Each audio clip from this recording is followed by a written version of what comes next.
What's that?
Yeah, thank you.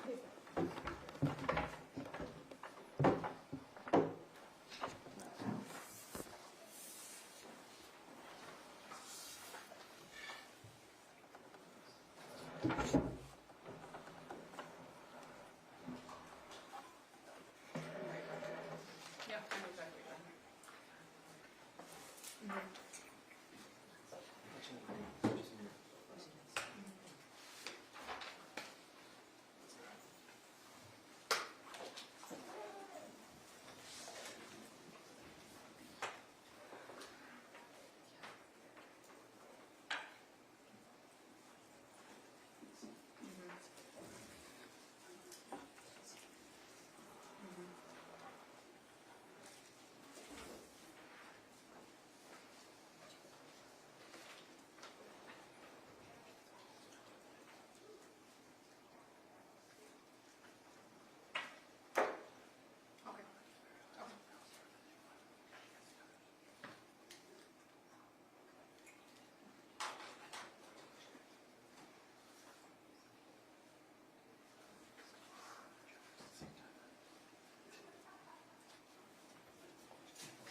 All rise. Court is now in session. The Honorable Cheryl A. Matthews presiding.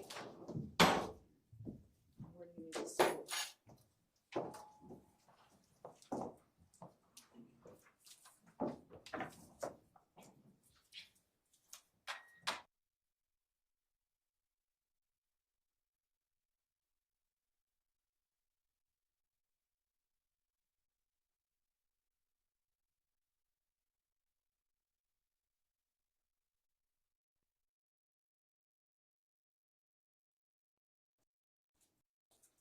Your Honor, calling People v. James Crumbley, case number 22279-989-FH.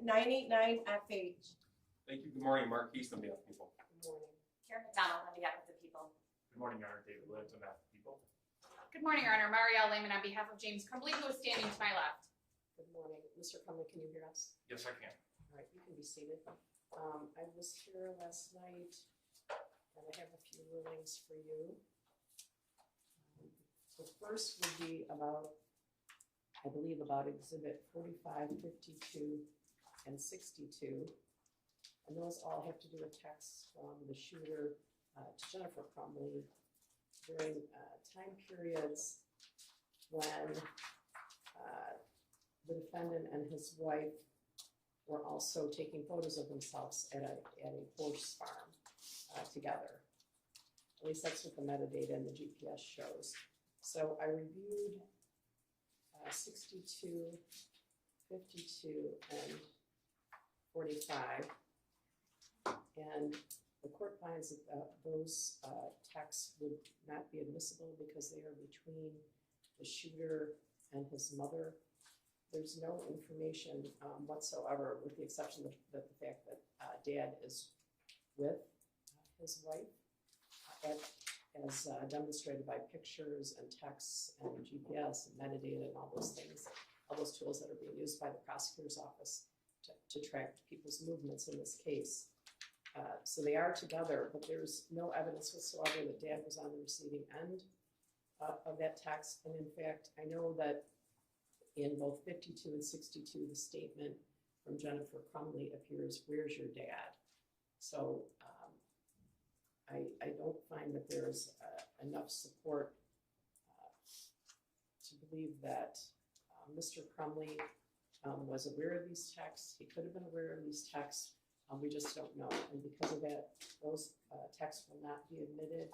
And that also makes, I think, some of the information at the horse barn inadmissible. Clearly, if Mr. Crumbley were to testify, or if it became relevant, I can see the prosecutor saying, well, do you raise horses? Did you spend a lot of time with your wife horseback riding, whatever it might be? So the pictures of the defendant and his co-defendant at the horse farm might be relevant and might come in for other reasons. But the texts between the shooter and his mother will not be admitted because there's no evidence that the defendant knew about those. So that's that. I think you then asked me about Exhibit 78. Exhibit 78 is in conversation, I don't recall if it's Instagram or It's text. text. It's just, And it's between the shooter and his friend. And it's a text that says, "Hey man, times have gotten rough ever since you left. I don't know if you're dead or you moved away, but I hope you're doing well. I'm about to do something really bad and there is no turning back, so I'll probably never be able to see you again. I hope the best for you and I'm sorry for anything I've ever done." And that's dated November 30th, 2021 at 8:21 in the morning, the date of the shooting. And it's to the shooter's friend, who's been previously not identified by name, but identified in this case. So I read a series of cases, including the case submitted by the prosecutor in this matter, to indicate that there is an exception in this matter.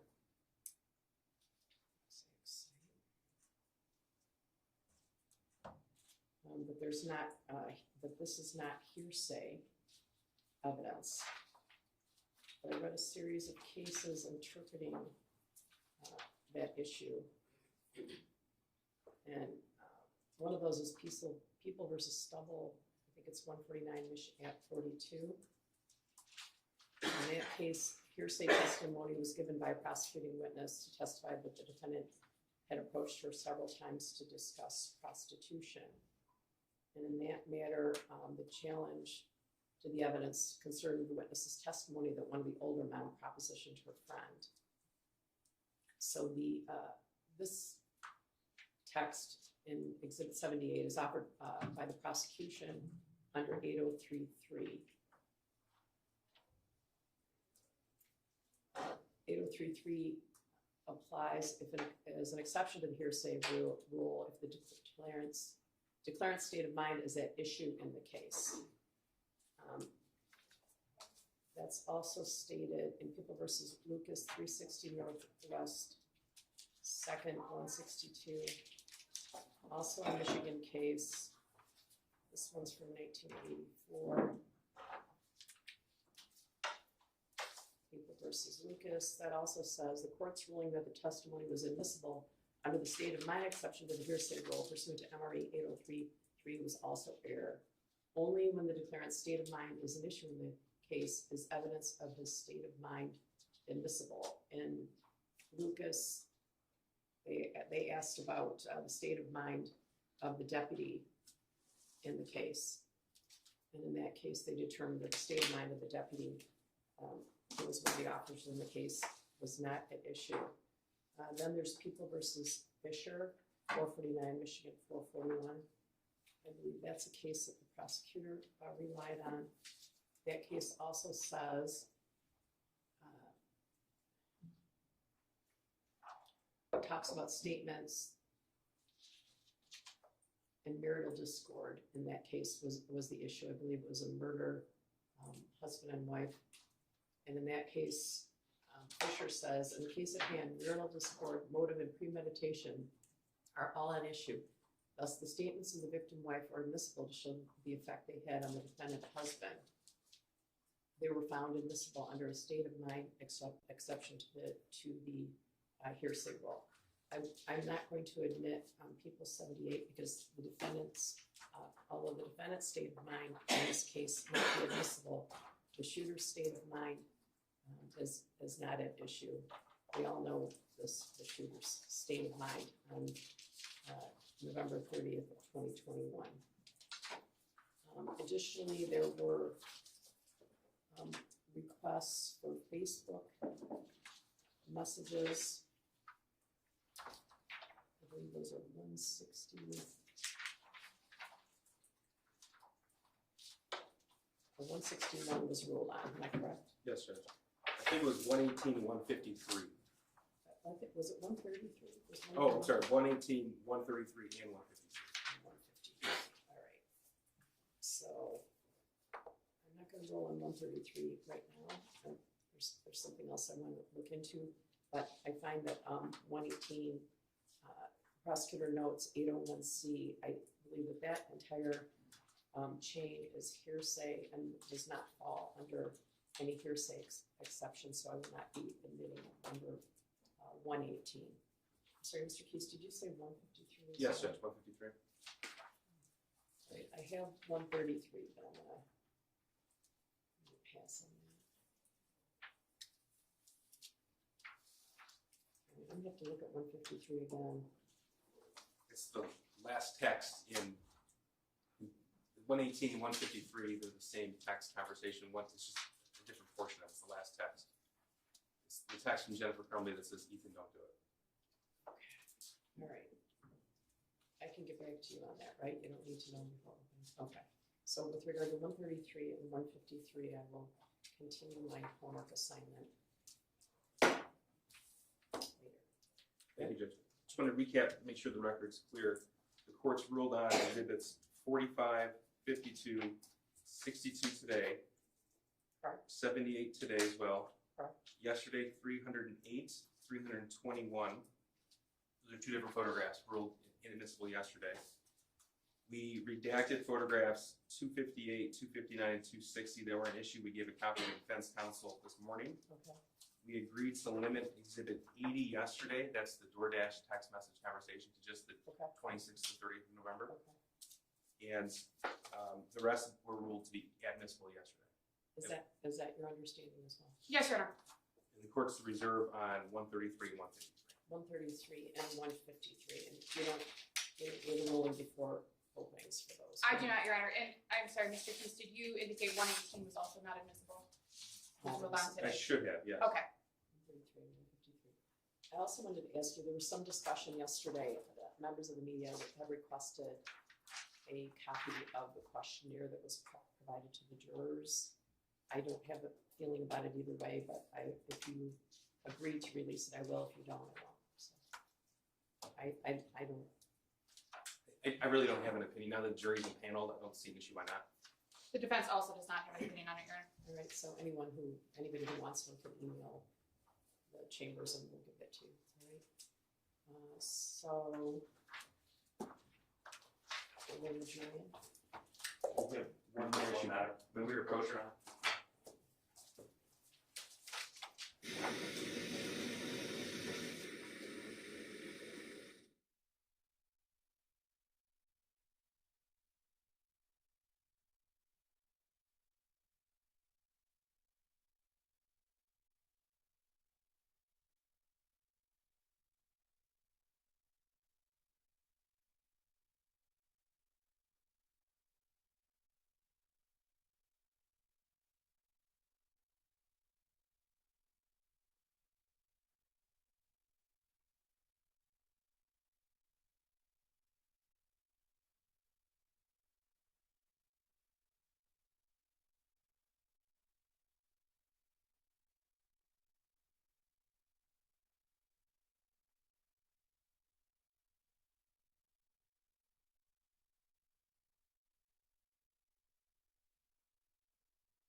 Good.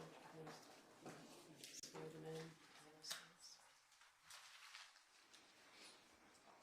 Are you ready? I'm sorry, can we one more, Sure. just briefly, I'm sorry, related. Okay, can you guys turn off the microphone?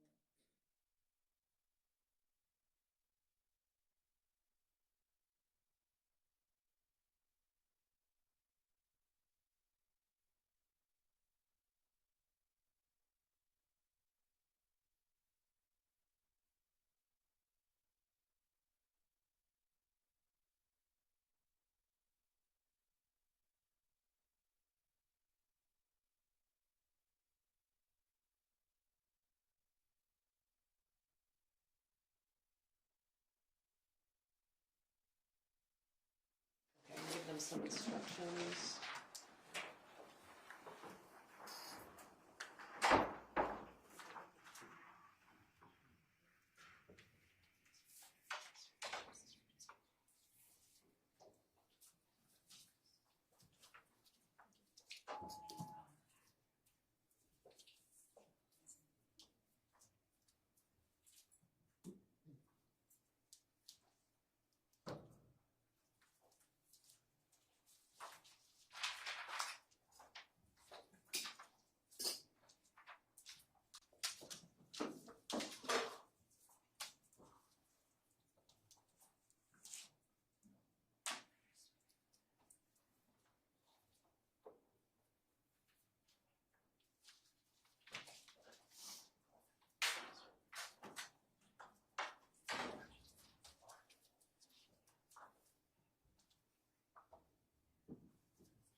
guess I'm gonna ask you to remain standing because I'm going to swear you in.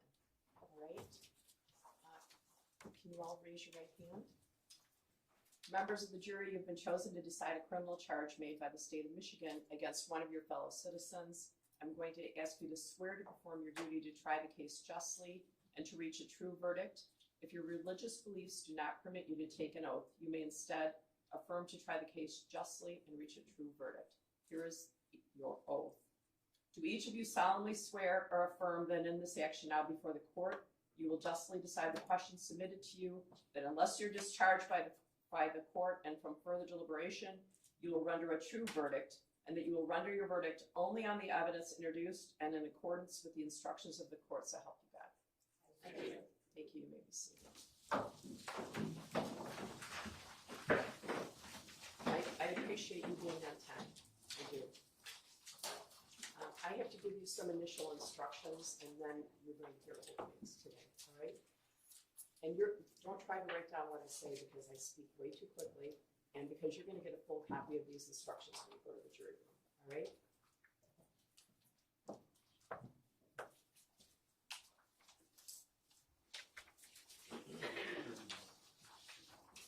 I'm going to explain to you some of the legal principles you'll need to follow during the trial.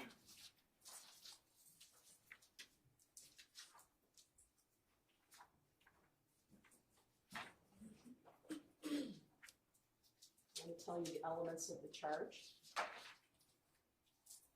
The defendant is charged with 4 counts of involuntary manslaughter. The prosecutor has alleged 2 separate theories of defendant's guilt, which may be established under either or both of the two theories. The first theory of involuntary manslaughter is doing a grossly negligent act causing death. To prove this charge under the first theory, the prosecutor must prove each of the following elements beyond a reasonable doubt. First, in count 1, that the defendant caused the death of Madison Baldwin. In count 2, the defendant caused the death of Tate Muir. In count 3, the defendant caused the death of Hannah St. Juliana. And in count 4, the defendant caused the death of Justin Schilling. That is, that Madison Baldwin, Tate Muir, Hannah St. Juliana, and Justin Schilling died as a result of storing a firearm and its ammunition so as to allow access to the firearm and ammunition by his minor child. There may be more than one cause of death. It's not enough that the defendant's act made it possible for the death to occur. In order to find that the deaths of Madison Baldwin, Tate Muir, Hannah St. Juliana, and Justin Schilling were caused by the defendant, you must find beyond a reasonable doubt that the deaths were the natural or necessary result of the defendant's act. Second, in doing the act that caused Madison Baldwin, Tate Muir, Hannah St. Juliana, and Justin Schilling's death, the defendant acted in a grossly negligent manner. Gross negligence means more than carelessness. It means willfully disregarding the results to others that might follow from an act or failure to act. In order to find that the defendant was grossly negligent, we must find each of the following 3 things beyond a reasonable doubt. First, that the defendant knew of the danger to another. That is, he knew there was a situation that required him to take ordinary care to avoid injuring another. Second, that the defendant could have avoided injuring another by using ordinary care. Third, that the defendant failed to use ordinary care to prevent injuring another when, to a reasonable person, it must have been apparent that the result was likely to be serious injury. As previously noted, the prosecutor has alleged 2 separate theories of defendant's guilt. The second theory is gross negligence in failing to perform a legal duty. In the second theory, the prosecutor must prove each of the following elements beyond a reasonable doubt. First, that the defendant had a legal duty to Madison Baldwin, Tate Muir, Hannah St. Juliana, and Justin Schilling. The legal duty charged here is one imposed by law. In Michigan, a parent has a legal duty to exercise reasonable care to prevent their minor child from intentionally harming others, or prevent the minor child from so conducting themselves in a way that creates an unreasonable risk of harm to others if the parent knows that they have the ability to control their minor child and knows of the necessity and opportunity for exercising such control. Second, that the defendant knew of the facts that gave rise to the duty. Third, that the defendant willfully neglected or refused to perform that duty, and his failure to perform it was grossly negligent to human life. Fourth, that the death of Madison Baldwin as to count 1, Tate Meir as to count 2, Hannah St. Juliana as to count 3, and Justin Schilling as to count 4 were directly caused by defendant's failure to perform this duty. That is, that Madison Baldwin, Tate Meir, Hannah St. Juliana, and Justin Schilling died as a result of defendant's failure to exercise reasonable care to control his minor child, so as to prevent him from intentionally harming others or from so conducting himself so as to create an unreasonable risk of bodily harm to others, knowing that he has the ability to control his child, knowing of the necessity and opportunity to do so. There may be more than one cause of death. It is not enough that the defendant's act made it possible for the death to occur. In order to find that the deaths of Madison Baldwin, Tate Meir, Hannah St. Juliana, and Justin Schilling were caused by the defendant, you must find beyond a reasonable doubt that the deaths were the natural or necessary result of the defendant's act or failure to act. With respect to the alternate theories, it's not necessary that you all agree on which theory has been proven, as long as you all agree that the prosecutor has proved at least one of those theories beyond a reasonable doubt.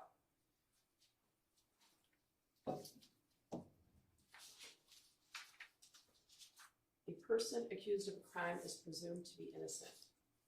This means that you must start with the presumption that the defendant is innocent. This presumption continues throughout the trial and entitles the defendant to a verdict of not guilty, unless you're satisfied beyond a reasonable doubt that he is guilty. Every crime is made up of parts called elements. I've just described some of those to you, and you'll hear them over and over again, and they'll also be in your jury instructions, the written set that you get at the end. Every crime is made up of parts called elements, and the prosecutor must prove each element of the crime beyond a reasonable doubt. The defendant is not required to prove his innocence or to do anything. If you find that the prosecutor has not proven every element beyond a reasonable doubt, then you must find the defendant not guilty. A reasonable doubt is a fair, honest doubt growing out of the evidence or lack of evidence. It is not merely an imaginary or possible doubt, but a doubt based on reason and common sense. A reasonable doubt is just that, a doubt that's reasonable after a careful and considered examination of the facts and circumstances of this case. I want to mention that you see cameras in the courtroom. I don't want you to be concerned about those. The video cameras and the still cameras will not be taking your picture at any time, so I want to make sure you know that. A trial follows this procedure. First, the prosecutor makes an opening statement. The prosecutor gives their theories about the case. The defendant's lawyer does not have to make an opening statement, but she may make an opening statement after the prosecutor makes theirs, or she may wait until later.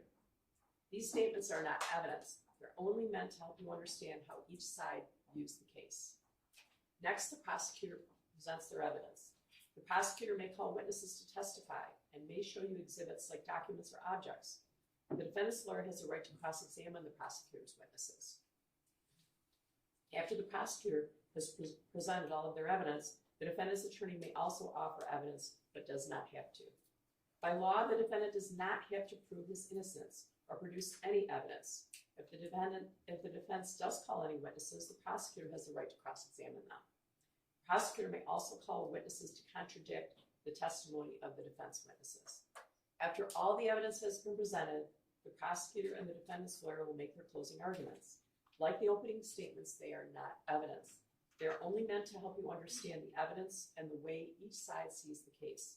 You must base your verdict only on the evidence. My responsibilities as the judge in this trial are to make sure that the trial is run fairly and efficiently, to make decisions about evidence, and to instruct you about the law that applies to this case. You must take the law as I give it to you. Nothing I say is meant to reflect my own opinions about the facts of the case. As jurors, you are the ones who will decide this case. Your responsibility as jurors is to decide what the facts of the case are. This is your job and no one else's. You must think about all the evidence and all the testimony and then decide what each piece of evidence means and how important you think it is. This includes how much you believe what each of the witnesses said. What you decide about any fact in this case is final.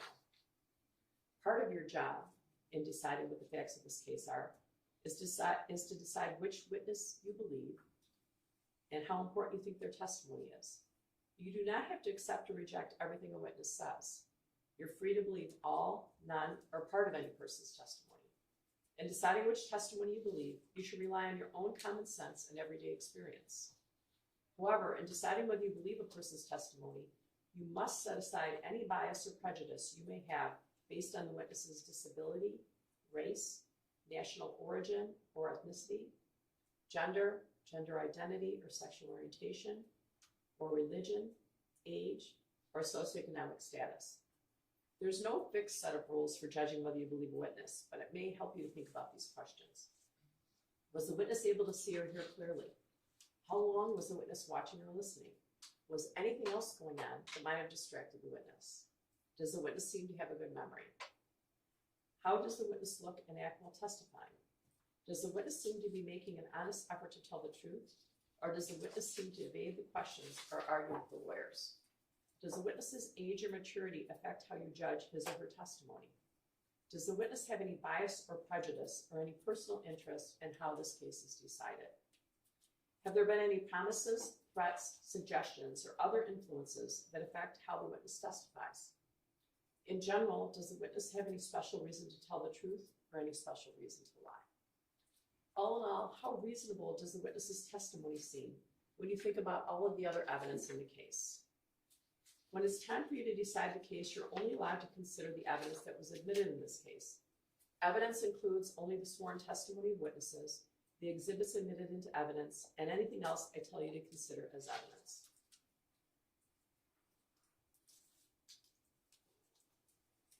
The questions the lawyers ask the witnesses are not evidence. Only the answers are evidence. You should not think that something is true just because one of the lawyers asks questions that assume or suggest that it is. I may ask some of the witnesses questions myself. Sometimes I assume if I'm confused about something, someone else on the jury might be. These questions are not meant to reflect my opinion about the evidence. If I ask questions, my only reason would be to ask about things that may not have been fully explored. If you can't hear something that is said or presented, or if you cannot see a witness or evidence, please raise your hand immediately. During the trial, the lawyers may object to certain questions or statements made by the other lawyers or witnesses. I'll rule on these objections according to the law. My rulings for or against one side or the other are not meant to reflect my opinion about the facts of the case. The lawyers and I will definitely have discussions out of your hearing.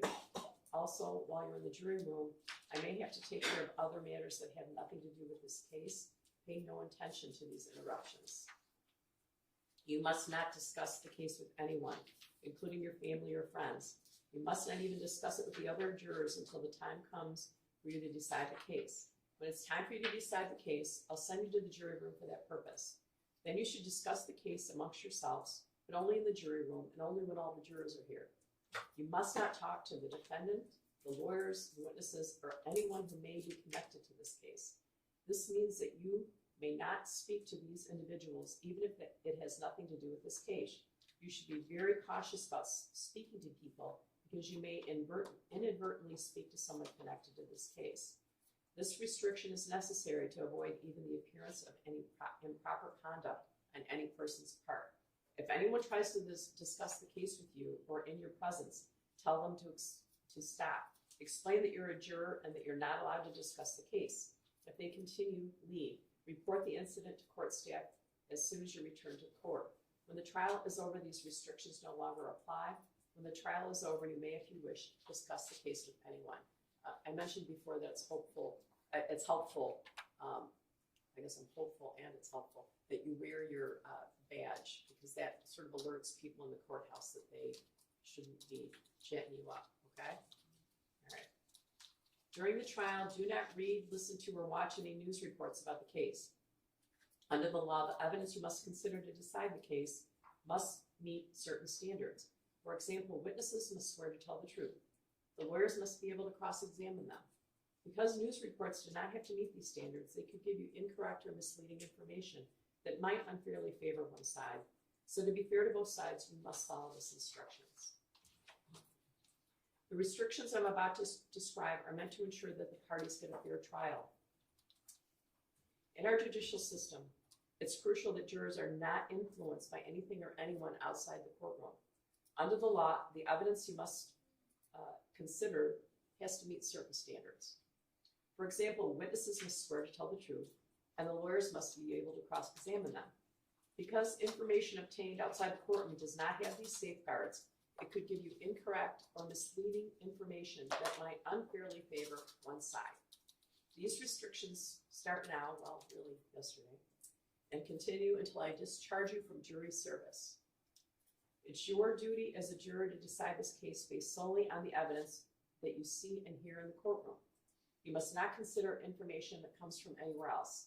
This means that until you deliver your verdict, you must not read, watch, listen to, or receive any information, including opinions or commentary about the case, whether in newspapers, on television, the radio, the internet, or on social media platforms. You also must not research any aspect of the case during the trial.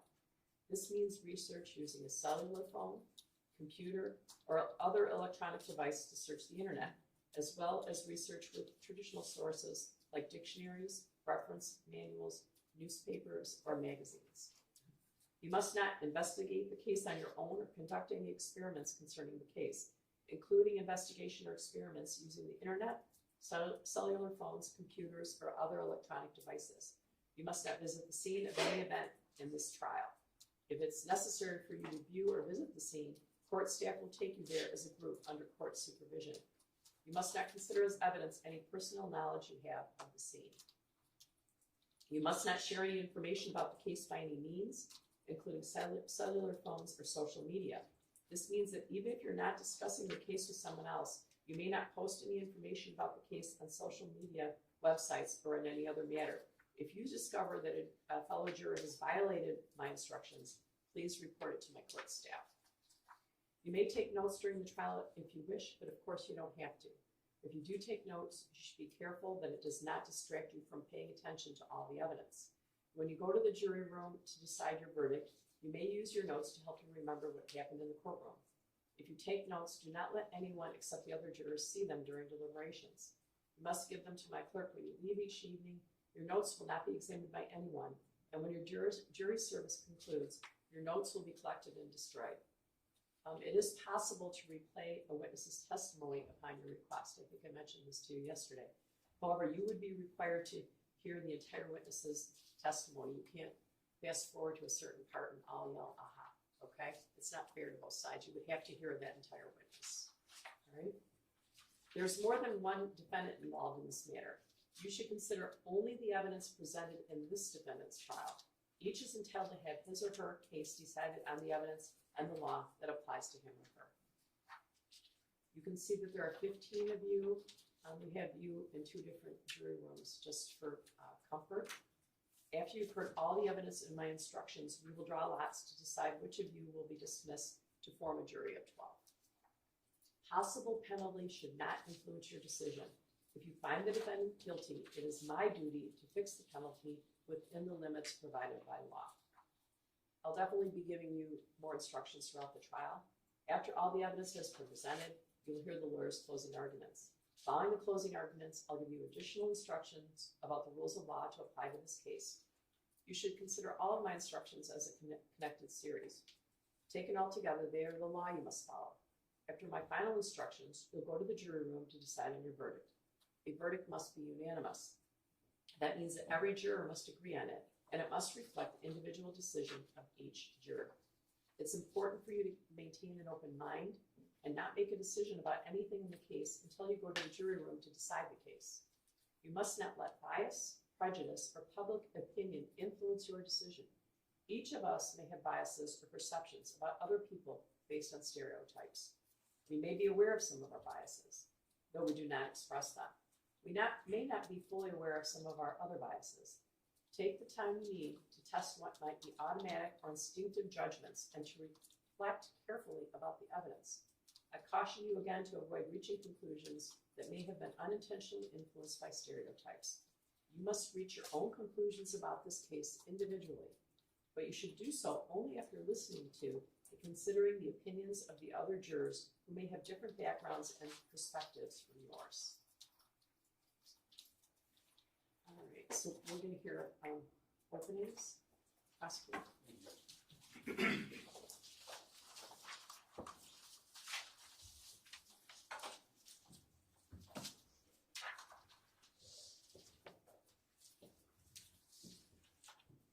November the 30th, 2021, James Crumbley's 15-year-old son walked out of the boys' bathroom in Oxford High School holding a 9mm handgun. James Crumbley's son walked out, he pointed, he aimed that 9mm and fired it 32 times over the course of the next 9 minutes. He fired that weapon at teachers and students. Killed 4, wounded 7, and terrorized the entire community. James Crumbley bought that gun that his son used to kill as a gift for his son 4 days before the attack. James Crumbley failed to secure that gun in a way to prevent his son from accessing it. Anna was 14 years old. Madison Baldwin, she was 17. Tate Muir, he was 16. Justin Schilling, 17 years old. These are the 4 students who never made it home that day. What happened inside that school was truly a nightmare come to life. But it didn't have to. That nightmare was preventable. There are 3 people in this world who are criminally responsible for the deaths of Hannah, Madison, Tate, and Justin. The shooter who committed murder, no doubt he's responsible. But so are his parents. But not for murder. They're responsible for their gross negligence, for involuntary manslaughter. Because that nightmare was preventable and it was foreseeable. The shooter's case is done. The shooter's mother, Jennifer Crumbley, her case is done. You're here to decide the level of gross negligence of James Crumbley. And you will learn throughout this trial that he was the adult out of anyone in the world in the best position to prevent these kids' deaths. You're going to learn that those kids would still be alive today had James Crumbley seized any one of the tragically small and easy opportunities given to him to prevent his son from committing murder. Any one of them. These were opportunities that were literally given to him, yet he disregarded. During this trial, you're going to hear about events from the spring of 2021 through December of 2021. November of 21 is the critical time period, especially November the 30th. But that earlier evidence is going to give you some context into the family life in the Crumbley household. It's going to give you some context to learn that the shooting didn't just happen out of the blue. The shooter didn't snap. What happened was foreseeable, especially to his father. I'm going to talk to you about some of the evidence that you're going to see through this trial. And we'll start with this. This is a 6-hour 9mm handgun. This was the firearm purchased by James Crumbley as a gift for his son on November the 26th, 2021. This is a picture taken by the shooter, found on his phone, the day that gun was brought home. This is an Instagram post from the defendant's son. The next day, November the 27th, 2021. That's after his mom took their son to the shooting range to practice with that gun. Took my new SIG out to the range today. Definitely need to get used to new sights, LOL. This is a post from Jennifer Crumbley, the shooter's mother, the defendant's wife. That same day, November the 27th of 2021. Mom and son day testing out his new Christmas present. My first time shooting a 9mm. I hit the bullseye. You're going to learn that it wasn't just those 2 extra magazines for the handgun in the plastic case that came with it when James Crumbley made that purchase. You see, he was given the tools to make that firearm safe. He was provided a cable lock. It was provided by the manufacturer, by Sig Sauer. It went to the firearm dealer who sold it to James Crumbley. It was for that gun. This is what it looked like the day the gun was purchased, November the 26th, 2021. This is what it looks like now. Still in its original packaging, still with both keys in the lock. It was never used. The decision that James Crumbley made to buy that gun as a gift for his son was made even though he knew that his son was in the midst of total and complete social isolation and had been in a downward spiral of distress that had been going on for some time. You'll see evidence that as early as spring of 2021, the shooter had expressed to his one and only friend that he had asked his father for help. He told him to suck it up. That was in April of 2021. You'll learn that instead of receiving help or intervention of any kind, James Crumbley instead began to take his son to the shooting range, even buying himself a .22 caliber Kel-Tec semi-automatic pistol, and his son a different gun, .22 caliber 2-shot Derringer. That was June of 2021. They would go to the range together on a consistent basis over the next few months. We have evidence of a number of trips, and you'll see some of that. Some of this background is going to shed light on what happened in November of 2021. This is a pivotal month in the Crumbley home. As I said, the shooter had one and only one friend. That was no secret. James knew about that. You're going to see evidence that the shooter and his friend would communicate with each other throughout the day and throughout the night. The level of data on that text message conversation alone dwarfs everything else on the shooter's phone. You'll hear evidence that there were over 22,000 text messages in just 1 year between the shooter and his friend. Those two shared quite a bit with each other. This is the friend that the shooter confided in when he asked his father for help. That friend was taken from the shooter at the end of October 21. He didn't just move schools and go to another town. He was taken out of state without warning, without notice, and without a way to communicate. The impact on the defendant's son was severe. His entire social connection was severed, and James was there to know about it.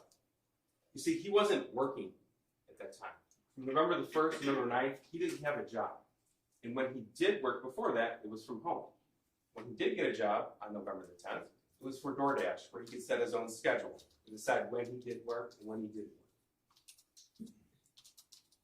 It was also during this month of November that the defendant's son began to write in a journal. Some of that is going to be permitted to be shown to you, and Judge Matthews decides what you see and what you don't see. The portions you'll see is that the defendant's son wrote about how he was begging his parents for help, how he's begging for a more powerful 9mm handgun to commit the school shooting, and how he was able to obtain access to the murder weapon. Again, this evidence is important for you as background to what happened on November the 30th, but it also gives you a glimpse into the level of knowledge possessed by James Crumbley when he made the decision to buy that Sig Sauer 9mm handgun for his son on November the 26th, and then, just as importantly, what he decided not to do the morning of the shooting. You see, James Crumbley was afforded what might have been the easiest, the most glaring opportunity to prevent the shooting, a full 3.5 hours on November 30th before the first shot was ever fired. Because he was shown this. This is a math worksheet. These are drawings and writings from the defendant's son, November 30th, 2021. One of his teachers saw him doing this, took a picture of that, and sent it to the shooter's counselor. The counselor came down and took the shooter out of class, brought him to his office to find out what was going on. You will learn it took that counselor all of 20 minutes to decide that immediate parental intervention was required.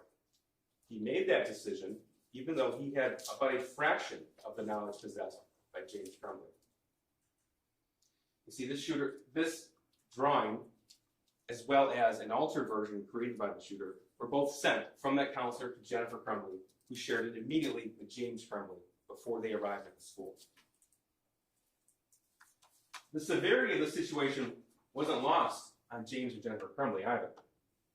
They expressed their concern about what they see here, the words "help me," blood everywhere, a picture drawing of a gun, of a person with 2 bullet holes in blood. They expressed their concern about that drawing to themselves in Facebook messages.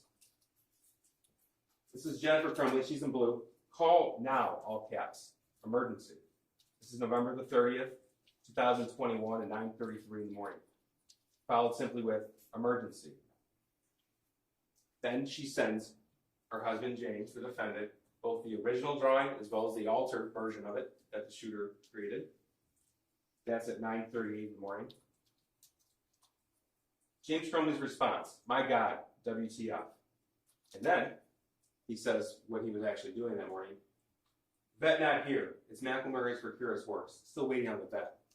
You see, James and Jennifer Crumbley spent quite a bit of time away from the home, tending to their horses. That's what he was doing the morning of the shooting.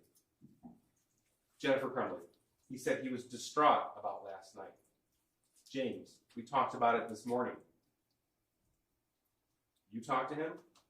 Jennifer, can you call? Then heading to his school, I'm very concerned. That was at 10:04 in the morning. Unfortunately for everyone, they kept that private concern to themselves. They didn't share it with the school counselor. Despite what they knew, despite what they thought, James Crumbley and his wife, neither one of them, mentioned anything about the gun being purchased for him 4 days before the shooting. James Crumbley didn't say a word about how that picture of the gun that his son drew looked identical, that you will see, of the 6 Sauer 9mm. They didn't say anything about the prior request for help. James Crumbley didn't mention anything about the severity, the real circumstances of the shooter's friend being taken from him. They didn't just fail to inform in that meeting, though. They also failed to act. It was recommended at that meeting that James and Jennifer Crumbley get help for their son then, immediately, that day. And they were provided with a list of resources with mental health providers that would fit any budget, any insurance plan, or even no insurance at all. But they didn't. James Crumbley didn't do anything. Jennifer Crumbley didn't do anything. Neither one of them called. They didn't take him home. The reason given to the counselor is that they had to work. But James didn't mention that as a DoorDash driver, he set his own schedule. He didn't mention that he hadn't even signed in for the day for DoorDash yet. He was at the vet.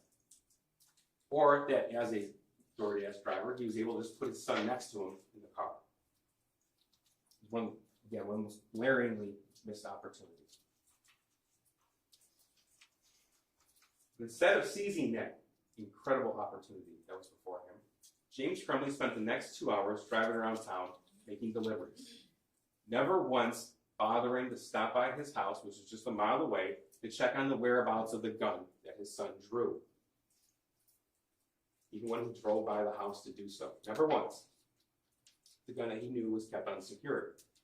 That is until after the Oxford School District sent out an email blast to all district parents of an active shooter situation.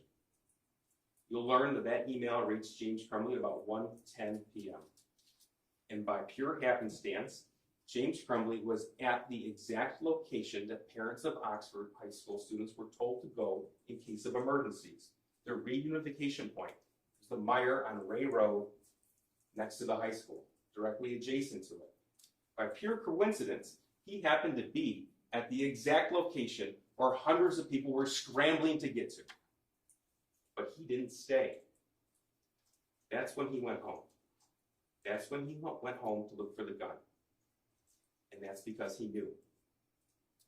you will hear that there was one and only one person who called the police that day to identify their kid as the suspected shooter. It was James Crumbley. This nightmare, these murders, were preventable by him, foreseeable by him. During this trial, you're going to hear from between 15 and 20 witnesses. I do need to tell you that you won't hear from the shooter. Neither side is entitled to call him to the stand. You won't hear from Jennifer Crumbley. Again, neither side is entitled to call her to the stand. But you will hear a lot about what happened in the days, the weeks, the months before the shooting, specifically November the 26th to November the 30th. Again, those are the critical days. What happened from the 30th, from the time of the meeting to the time that first shot was fired. You're going to learn that throughout the investigation, investigators obtained information from social media accounts, from cell phone forensic analysis. They obtained banking records. They obtained GPS pings. So you're going to be able to put together a bit of a digital footprint of the Crumbley life. You're also going to learn what James and Jennifer Crumbley did after the shooting. Evidence will be presented to you to show that the defendant and his wife withdrew as much cash as they could, and they tried to liquidate their assets. They were found hiding from the police in the city of Detroit in an art studio on December the 4th, 2021. That's after they were charged with these crimes. Which you will never hear, and I want to make sure this is clear, you will never hear any allegation that James Crumbley knew what his son was going to do on November the 5th, that he bought the gun knowing what his son was going to do. If he bought a gun knowing his son was going to commit mass murder, then he'd be charged with murder. There is no claim that James Crumbley gave his son that firearm hoping he would murder 4 students. So then the question becomes, how is it that a father can be held responsible for the intentional acts of a teenage son? And the answer to that question is twofold. There's 2 reasons. First, it's important to remember that James Crumbley is not charged with murder. He's charged with involuntary manslaughter. Murder, or aiding and abetting murder, is an intentional crime. Involuntary manslaughter is rooted in negligence. It is by definition, causation, an unintentional killing. Second, it's because it takes a rare and specific set of circumstances to rise to the level of involuntary manslaughter when there are multiple causes of death. A rare set of circumstances. Those rare circumstances you will find present in this case. It takes gross negligence. It takes causation of death. And it takes that other person's acts to be reasonably foreseeable. Those are the 3 elements that must be proved. And that's what Judge Matthews is going to tell you. You will learn that the law says that in this situation, there are actually 2 different ways to find this defendant guilty of involuntary manslaughter. You're able to pick either, because the law allows you to do so. Involuntary manslaughter is committed when someone's actions or inactions are grossly negligent, or their failure to perform their legal duty as a parent was grossly negligent. That gross negligence caused death, and not the cause. It was a cause of death. And that's important, because the judge is going to tell you that there may be more than one cause of death, such as this situation, as long as that other cause was reasonably foreseeable to him, to the defendant. Not to everyone else in the world, but to him.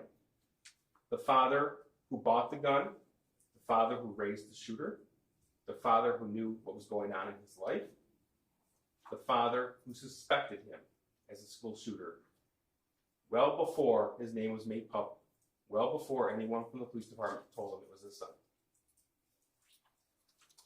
The law allows multiple people to be held responsible in this case. And that's going to come to you from Judge Matthews. Gross negligence is the failure to use ordinary care to avoid a known danger, even though it was apparent to a reasonable person that serious injury would result. It's the willful disregard of danger.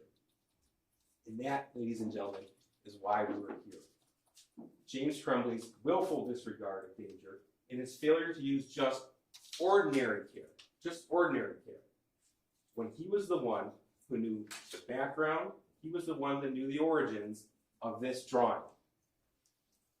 Him sitting in that counselor's office, looking at this drawing, and then not only staying silent, but then his failure to act. Right there is his willful disregard of danger. Right there. You're going to hear a lot of evidence and arguments in this case. It's important that we all understand that you're not here to decide on parenting. This case isn't about parenting. It's not illegal to be a bad parent. It's not kids doing kids things. We're here to talk about a preventable mass murder. No one will ever suggest to you that every parent can or should be held responsible for everything their teenager does. That's not the law. No one will ever suggest that to you. But in a situation where the father was in a position to reasonably foresee what the son was going to do, because the father armed him 4 days before and was shown a clear statement of intent of what the son was going to do. That is when that rare set of circumstances is present, in these specific set of facts. James Crumbley is in charge with what his son did on November the 30th. James Crumbley is charged with what he did and what he didn't do on November the 30th. That is a very important distinction. That is what the law allows. That is what we were asking you to do. This case is not about guns. It's not about even how all guns should be stored in the home. It's not about gun laws. This case is about this gun for this kid with these issues, not secured, when shown this picture. That's what this case is about. When this kid was begging for a more deadly weapon. That's why we're here. I ask that you listen to the testimony, you review the evidence, and you follow the law. If you do that, you will undoubtedly reach a fair and just verdict. If you do that, you will find that James Crumbley is one of the 3 people in this world criminally responsible for what happened on November the 30th, 2021. You will find him guilty as charged. Thank you, Mr. Case. Ms. Lehman, would you like to make an opening statement? Yes, Your Honor. Thank you.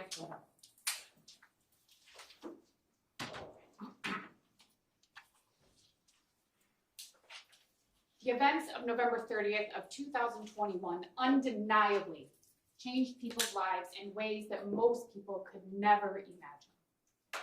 4 children lost their lives. Families were destroyed, and a community was terrorized. But this case is not about what happened inside of Oxford High School. This case is about what happened outside of Oxford High School. The prosecution alleges that James Crumbley was aware that his son was a danger to others, and that he failed to protect other people from his son. The prosecution alleges that James Crumbley had knowledge that his son could and would hurt other people, and that he failed to protect those people, that he failed to take steps to protect others. And ladies and gentlemen, that simply is not true. You will hear evidence in this case of what occurred inside of Oxford High School.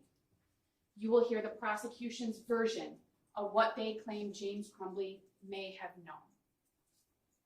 You will hear that a gun was purchased on November 26th of 2021 by James Crumbley. You will hear what kind of a gun it was. It was a handgun. You will hear how it was stored. You may hear where it was stored. You will hear whether or not Mr. Crumbley's son knew where that firearm was.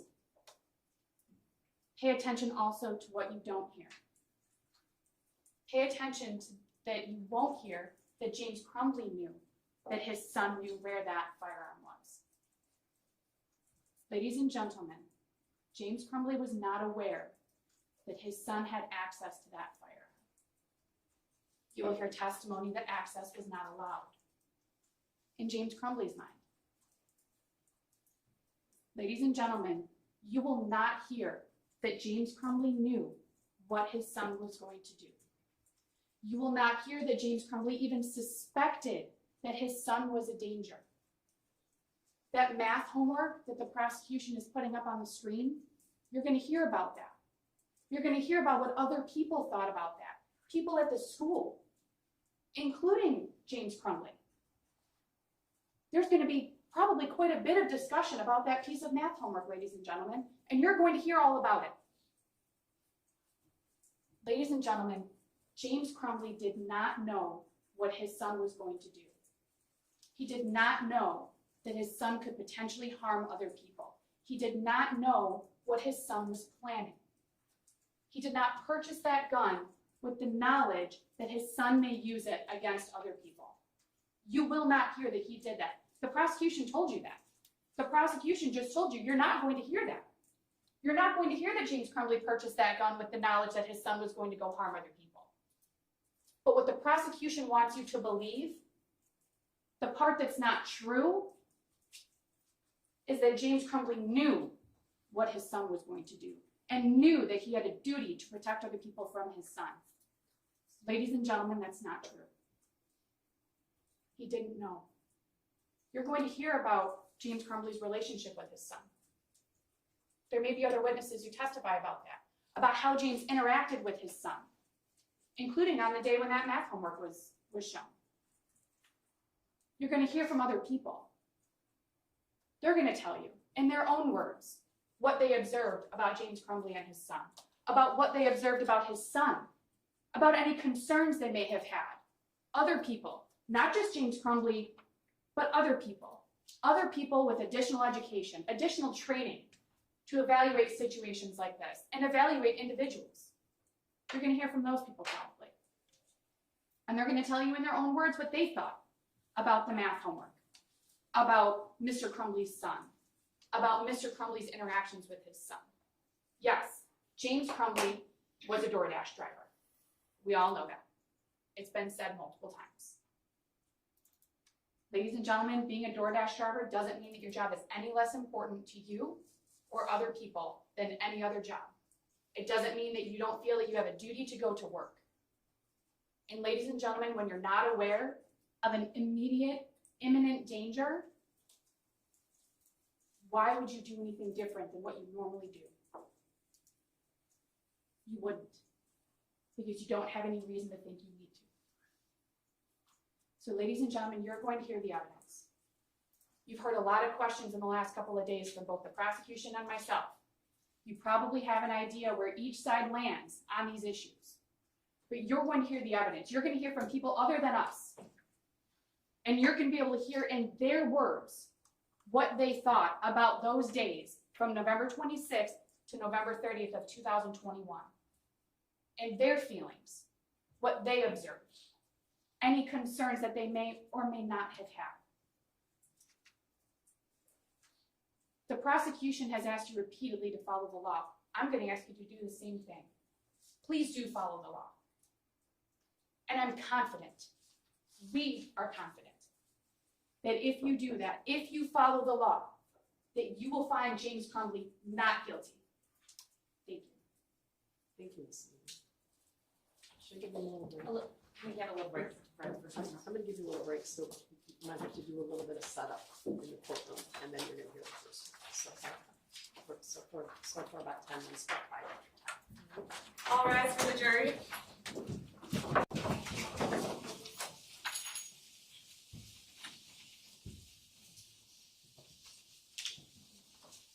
May counsel I approach briefly when the jury's out.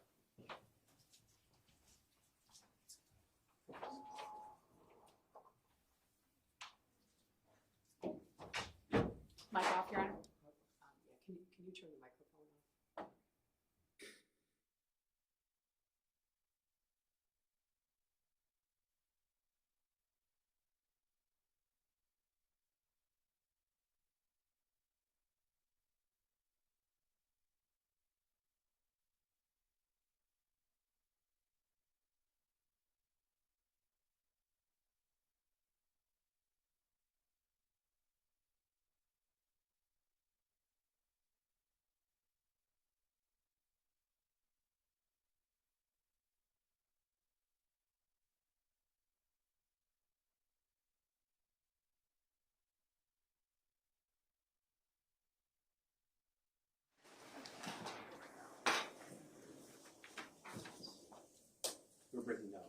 Yeah, I'm just trying to get rid of some paper.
They'll probably like move Move it. it back. Yeah, Okay. like around, turn it around. Oh, my maybe. mic came in and they moved it. I was like, oh, it's kind of behind them. They should.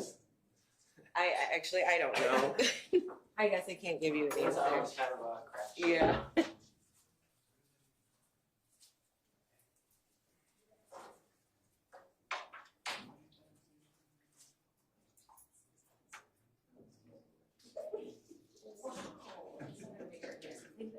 I'm sorry, I'm coming through one more time. He's so mean to me.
Your Honor, calling People versus James Crumbley, case number 222799989 FH. Thank you. Good morning, Marquise, on behalf of people.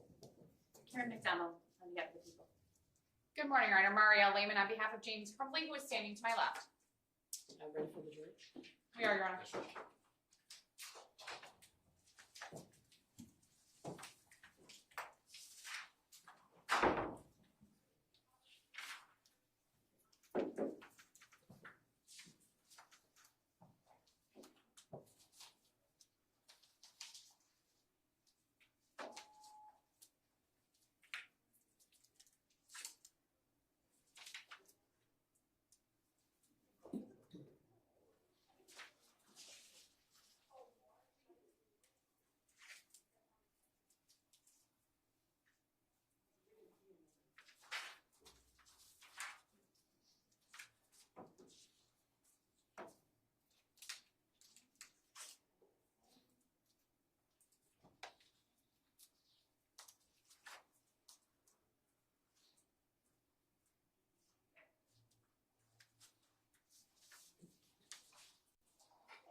All rise for the jury.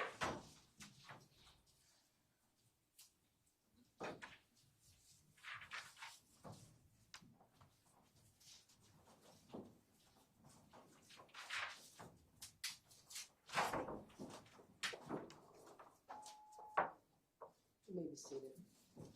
I'm asking who's the first witness? Molly Darnell, Your Honor. May I get her in the hall? Sure. Oh.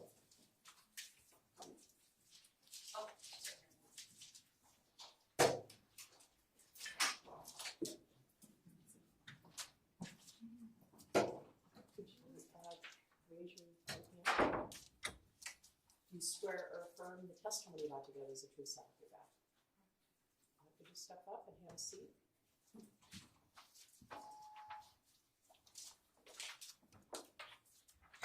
And would you state your name for the record and spell your first and last name?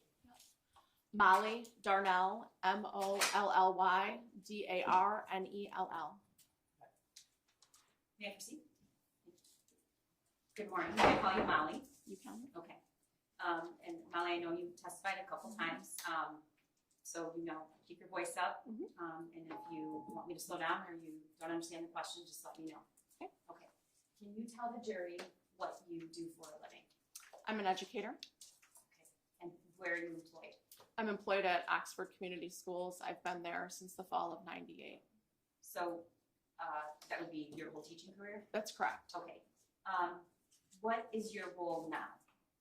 My role now is I am a virtual teacher with Oxford Virtual Academy. I'm a mentor teacher for middle schoolers.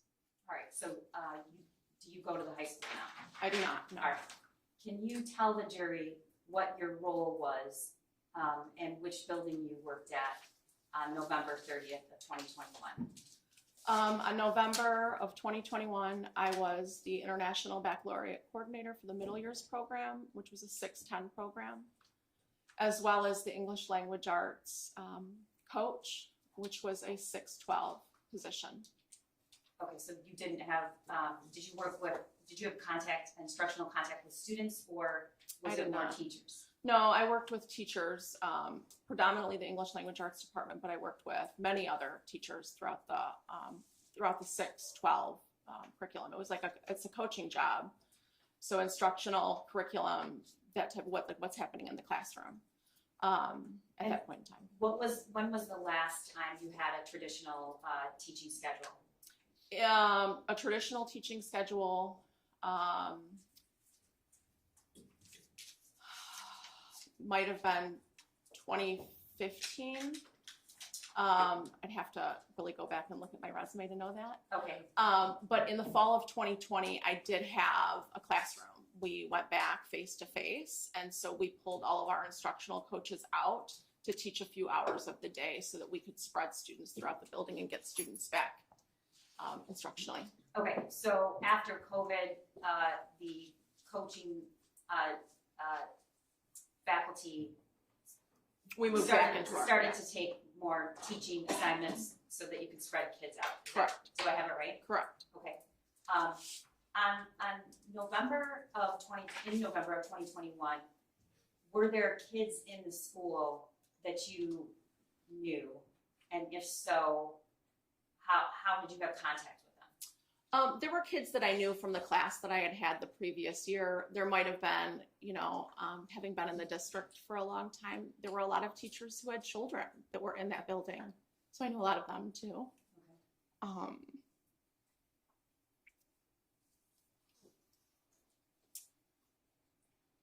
I'm glad you brought that up. Does Oxford have a lot of faculty who send their children to the district? Yeah, I would say many of our faculty send their students through Oxford schools, yes. Okay. And the kids that you knew in that building that day, did you also know them from middle school with this, or you just knew them? Yeah, just knew them from knowing their parents, and or if I had them in class the year before. But there might have been a kid in passing that I met here or there, but for the most part on that year, I had no contact with students other than, if like a kid wanted to stop in and see me, or if we met in the hallway, or. Okay. But did you have a traditional classroom on? I did not. I shared an office.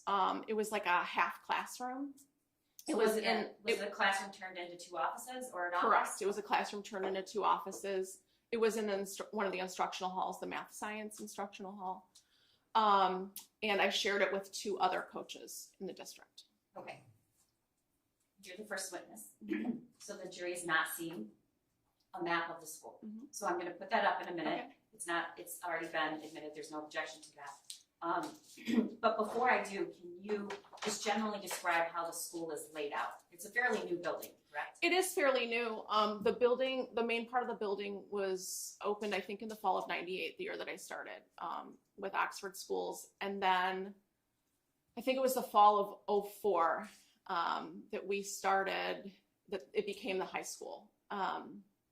So it's a fairly new building. There is like one main hallway that kind of runs up the center, and it hugs into the courtyard. It almost reminds me, like if you opened it in a map, you would see it almost mirrors itself in many ways, especially the area that I was in. Okay, and your hallway were the hallways organized by subject matter? Yes, we had like our foreign language hallway, our English language arts hallway, we had our math section, social studies, and then science wrapped around the side. Our electives were on the outskirts of the high school. And how did the students and the faculty refer to bathrooms and exits? How did they describe them from one to the other? It might have been like the exit by the staff parking lot. That's how I knew them. Okay. I know that there are numbers on all the doors. Numbers are not my thing. It's your English. Where is this? Is there a senior There is a leisure senior, area yes. at Oxford? Yes, so right up that main corridor, which is like, if you folded it, there's like this one main hallway. Right in the center of the building is considered the senior window, and that is right in front of our courtyard, one of our courtyards. And the hallways go subject matter. Did you typically find upperclassmen, lowerclassmen, or it was all mixed in all throughout the building? Well, many of the seniors did hang out in that area, or kids throughout the building. There was no area specific for like freshmen, sophomores, or seniors. All right, I'm going to show you now and the jury what's been admitted and marked as People's Exhibit 9. Can I get this to turn? Yes, it should. Can I do You just take 6 seconds. Yep. Oh, okay. That was on last. It'll take a second. Perfect. See it? Thank you. Yep. Can you tell the jury what we're looking at? This is a map of the high school. And so you see where it says media center in the middle, and then court right below it. when we were talking about that senior window, Right there? correct? So that senior window is just south of court. Like that's the senior window, that window that is on the south end of court. No, go back. Yeah, right on like the south end of court. Sorry, south. Okay. Maybe I'm directionally challenged. I think. I'm sorry, I am. Everyone has I'm gonna this. wanna go north. Okay, so what, I guess it would be east. what was the number for your classroom? My number is 222, Okay, and we'll. Right there? correct. Okay. And then what's in the middle area right there to, Actually, sorry, I'm not 222, I'm 224. okay, I was right next door to 222. do you see 224? You can't see the number, but you can see between 226 and 222. 222. Yeah, Okay. there's a bunch of names written in that. That was all the coaches, right. myself and the other And coaches. to the left of that, what is that area? The other room on the other side. That. Yeah, that. What is this area? What's in there? That area on the lower end is the science labs. On the upper end, there is I can see a bathroom to the right, a student bathroom. And the senior area is up it's up in the top. middle? Yeah, it's right there. Okay. Yep. All right. So I want to draw your attention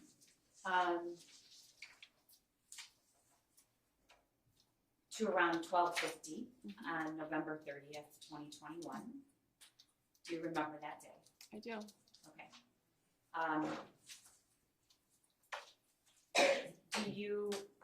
Did you have any kind of teaching assignment on that day? I did not have a teaching assignment on that day. It was a Tuesday after Thanksgiving. Okay. Can you tell the jury about the Oxford lunchtime schedule? Because it's a little confusing. We run a 7-period rotating schedule, which means that kids meet for 6 class periods a day.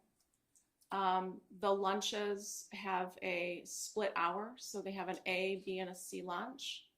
If they're A lunch, they go to their class the second half. If they're a B lunch, they go to class, have lunch, go back to class. And if there's a C lunch, they go to class, then they go to lunch. Okay, and about how many minutes is passing time, generally? I want to say it was 8 minutes.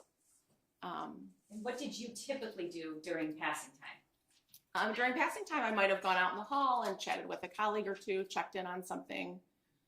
That is also a time it's like the time that teachers need to get things done.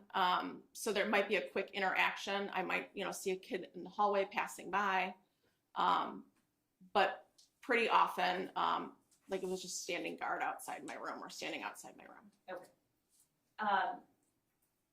At around 12:50 that day, do you remember what you were doing?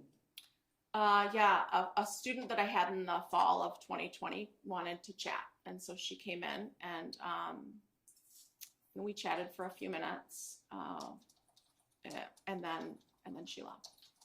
Do your as a general rule, do you keep your door open or closed? Open. All right. And your classroom, as we see in the map, was smaller. What was the layout of the classroom? Were there traditional student desks in there, or can you explain to the jury what the classroom was? If you walked in straight ahead, you would have seen my desk.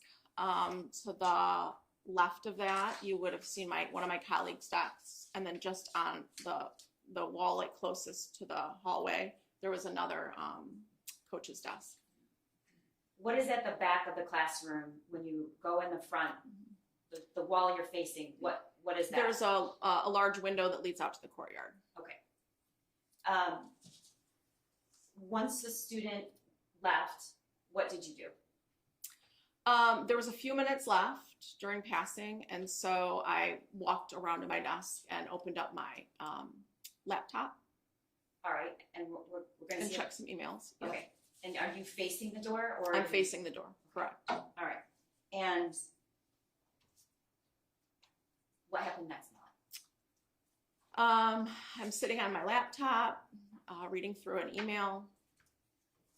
The door's open, and I notice a group of kids running by. It was a movement that I had never really seen before. They were moving, like there was a hyperness to the voices, and it was almost like they were pushing forward, like trying to move as fast as possible. And that seemed unusual to you? That was very unusual to me, yes. Okay, why was it unusual? I have never seen a group of students move like that before. Because of their speed or the way that they're... I think it was all of it. There was a speed to it, the tone of voice. There wasn't any like, my first instinct was that it was a fight, but a fight, because it was the only thing that, was the closest to what students would be moving quickly or swiftly to, especially in that large group of kids. Did you stay seated or did you get up? I got up.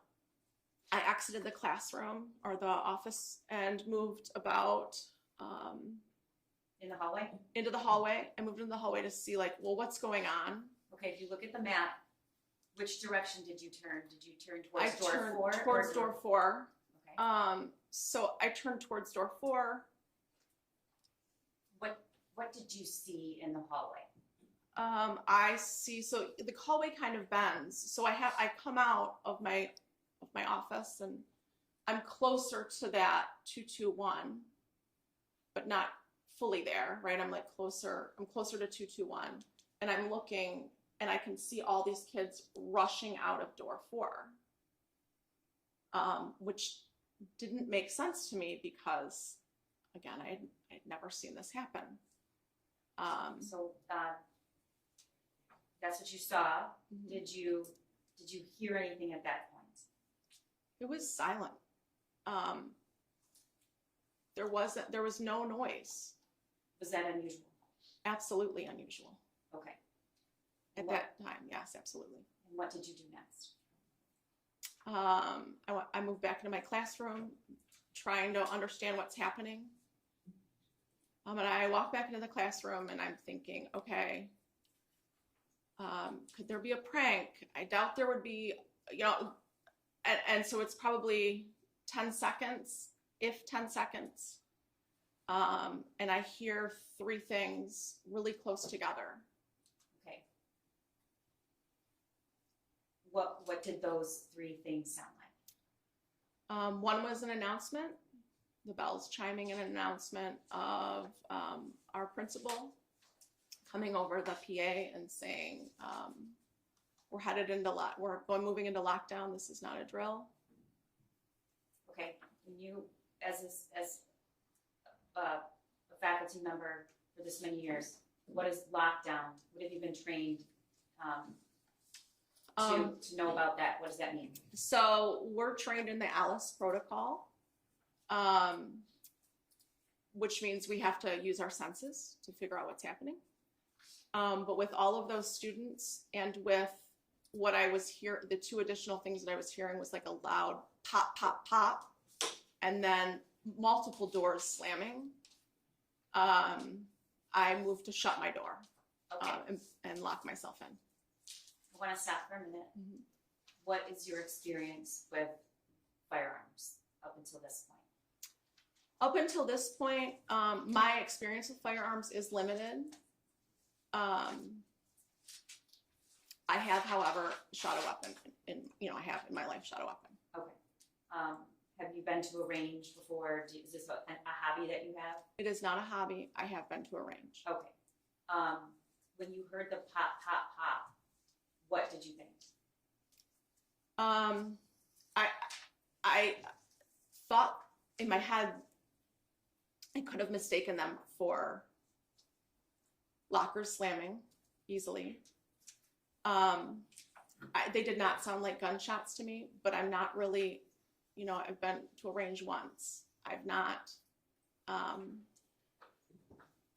I don't really know what a gun sounds like. Okay, so what, you said the three things, the announcement, The announcement, the pop, pop, pop of a weapon that I now know, and doors slamming. okay. And what did you do? I moved to shut my classroom door because when I had come back in, I had not shut it. So I shut that classroom door, and we have a night lock next to all the doors. Can you tell the jury what a night lock is? A night lock is a device that slides into the door. Where do you slide it? You slide it in the bottom of the door, and it keeps the door. So on my office and all of the rooms in the building have glass partitions on the side. So if someone were to shoot out that and try to get in, it would keep that door from being opened. Okay, I'm gonna show you what's been admitted as Exhibit 10. Molly, what is that? That's the office that I had. Okay, so that's your door open. Yep. All right, and where is your, this is not a pic, is this a picture that adequately reflects the normal, No, like, okay, this was. we're gonna get to why that's like that, but where is the desk that you were sitting at? Straight ahead. There's that tall lamp. My desk was the other way. The other way? Yep. Right there. Okay. So, you said you approached the door, you shut it, I did. I shut it. and then where was the night lock? It is in this photograph.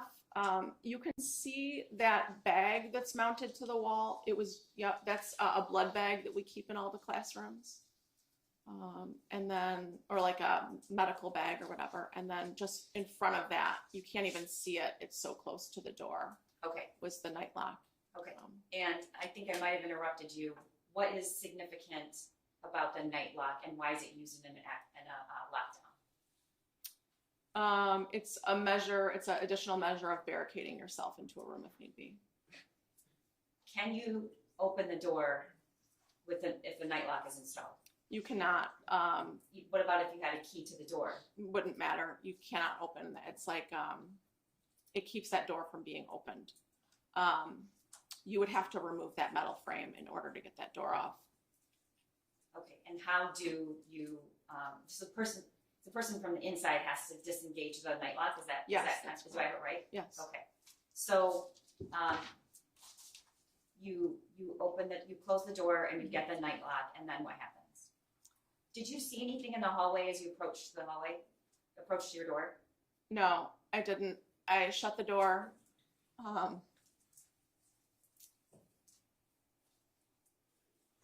I can hear that door shutting. It's completely silent. And I grab the night lock. And I look down at it because depending on which way your door opens, depends on how it goes into the door. And I see in my peripheral vision some movement. And so I look up, and in that moment, I see someone wearing dark, baggy clothes. And are you seeing him through that window right there? Yes, it's Okay. through. You describe the person. The individual is wearing a hoodie, baggy clothes, a mask, and there was a skull cap on, or So were any parts of this individual's face visible? I did not see any part. I mean, only his eyes, and he was wearing glasses. Okay. Had you ever seen this person before? No. All right. And when you looked through the door, where was this person? How was he faced? Was he facing you? Was he to the side? At the moment that I locked eyes with him, we were standing square to one another. Okay. Tell the jury about locking eyes with him and what you saw. So I lock eyes with this person, and I see some movement coming from the side of him, and I realize that he's raising a gun to me. I remember thinking in my head, there's no orange tip on that gun. What does that mean? I had heard heard somewhere in my past that BB guns have an orange tip. And my body reacted, and I jumped You're to the motioning, side. you're Yes. motioning that you jump to the I right. jumped to the right, so I'm jumping this way in the room. And at this point, the door's closed. The door is closed, yes, Is there a window on the other side of this door, or just what we No. see? just Okay. what you see. All right, you jump to the right, and then what I happened? jump, I'm turning and I'm jumping to the right, and then I feel my shoulder move back. It feels like I've been stung by hot water. Okay, you're pointing to something. Yeah, Can on you my just- arm, On your left arm, yes. okay. At this point, did you manage to get the nightlock in already? No, the night lock's in my hand. So he could have just opened the door. The door was locked. Okay. Like the lock was Okay. on it, right? I look behind me and I see, you can see the bullet hole in the glass leading out to the courtyard.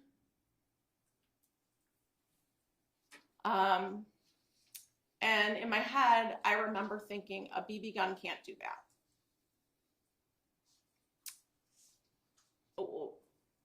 The instinct in my body was that I had to barricade this door. But I'm afraid to go back to the door to put the night lock in. Okay, I'm sorry, I have to stop you for a second. After you locked eyes and you see a gun, do you hear anything? Nothing. Okay, Oh, well, sorry, it's okay. there were, it's totally silent in the hallway, but I do hear 3 loud pops. You could feel the force like coming, like the way the door hit, it was very forceful, but the sound did not match the force. What do you mean by that? It was like higher pitched than the power of what was happening through that door.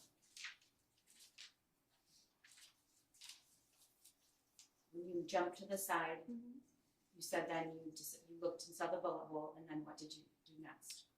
There was a filing cabinet over on this side of the door against the wall, and so it's like a longer one, and so I grab it and I'm trying to move it, and I'm realizing I can't move it, but I know I have to get back and barricade that door. Okay. You were shot that day. I was. Okay. And can you tell the jury and show the jury where you were shot? Yeah. I'm gonna remove this. Is That's that okay?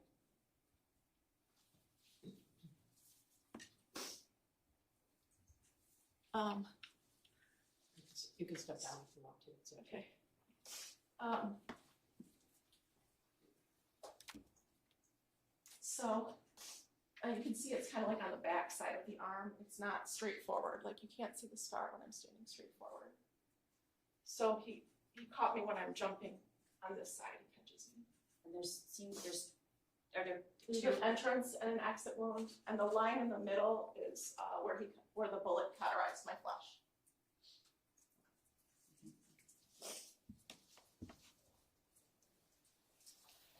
When you were trying to move the filing cabinet, at this point, did you I'm okay. did you know you were shot? I did not know. Okay. Were you feeling anything physically? No. There was nothing physical. I was so focused on, I have to barricade this door. And when I realized I couldn't move that filing cabinet, I still had the night lock in my hand. And so I got down on my hands and knees and I crawled the length of the door and I dropped the night lock in. And it made that like ting sound when it hit the ground. And then I went. Talk to me about why do you say that it made a sound? Was that significant to you? The only thing that I have to go on right now is what's happening in my space and what are my senses telling me. It just sticks. Was there anything, could you see, smell, or hear anything else outside of your door there was a smell of a cat, like a cat gun might have smelled like, or, but I'm not going back towards the window, right? I'm just dropping that in. And then I grab the rolling cart, which is also against that back wall, and I push it, and that's what you see in front of the door. So that piece of furniture is the rolling cart? Yes. Okay, and you could move that? Yeah, it was really easy to move. It was just a push. Okay. At this point, did you know you were shot? No. Okay, what happens next? I'm concerned that he's gonna come back around to those windows. So I know that I need to hide in that room. When you say those windows, the front ones or the back ones? The back ones. Okay. In the back. So I've barricaded the door. I'm trying to make myself invisible in that space. So I go back to that large filing cabinet and move it just enough so that I can crawl behind it. And we can't see that here because it's to the left, so would you be able to see, would somebody looking in the window next to the door be able to see you? No, the cabinet was quite large and it was wide. They would not have been able to see me behind that cabinet. Okay. At this point, did you realize you had been shot? I knew I could start to feel blood rolling down my arm. And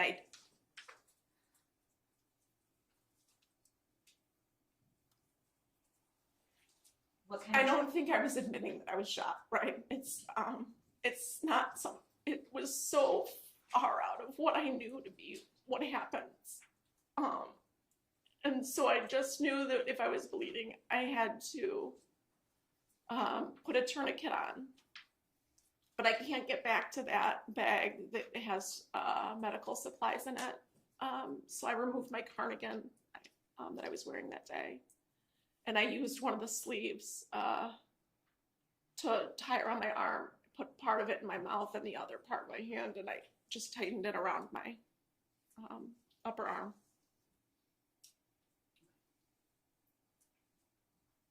Are you feeling any pain at this point? No. Okay.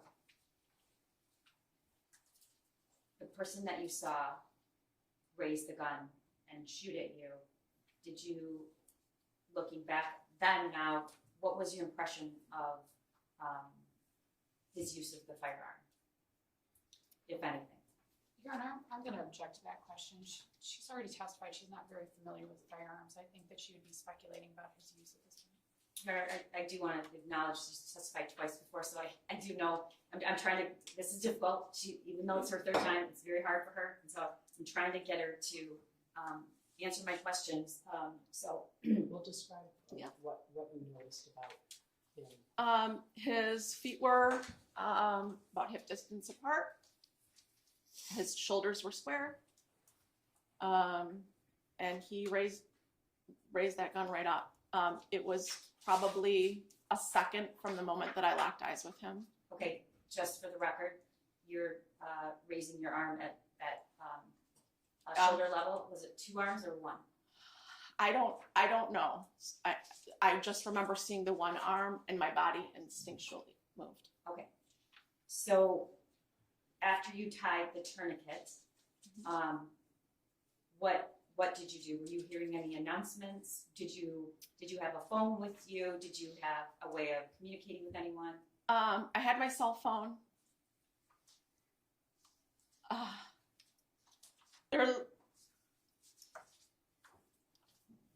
The thing that I know to do is to barricade and listen. So I'm trying to figure out what to do next. I know that if we're in lockdown, 911's been called. There's a phone on that desk, but if I reach for him, he's there, he'll see me. And then I'm worried about what's happening in the front office. So I don't want to call up there. And I text my husband, I love you, active shooter. Within a few... Did you let anyone know that you had been shot? No, not at that point. within a few minutes, I receive a text message from my daughter who went to school in a neighboring district. Through social media, she had heard that there was an active shooter at Oxford High School. She said, "Mom, are you okay?" And I said, "I'm sheltered in place. I'm safe. And I love you."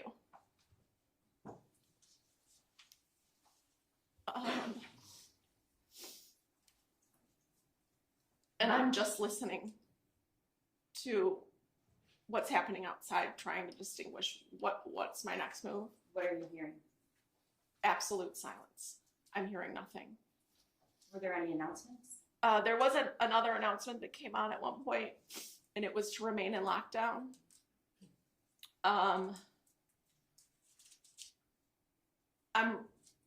There's a hallway text thread that we have. That there's no one texting on that, but You there. mean the teachers Yes, in that in the hallway have hallway. a group text? Yes. Okay.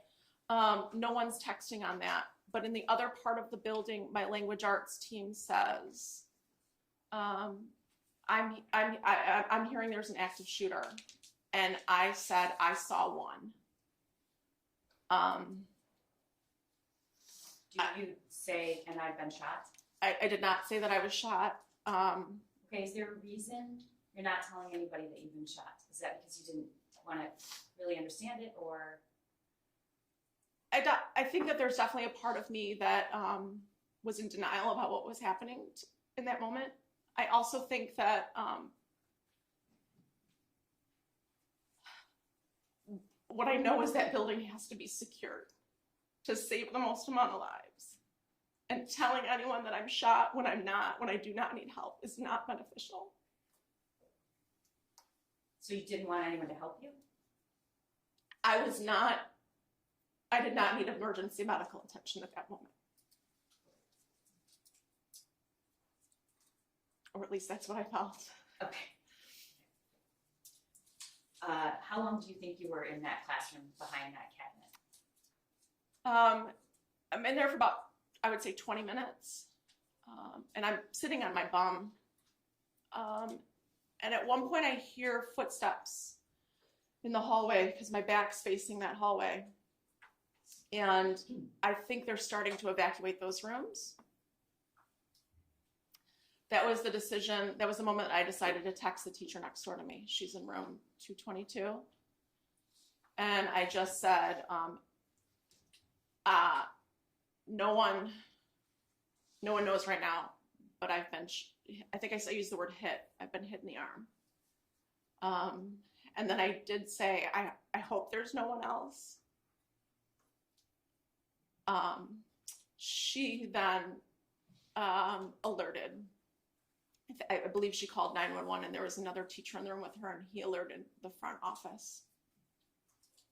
So at some point, did somebody come to try to help you? It was pretty quickly after I sent a text message to them that Kurt News, who was our assistant principal at the time, that he shows up at my door knocking, Molly, are you in there? And from behind that filing cabinet, I said, yes. I've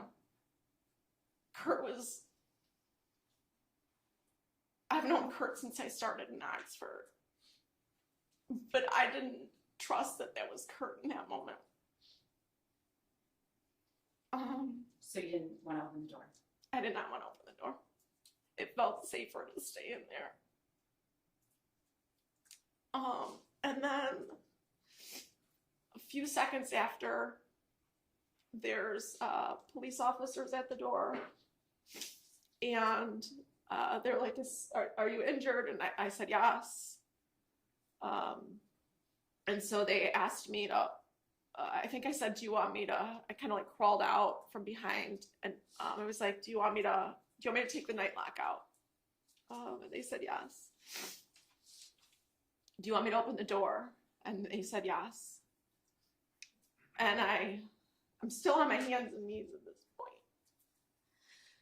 They reach up for the handle.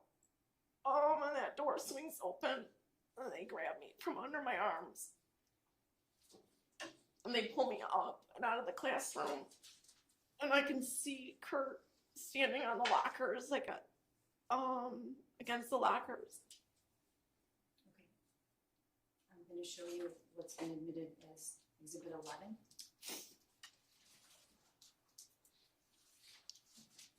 What is that, Molly? That's them at my door. And that's them walking me out. You can see that there were multiple police that were around that door when they pulled me out. And then the two escort me out door 4.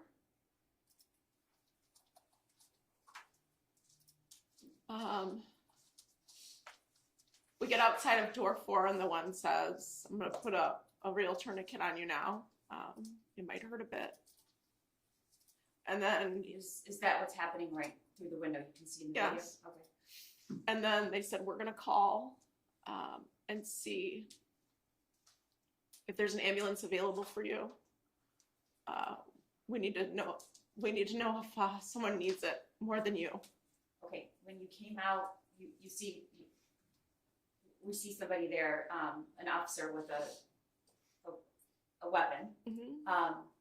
Was there anybody else in the hallway? Were there any students? There was no one in the hallway. It was completely silent with the exception of a walkie or two that was going off. And what information did you have at that point about the shooter, or did you know if somebody, if they're still in the building? Did you know if there were victims? What did you know? I have no idea about anything, but when he says, we're gonna see if there's someone else, I think it was the moment that I knew that there was someone else. When you got outside, what did you see or hear?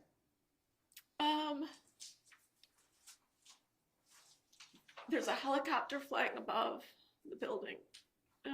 There's a couple snowbanks. Did you see any students? There were a smattering of people throughout the parking lot. I honestly couldn't tell you if they were students or parents. Okay. Eventually, did you get into an ambulance? I did. And where were you taken? I was taken to Lapeer Hospital, or the hospital in Lapeer. Okay. And what happened when you got there? We get to Lapeer, and I asked to walk in. I felt like if I could walk, I wanted to walk. And so they supported me to walk me into the hospital. And as I'm walking in, the hallways are lined with doctors and nurses. Like they were prepared for a disaster. Okay. What did you learn about your injury that day?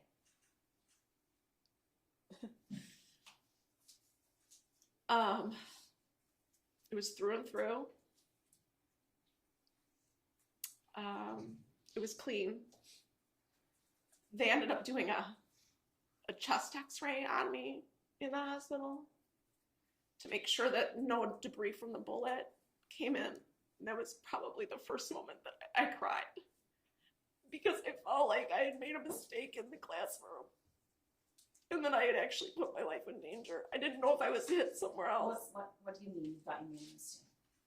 I didn't know if I was hit somewhere else. I couldn't understand why they were doing a chest x-ray on me. Okay. Were you released that day? I was. My husband came up to the hospital to come get me. We went home that night.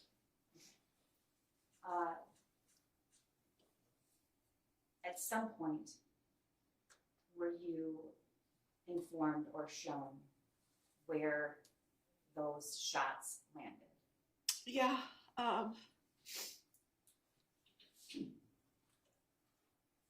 He was aiming to kill me. Those shots were intended. Okay. I want to back up. When did you learn where those shots landed, other than you knew it hit your arm? My husband was my nurse at home, taking care, cleaning my wound. And at some point when, I'm holding him out, I realized That's a heart level. And he was aiming to kill me. Okay. How many inches is it from your heart, Molly? I would say about 6. Okay. At some point, were you shown the picture of your door that depicted?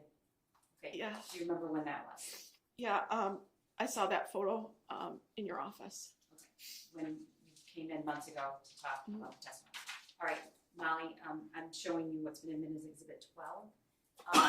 Is that the classroom, your classroom door? It is. Okay. And the pink rods, do you know what those indicate? The bullets that came through the door. Okay. And when you saw that in my office, what did you say? He was aiming to kill me. That's a shot to the head and to the chest.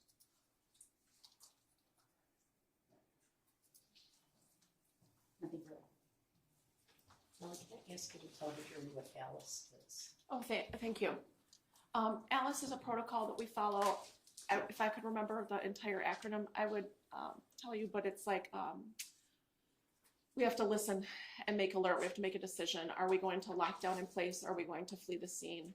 Or are we going to have to go on the attack that like someone would come in the room? So it's just kind of dependent upon the situation and what decision we choose to make in a situation like that. Thank you. Cross line. Nothing wrong. You should be excused, Your Honor. Yes, you can step Thank down you. when you're excused. Our next witness involves the exhibits that we spoke about earlier today. Okay. So we have a little setup here. We are ahead of schedule. There are certain things that need to be set up for your review, so we're going to take another break. Okay. All rise for the jury.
Are you guys all set?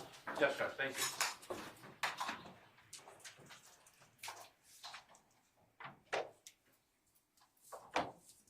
Your Honor, calling People v. James Crumbley, case number 22-279-989-FH.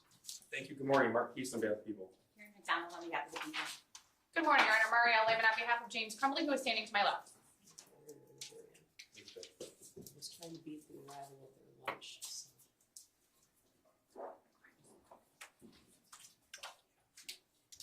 Ms. Williams was in the TV's on, and the volume turned up as well. Oh, this one is on.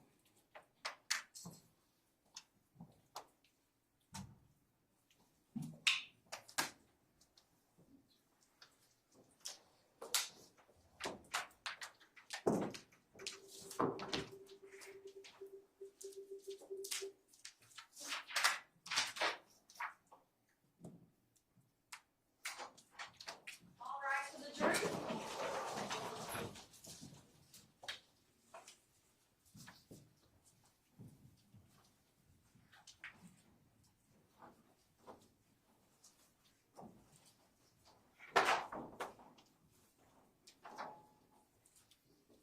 All right, you may be seated. Prosecutor, who's the next witness? Edward Murkowski, Judge.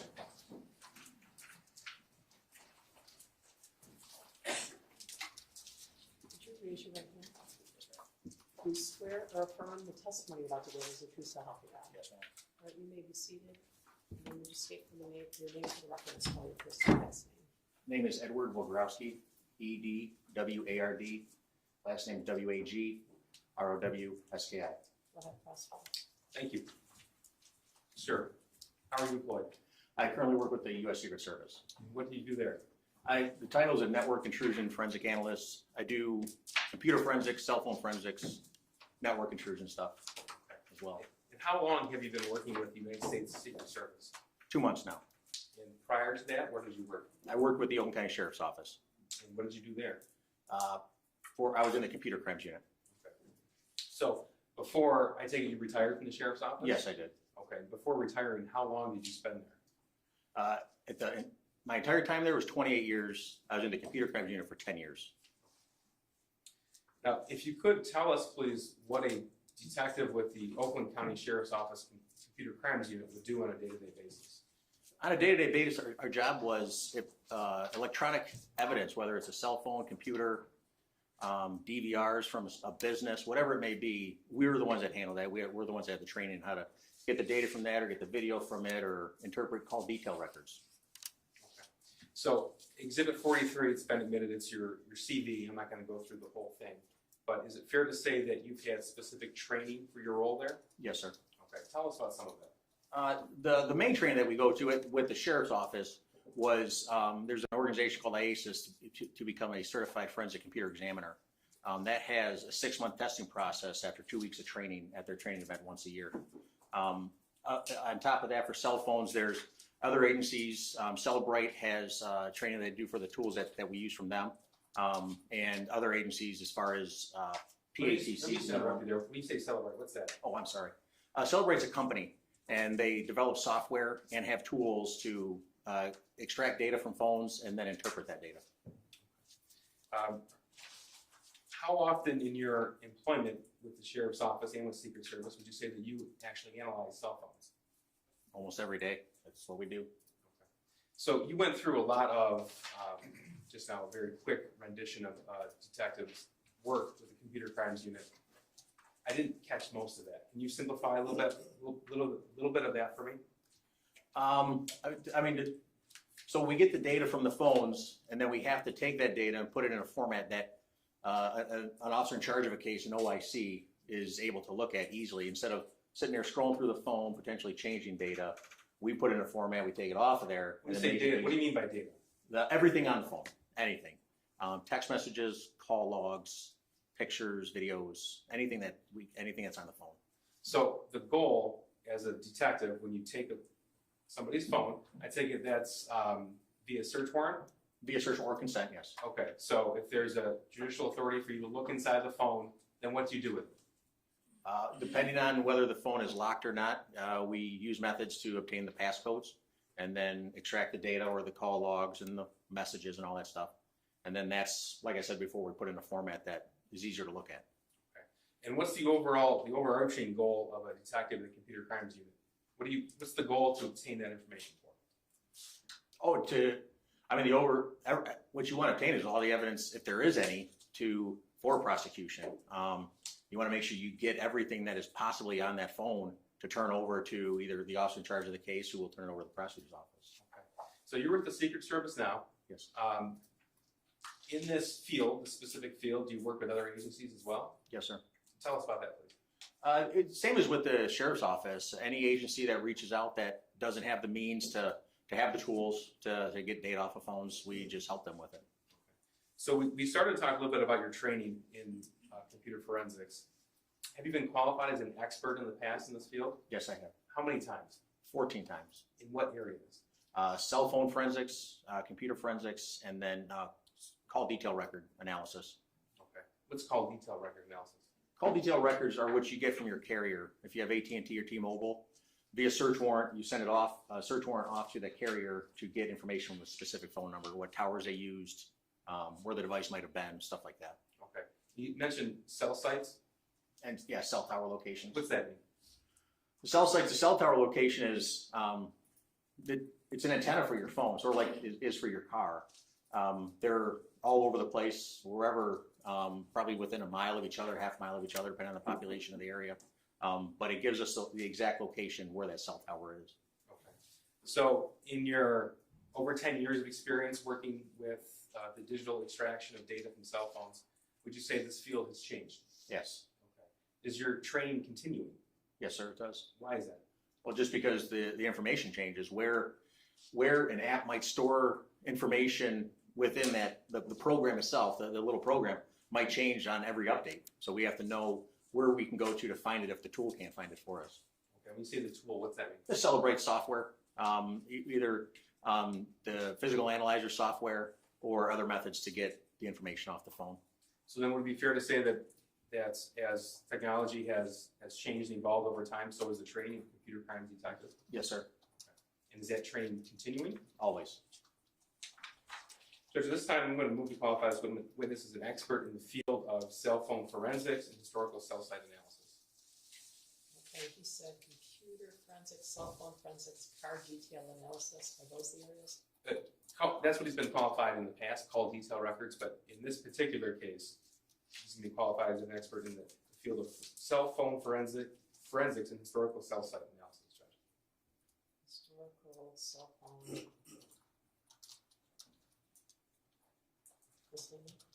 No objection, Your Honor. You may consider this witness as an expert in the area of historical cell phone analysis and cell phone forensic analysis. Thank you, Judge. Cell site analysis. Cell site. Thank you, Judge. Sir, you mentioned that the overall goal is to extract as much information as possible. Would that be right? That's correct. Okay. So in a digital investigation, would you confine yourself to just the cell phone? No. Okay, so what else, what other areas would you look for information? Outside the cell phone, the call detail record isn't stored in the phone. We have to reach out to the cell carrier. A particular app, whether it's Facebook Messenger or Instagram or whatever, we can search warrant them to get information for somebody's account.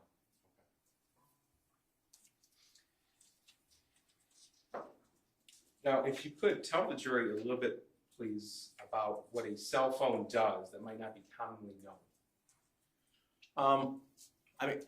When you're not using it, when you're not interacting with it and swiping up and down and stuff like that, it could be updating your email, because you don't always tell the phone to update, it just does it by itself. Or it's talking to a cell tower to know exactly where you might be in case it needs to send you a message, or it knows whether you're not in range or not, so the carrier knows to hold on to that message. There's a lot going on in the background that people just don't know the function's happening, but yet it's continually happening. Is that while a phone's powered on? Oh, yes. Okay, so what happens if the phone's powered off? Nothing. It can't do anything. It can't receive information, can't send information. Okay. Now what about Android phones specifically? Have you had the opportunity to be trained in data extraction from Android phones? Yes, sir. Okay. Is that the same as Apple phones? iPhones? Not entirely. How the operating system is written, it's a little different in the process in getting the data off of the phones. What do you mean? On Android phones, it's a little bit easier to get the data off of a phone than it is an Apple phone. You said operating system. What does that mean? The main function, when you look at the phone, the main screen, that's the like Windows for your computer, right? Or iOS for your Mac or whatever. The operating system is the base of that phone, whether it's Android or an Apple, which uses iOS, an Apple phone. That's the main thing that makes the phone function. Okay, and I think you said that Android operates differently than Apple? Yes, it does. Okay, can you explain that to me again, please? It operates a little different on how it stores data, how it retains that data, whether it's a file-based encryption, whether it's even encrypted at all, depending on the phone that you have, the manufacturer of that phone, and where it stores that data. Now, are you able to obtain someone's locations based upon a device? You can, yes. Tell me how that works.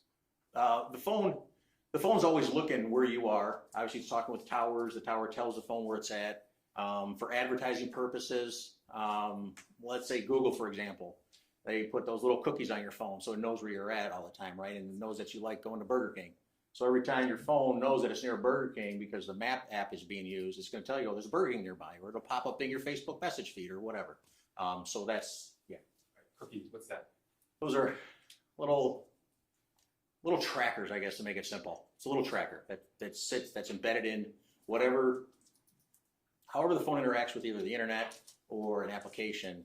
It's a little nugget that just sits on your phone, waiting to be activated to tell either Google where you're at, Apple where you're at, and to give the user a better experience with their phone. So if I'm on my phone and looking at a website, for example, and I can get that little bar at the bottom that says this website uses cookies, accept or yes or no. Yep. So if I either hit yes or I close out of that box, then it's tracked on my phone. If you hit yes, correct. Okay. What if I hit no? What happens? Then the cookies, they're not installed because you're not giving permission for them to be loaded up to your phone, not installed, loaded to your phone. So in order for me to look at the website, for example, though, I'd have to hit yes. Not necessarily, no. Okay. No. So this is something that, as an investigator in this field, you're able to use to help understand the location of the device? Correct, yes. Okay, and tell me how that works, though. Well, like I said, one of the main things that we use is what's called location services. Location services are what tracks where your phone is within either an Apple or an Android phone. Google stores that data, again, because it sells that data to Burger King or McDonald's, wherever the heck you might want to, you're in, whatever you're interested in. And it keeps track of where you have been, where you like to go to use that information in the future. Okay. So I want to talk about, specific to this case, I want to talk about some of the evidence that you reviewed in this case. First of all, were cell phones seized in the course of this investigation? Yes, there was. Okay. And you were the individual, you and members of your team had the opportunity to review those cell phones? That's correct. What about information from social media outlets? Yes, we did. Okay. Now, regarding the cell phones, I'm going to summarize this, and I want you to tell me if this is accurate, okay? So source of electronic information from the shooter, an Android phone, T-Mobile phone, last four digits, 1551. Correct. Yep. That's right? Yes, sir. Okay. A Facebook account? Correct. An Instagram account? That's correct. Okay. Now, regarding Jennifer Crumbley, there were 3 cell phone seized, is that right? Correct. Okay. So we have 2 from T-Mobile with the same identical phone number. Is that right? Okay. A TCL A509DL we refer to as a burner phone. What does that mean? A burner phone is what we refer to. It's a phone that you can go to Walmart in the electronics section where they sell their TVs or any CVS or Rite Aid and just buy it in a packaging and activate it. The SIM card's in there, and there's really no account that's needed to get it up and going. You just activate the phone by putting money towards the account within it. Okay. A Facebook account, jehn.crumbley.7, and includes the messenger functions. What do you mean by that? So Facebook Messenger and Facebook, separates 2 separate platforms. But you can search warrant Facebook for Messenger information, or you just search warrant for Messenger information. Okay. And then we have certain emails account from Gmail and Yahoo. Correct. All right, and then Instagram account JEHNC78. Correct. Okay. So regarding James Crumbley, again, 3 phones were seized, 2 of which were T-Mobile phones with the same phone number, and the third being the TCL 8509DL burner phone. Correct. Okay. 1 Instagram account, James R. Crumbley. 1 Facebook account, which included the messenger function, James R. Crumbley, and Yahoo, Gmail, Charter Communications email accounts.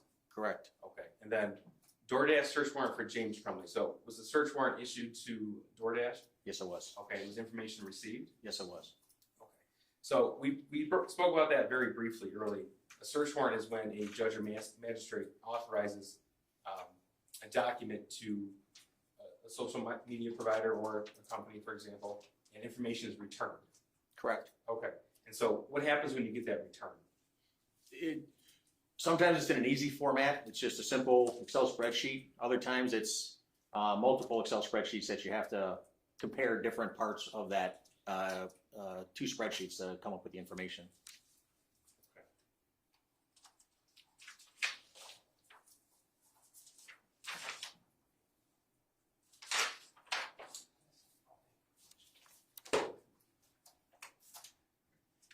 Now, your role normally would be to talk about cell phones, computers, cell towers, things like that. Correct. Okay. So, with your permission, I'd like to talk to you about November the 30th, 2021. Do you remember that day? Yes.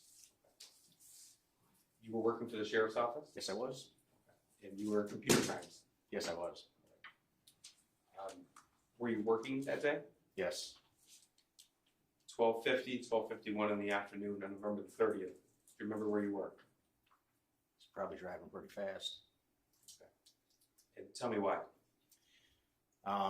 We got news from our captain that there was a shooting at the Oxford High School. Prior to that, we, our sergeant who was off that day, reached out, texted one of the guys in the office and said there was a shooting at the high school, and nobody believed it. Like, we believed it, but we're like, it's just somebody nearby at a house, you know, fired off a rifle or something, and the police are gonna go do their job. And then a couple minutes go by, and the captain comes in and he said there's been a shooting at the high school, and he said all hands on deck. Okay. What did you take that to mean? There was a shooting, like, it was, All hands on deck. You're not normally somebody who responds to active shooter situations, right? no, it's for the nerds. For the captain to come to the computer crimes office, that was all due respect to the guys in there and the gals in there. That's not their job to deal with that. The fact that he came in there it was a really big deal. Okay. And you mentioned you were driving pretty fast. Tell me about that. I remember getting out to my car.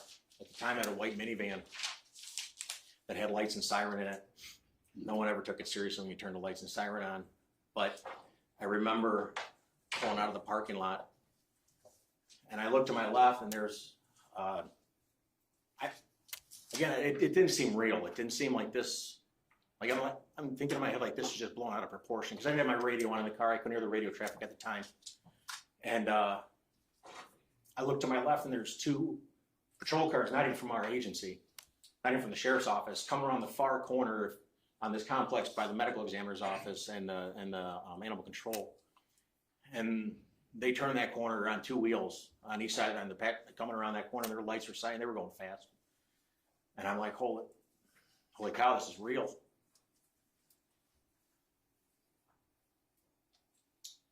So then I turned my lights on because I just thought we'd get there and do what computer crimes does, you know? We would do our thing. And I turned my lights on, and siren, and I started going north towards Walton. Telegraph runs up to Walton, and it cuts over to US 24. Telegraph cuts up to Walton, and it goes over to M24. And I had no idea where the heck I was going. I've been to Oxford for a half a second driving through. And I thought, well, I remember thinking when I get there, I'll just follow the crowd because it's going to be big. And going north on 24, and I see one of our SWAT vehicles going across the bridge from 75 down to 24, and the light was red for me, and I thought, well, I'm gonna have to slow down. Like, there's cars coming down the ramp. And I remember getting closer and closer, thinking, how come nobody's going? Like, my light's red. This cross traffic should be going. Like, because as a police officer, obviously, when you run a red light, it's extremely dangerous. You don't do it haphazardly. And I'm approaching this light, thinking I'm gonna have to slow down. And as I get to the light, I look over and there's a patrol car just sitting. I don't know what agency they worked for, and so I go through that intersection, and then I see them join up behind me, and then I see two other patrol cars from another agency coming up behind me. I remember, I don't know if it was Brown Road or what, the next major crossroad up the hill there. I remember that light was red and there were cars stopped in both lanes, and I thought to myself, I'm gonna have to go onto the shoulder. And so I'm looking at the shoulder thinking, I mean, it's part dirt. It's a small shoulder of asphalt and dirt, and my small tires on that minivan, it's not gonna handle well, but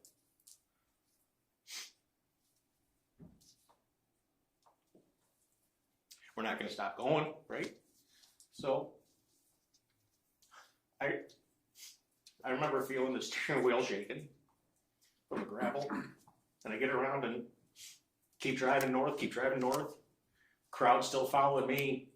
I look up in the mirror every once in a while, and there had to been, I couldn't count them. They were so far deep behind me, and the ambulances and the SWAT vehicle. And we get up into town, up into Oxford, I think we were. And as I'm approaching the light, it just changes red. So obviously cross traffic doesn't know what's going on there. You might just have somebody that just goes straight, and again, it's dangerous. It really is. And so with the lead car, I've always been told the lead car in a situation like that, you always hold that intersection for everybody else behind you because they're coming. And so as I inch into the intersection, I stop dead in the intersection with the lights and siren going. And I counted at least 16 vehicles just go screaming past me. And we start getting into town, and northbound traffic's blocked. It's dead stopped. I remember going against oncoming traffic, and now you see cars coming at you, and you're the whole way there. All I could hear on the radio was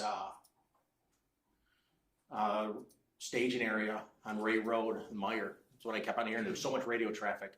I heard bits and pieces of other things, but that really stuck in my head. And so we're just driving north, and finally I just see a Meyer, and I'm like, okay, well, we gotta be far enough north. This is where I gotta go. And so I pull up onto Ray Road, and I meet up with other deputies in the area. If you could describe to us what you saw when you arrived at that Meyer.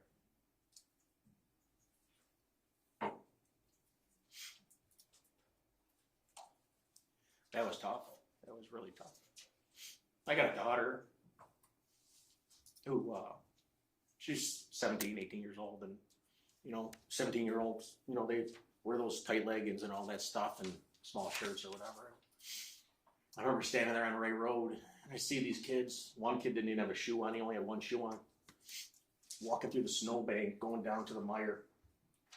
And I see these girls dressed like my daughter. And it was cold that day. I had 2 coats on, and I was shaking. I was shivering. It was so cold. I remember offering one of our lieutenants at the time. He didn't have a coat. I offered one of my coats because I was so cold, and he didn't take it.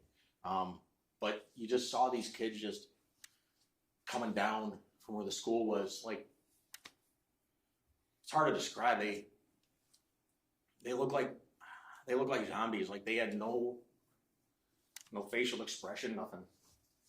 So there were kids there. Were there parents at the Meyer too? Down by the garden center. The crowd was heading that way, and it was chaos. It really was. I really didn't know what to do once I got there. I didn't know where the school was, even though it was just up the street. So everybody was walking to the garden center, so I started going that way. And at first, we were told to start getting people to sign their name into notebooks. We were just grabbing them off the shelves in the Meyer and boxes of pens and stuff, and just write their names in the notebooks for whatever. I don't know why they needed that. So I'm trying to walk around and get this information from people. And then they start yelling. Someone starts yelling, get everybody inside, get everybody inside. So I go back outside to try to usher people in.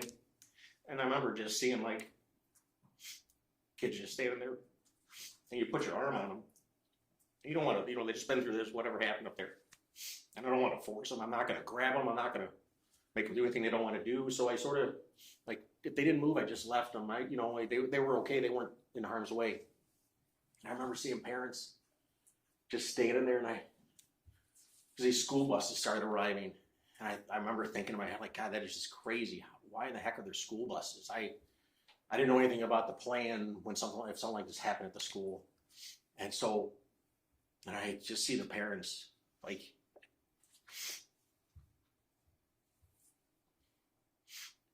you see them just almost praying in their head that their kid came off the bus.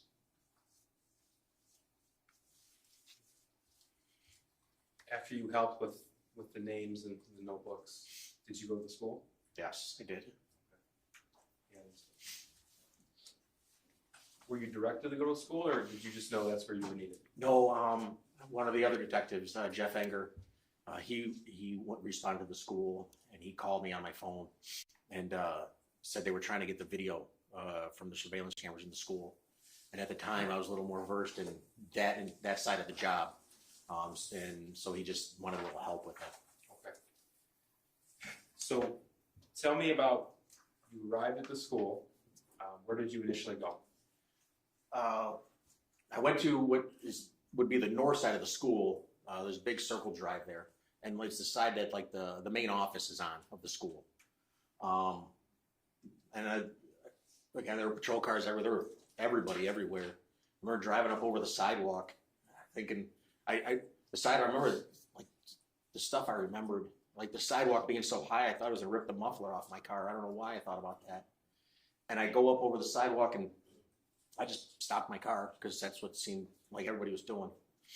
And I walk in the door, and one of our sergeants is standing there, providing security just for that door so people aren't coming in. They shouldn't be coming in or whatever. And I asked him where the security office was, because that's where Detective Enger told me he was, and pointed me to the office, and people eventually pointed me back to the security office. Okay. And who did you encounter when you went there? As I walked in, I remember seeing the security officer, Jim Rourke, was in there. Deputy Jason Lewert was there. I didn't know him at the time. ATF agent Brett Brandon was in the room. Right here behind Yep. And Lieutenant Marsban was in the room. And you said at that point you were called over to help with the security footage. That's correct. Okay, so tell me what your role was at that point. Obviously, the bosses are going to want to know what happened, where it started, all that information, and I wasn't given any direction. We weren't given direction, but we just had to figure out when it started, where it started, how it started, as much as we can, because they're going to want to know that information. And so we just started reviewing video footage. At that point in time, was the high school still being cleared? Yes, it was. Okay. And when I say being cleared, we haven't had another officer testify yet. What does that mean? To clear something, you're going to look for more bad guys. You're going to look for maybe bombs that might have been placed, someone hiding in a room because they know the police are there, so they're checking every room, every closet, everything in a high school, going door by door, checking it all. So tell me how it is that you went about your job that you were called there to do that day. Jim Rourke, like I said, he was the head of security. And they had a system where you didn't actually interact with the DVR system itself. You interacted through a portal, a web page, to access the server where the video was stored at. And thank goodness he was very well versed in that. So I immediately, I told him, I said, well, you got to help me figure this out because I don't know what's going on here. So Jim and I sat there, went to the hallway that it started, and tried to determine at what time the shooter went in there. So how many cameras approximately did Oxford High School have equipped for surveillance footage? Well, they released 100 cameras. Okay. And it was your responsibility to review that footage? Yes, it was. Judge, this might be time for a natural break. All right. Well, the jury's lunch is here, so that is probably where I'm not sure if I call you sergeant, detective, lieutenant, mister, hey you, none of those? That's fine. Okay, all right. You should not discuss your testimony because you're still listening right now, so please don't discuss your testimony with anyone. All right, so you can step down. If I give you till 1:15, is that? Okay, those who ordered lunches, your lunches are here, all right? Do not discuss the case with anyone, don't text anyone, all right? Okay. All rise for the jury.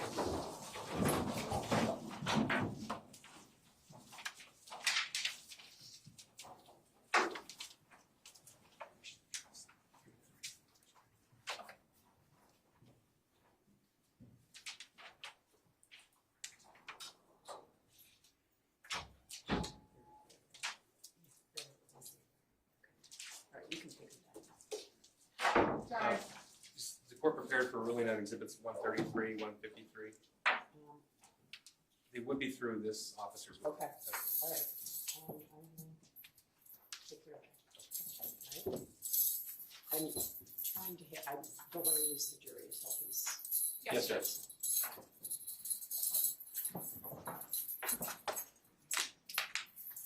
Other way.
22279989FH. Thank you, Marquise, on behalf of people. Karen McDonald on behalf of the people. Good afternoon, Your Honor. Mario Lehman on behalf of James Crumbley, who is standing to my left. You may be seated. We previously had our argument yesterday evening about numerous exhibits. A number of exhibits were allowed in, some were excluded this morning. There is a question remaining about People's Proposed Exhibit 133 and People's Proposed Exhibit 153. People's Proposed Exhibit 153, we heard argument about, it's the court's ruling that this exhibit does not qualify under any hearsay exception. It's the same ruling and for the same reason that Exhibit 118 was excluded. And then as it pertains to Exhibit 133, broke this exhibit down into two parts. The first one is the Tuesday 10 a.m. I have to go to my kid's school. Counselor just called. This is what I'm dealing with. I'll be back by 11:30 to 12 the latest with a picture of the math homework.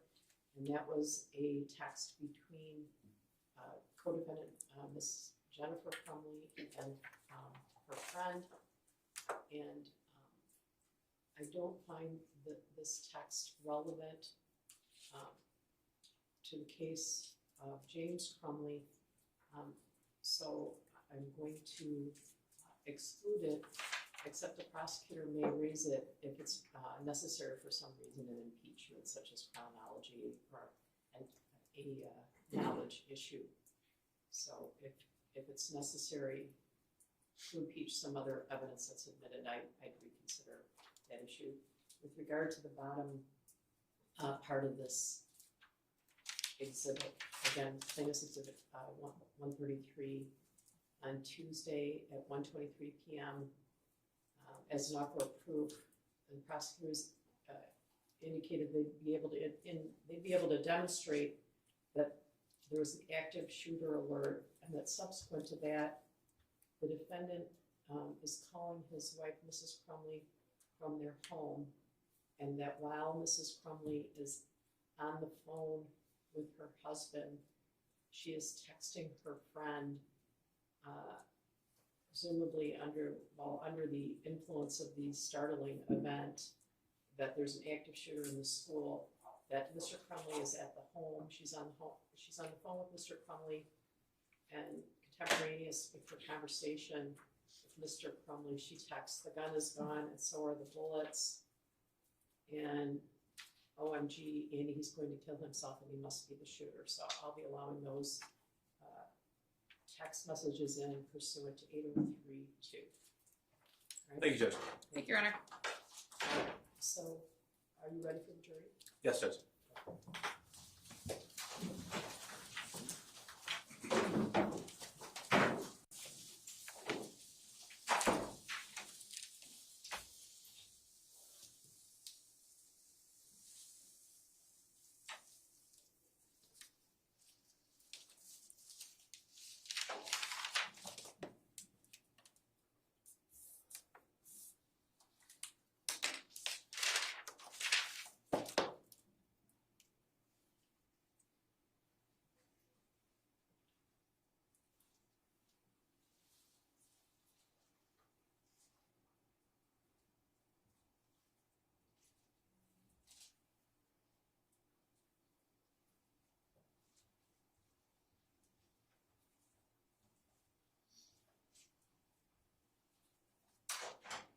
All rise for the jury.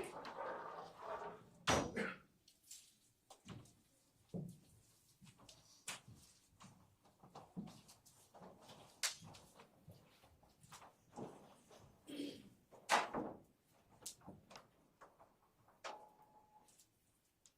right, you can see it. Mr. Wojciechowski, you are sole girl, okay? All right, go ahead. Thank you.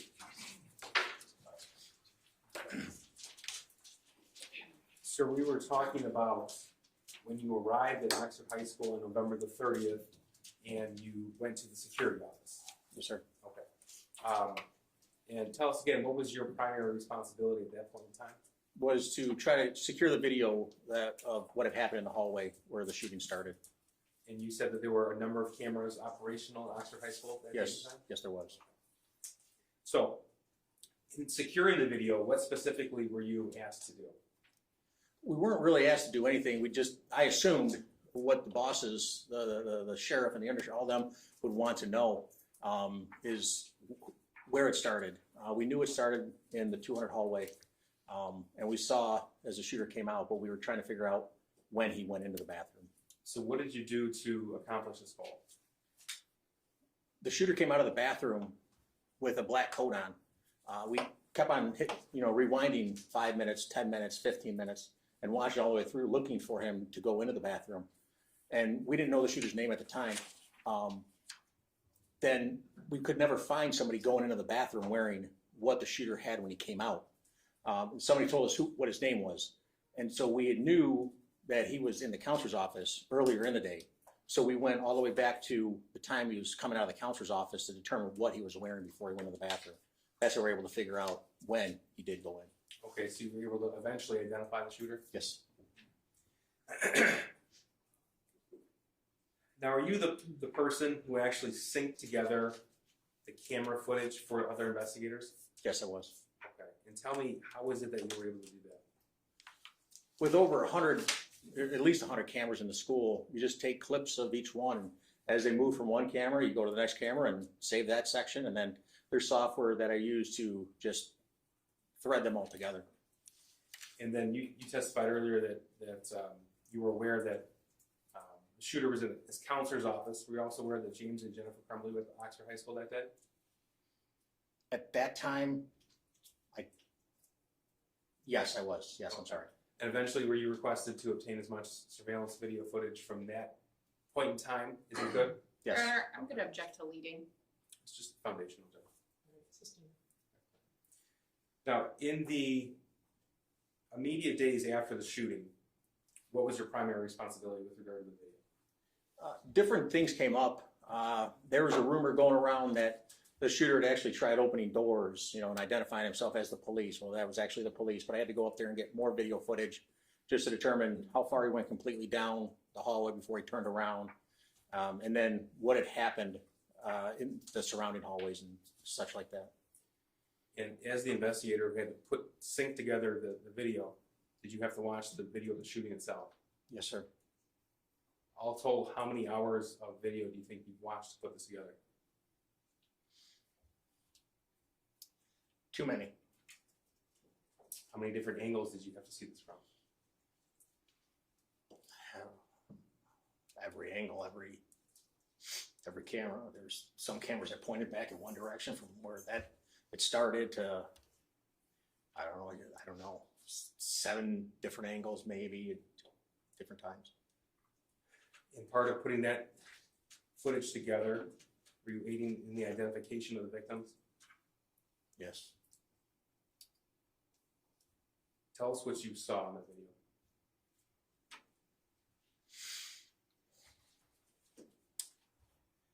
Started at 12:51.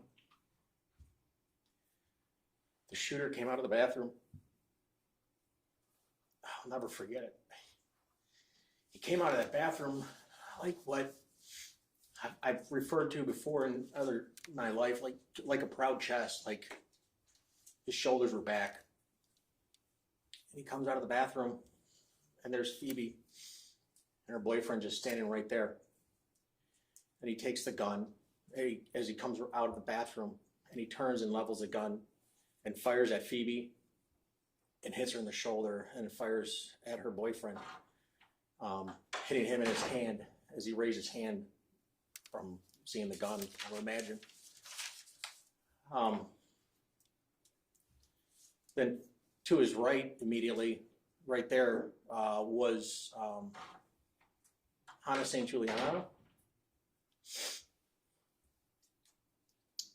and Kylie and Riley.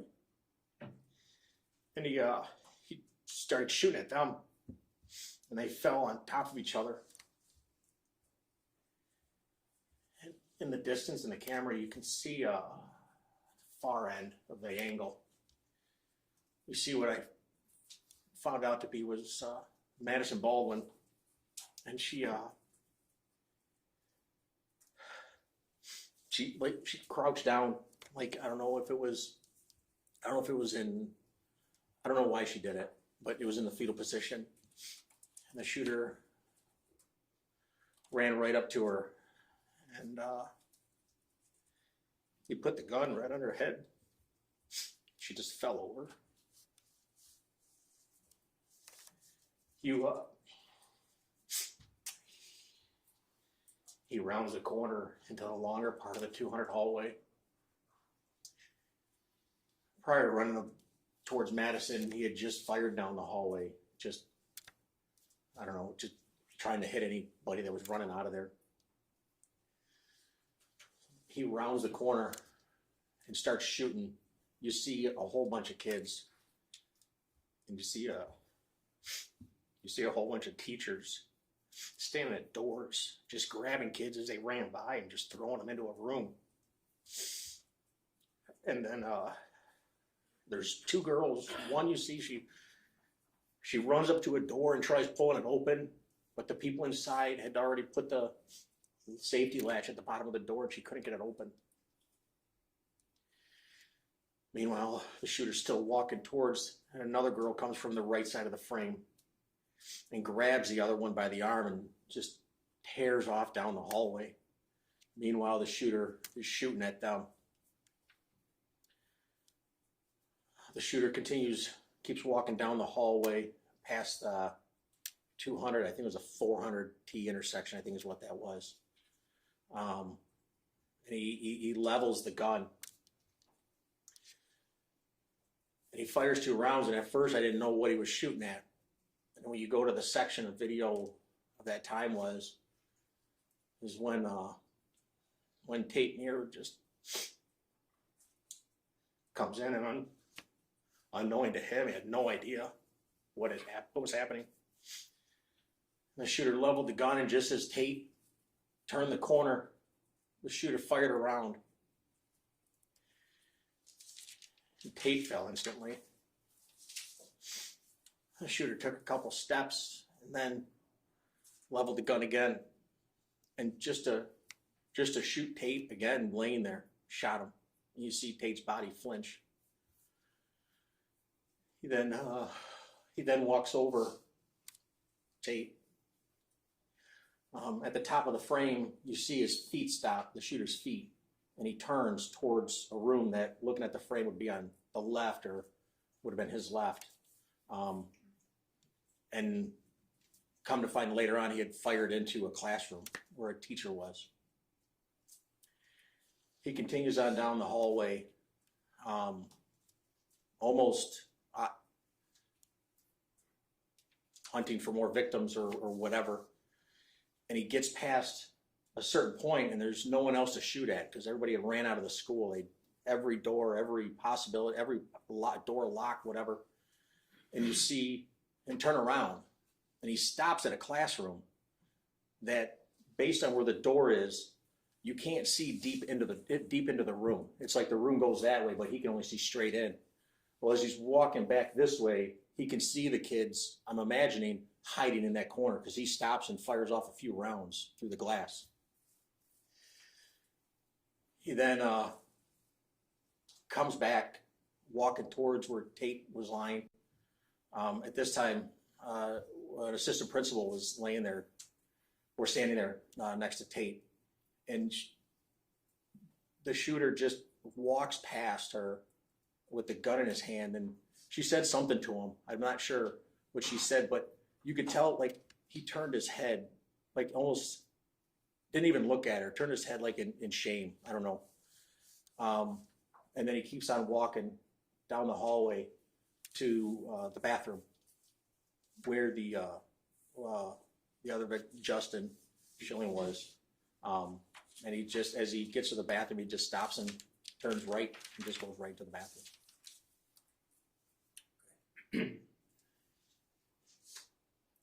Did the shooter eventually exit the bathroom? Yes, he did. Before he did somebody else exit the bathroom? Yes, another student. Tell me what you saw there. That student, he was I don't know how else to say it, but I've never seen somebody actually run for their life. And that kid was running for his life. Now, did the shooter eventually exit the bathroom himself? Yes, he does. Tell me about that. Comes out of the bathroom and he looks around a little bit, see what's going on. Turns around and the bathroom, the doors sit back in like a cubby type area, so they're off the hallway, the main hallway you really can't see, but he turns back around. Eventually now, the two first responding deputies had gotten to Jason Lewert and Jens, were coming down the hallway. And Lewert was a little bit faster than Jens was just because he was trying to cover more ground. You can see Tate laying on the ground. And Jens is walking a little bit slower. As he's walking up to him, the shooter just puts his hands up in the air and then goes down to his knees. As he's doing that, Jens realizes he sees something, and he yelled gun, from what he told me. And the shooter then lays down on his stomach. Jason Lewert come back, and that's where they take him into custody right there.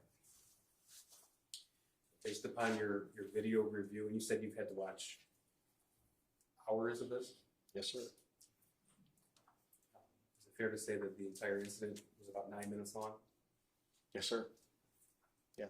He was taken into custody at 1300. That's 1 o'clock. I'm sorry. Started at 12:51. He was taken into custody at 1 p.m. Thank you, sir. I'm going to go through some of the evidence that you recovered in your forensic investigation. We talked about different information that you were able to draw upon from James Crumbley's phone, Jennifer Crumbley's phone, and the shooter's phone, as well as their social media accounts and emails. Yes, that's correct. So you've seen all of the bits of every exhibit in this case you've seen, is that right? That's correct. And you've seen the demonstrative portions of those exhibits in this PowerPoint report too. Correct. Okay. So you're aware, and everyone's aware, we have a citation with the evidence number on that slide, as well as a citation to where from these sources of electronic information was pulled from. Correct. Yes. Now, from what you reviewed of the exhibits, do they fairly and accurately depict the information that you extracted from the social media accounts and from devices themselves? Yes, it does. They do. So we'll start in late winter or early spring of 2021. Mr. Keys, can I just ask you, this source of electronic information, which exhibit is this specifically? This is not an exhibit, this is just a demonstrative aid for everyone. All right. Thank you.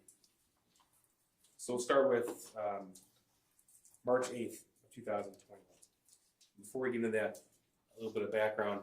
You were able to obtain a Facebook Messenger chat between James and Jennifer Crumbley? That's correct. And tell me how you were able to obtain that. Like we were talking earlier, you can send search warrants off after authorization from a judge to obtain information on someone's social media accounts or phone numbers. Okay.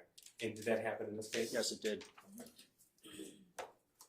So I'm going to show you what's been admitted as this is People's 44. Sir, what are we looking at here?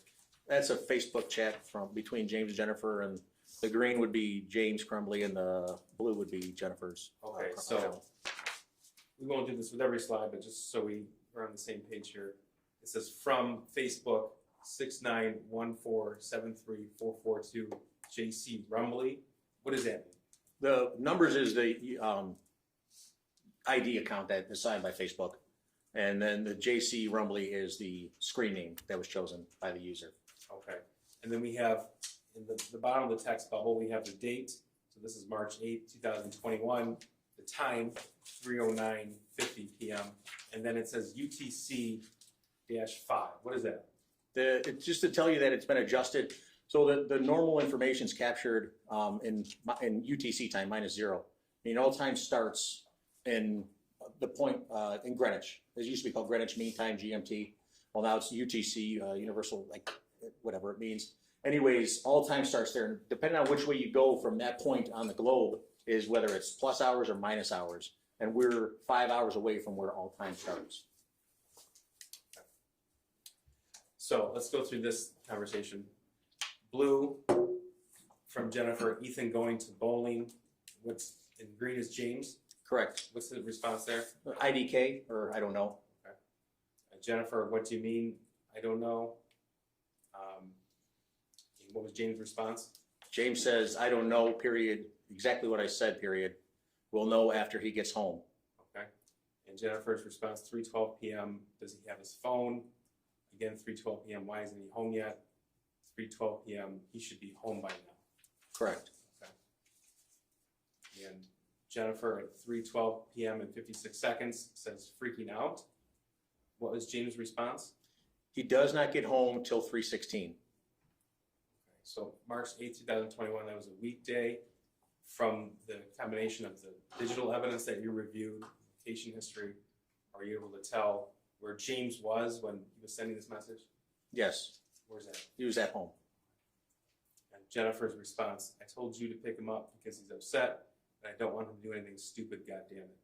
Correct. That's March 8th at 3:13 p.m. Correct. Okay, and James's response? Dude, period, chill, period. He is fine, period. And I'm trying to fucking work. Excuse me. I'm gonna move on to, again, March 8th, 3:13 p.m. What does Jennifer say? Jennifer replies with, does he have his phone? Question mark, question mark, question mark. And James's response?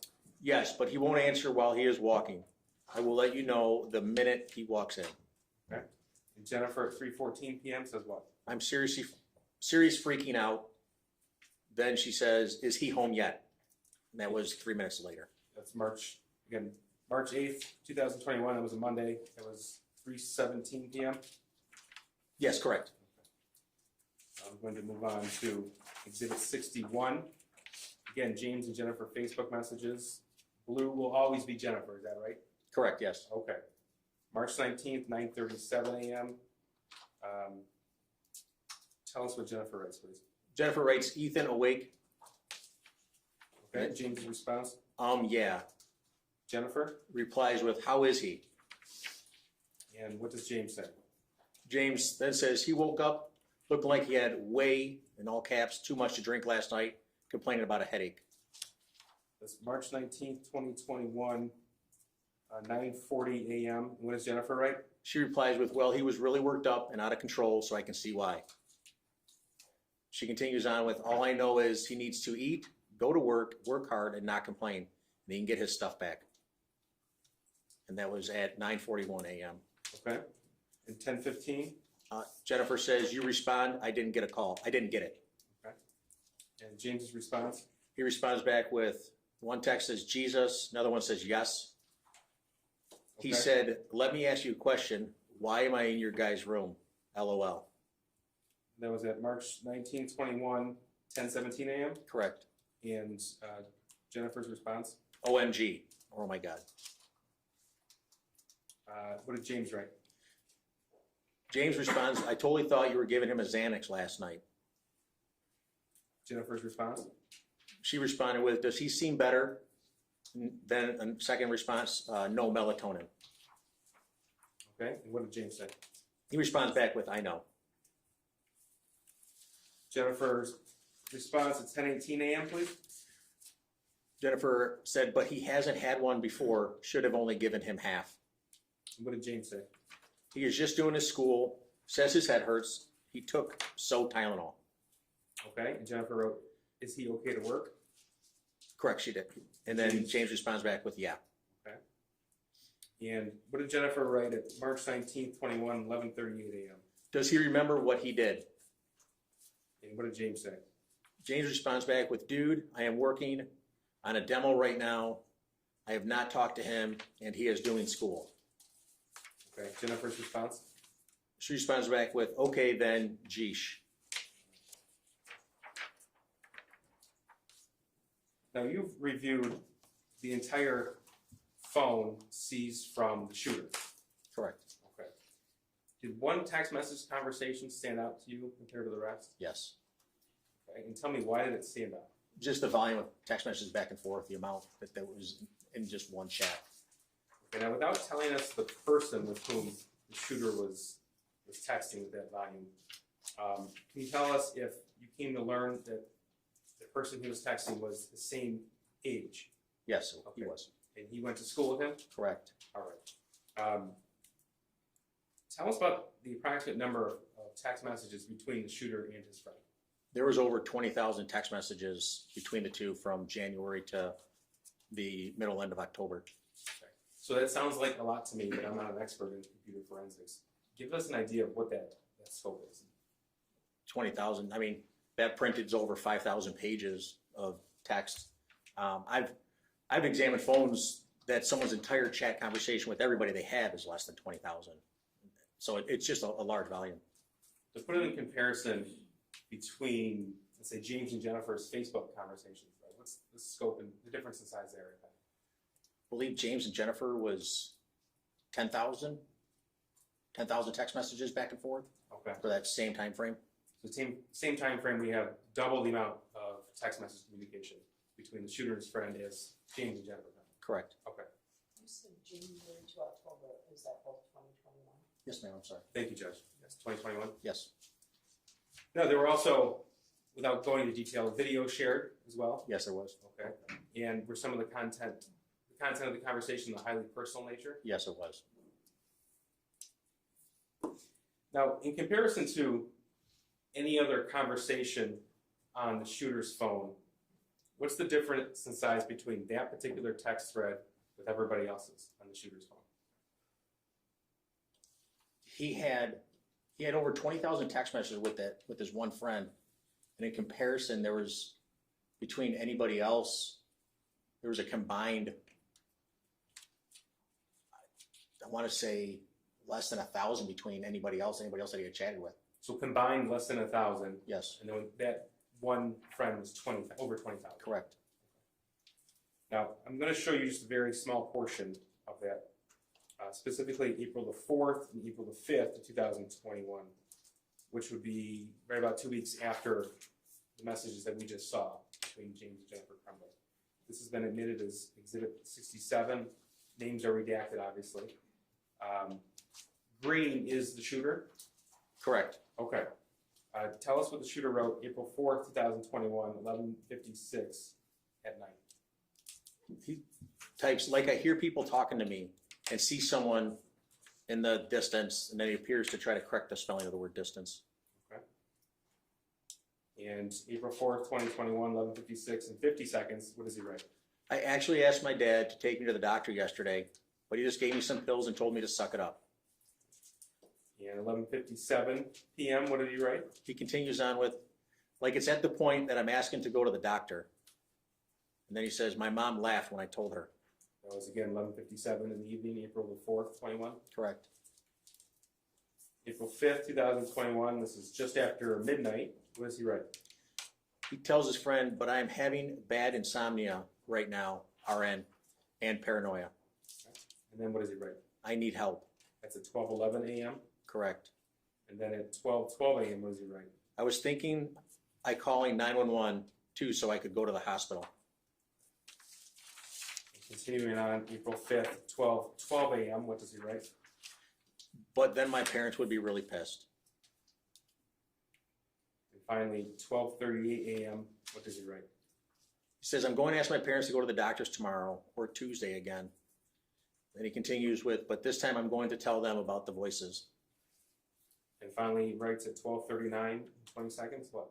Like I am mentally and physically dying.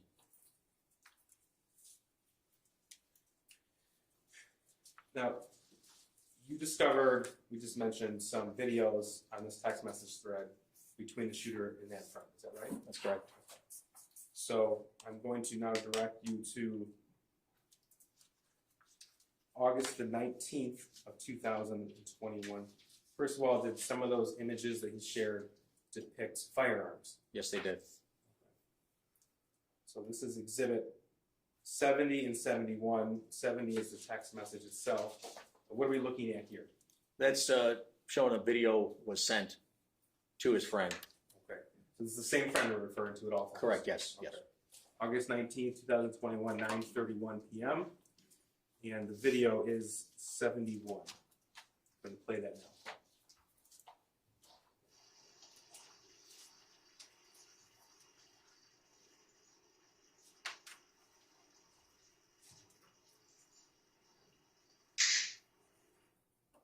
Now that's August 19th, 2021. Do you know what he was handling in his hand? That was a handgun. This is exhibits 72 and 73. They've both been admitted. This is 8:20 a.m. at 12:30 in the morning, so we're carrying over past midnight from the last video. 72 is this text bubble. So what are we seeing here?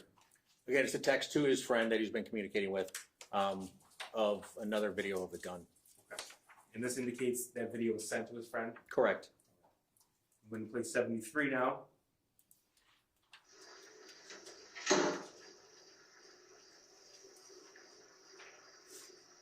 Now, sir, do we see a round in that chamber? Yes, there is Okay, when I say round in the chamber, what does that mean? a bullet and a shell.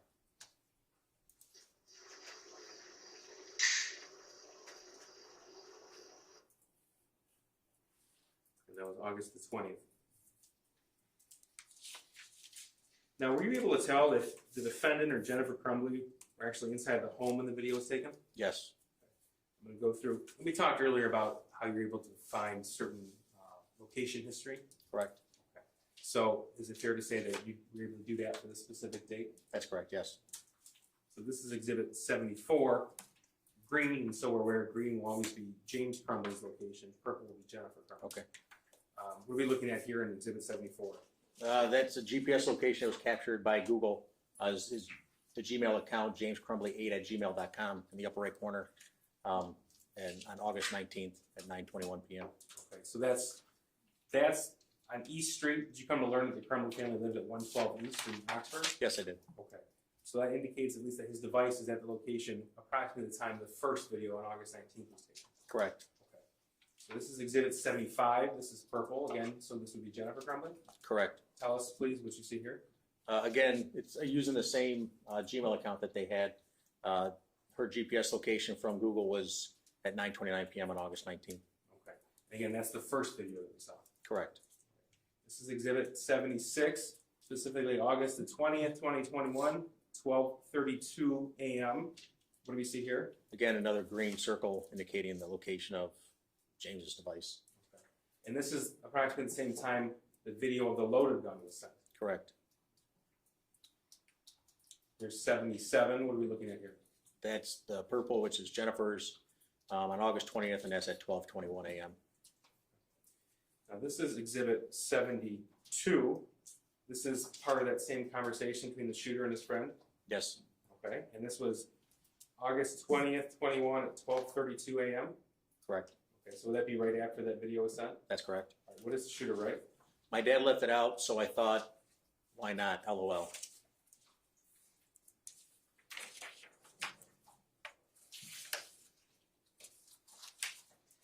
Now, during the course of your investigation, did you come to learn that this friend that the shooter was communicating with abruptly left the state of Michigan? Yes. Okay. And did you learn if that was done without notice to the shooter? Correct, it was not. Okay. What do you base that belief on? James had reached out to the father of the shooter's friend, asking if everything was okay, and then the father of the friend told what was going on. I'm going to show you exhibit 79. This is a text message from, you recovered off of James Crumbley's phone. Correct. Okay, and again, names are redacted here. Did Correct. you come to learn that this is the father of the shooter's friend? Yes. Okay. And what's the date here? This is on October 30th, 2021. Okay, at 9:52 p.m., what did he write? He wrote, "Hey Mark, sorry for the late text. Hope the family is well. Just wanted to check in and make sure everything is okay with the shooter's friend. Ethan's been trying to get a hold of him for a few days. Did not know if his phone was taken away, maybe, but just checking in. Ethan wanted to be with his friend for Halloween if he is okay." We have this in the same conversation for context. This is October 30th, 21, 11:01 p.m. This was in response to that text? Correct. Okay. And what does he say? He says, "Hey James, thanks for checking in on him. Unfortunately, his friend is in a bad place with the OCD, unable to go to school most of this week. We are taking him out to Wisconsin tomorrow to put him in residential treatment. He'll be gone for 60 to 90 days. By far the hardest decision we've had to make. So he probably doesn't know how to approach it with Ethan or what to say. I think he is probably embarrassed about the situation and is the reason he is not answering. Let me talk to friend. I wasn't aware that he wasn't talking to anyone." Okay. And then there was another text after? Yes. He responds, "Sorry for the delayed response." Okay. And 10:30:21 and at 11:03 p.m. The father of the friend says, "Let me talk to him and see how he wants to approach it with Ethan." Okay. And then what is James' response? James responds with, "Mark, please let me know if there's any way at all we can help. He is a great kid and always great over here and very welcome at all times. Please let me know if we can help." So that's October 30th, 2021, 11:10 p.m. Correct. Now, I want to talk to move into November of 2021. Did you find any information regarding James Crumbley's employment status? Yes. Okay. And tell us specifically regarding November of 21, what did you find? That he had lost his job on the 1st of the month. Okay. And did he subsequently find another job? Yes, he did. And do you recall when that was? Shortly thereafter, he started door dashing. Okay. This is exhibits. I'm sorry, we're still on page exhibit 79. The response to James Crumbley's text was what? Always, the dad of the friend says, "Thank you. He loves you guys. Hopefully we can get him better, and Ethan can spend some time over here too. He has to voluntarily go, so there's a chance he may not be admitted. If you don't mind for now, if Ethan asked, tell him he had to go out of town unexpectedly. If he gets admitted, then we can give him full disclosure. Is that all right?" So here's exhibit 81. This is you mentioned he was door dashing? Correct. Okay.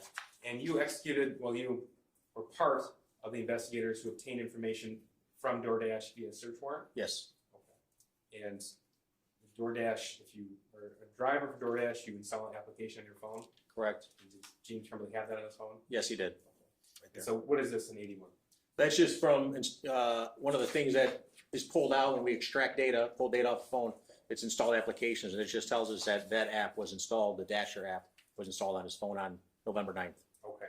So that's when he would have put the application on the phone to start receiving orders to be a DoorDash driver. Correct. This is November 9th, 2021, at 8:35 p.m. Correct. All right. Did you come to learn that he also received messages when he logged in and began picking up orders? Yes. Did you find any evidence to suggest that he worked anywhere else but DoorDash in the month of November of 2021? No, I did not.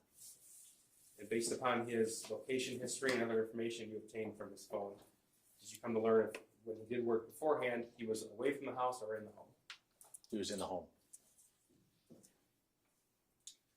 Now, what about the shooter's digital footprint in the month of November 2021 after his friend left? When you reviewed the phone, the shooter's phone, for that month in particular, did you find any evidence of the shooter being in contact with anybody else, any other peer? No, he did not communicate with hardly anybody at all.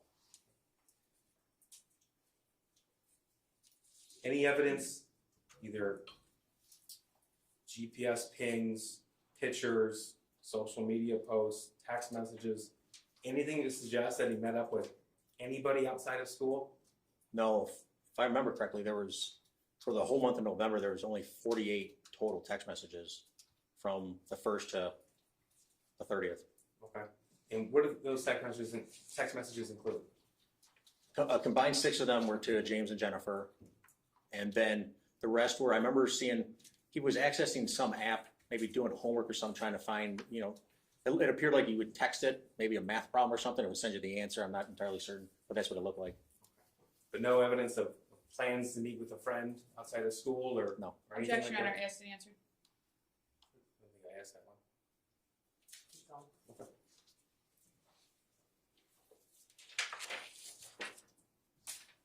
Sir, when I talk about cached data, what does that term mean? Cache data is data that's stored in a temporary file for your device, whether it's a phone or a computer, to pull that information back up again quickly. Whether it's recently viewed or something you look at a lot, the computer can do it quicker because it knows it has to go to this one folder instead of re-downloading it.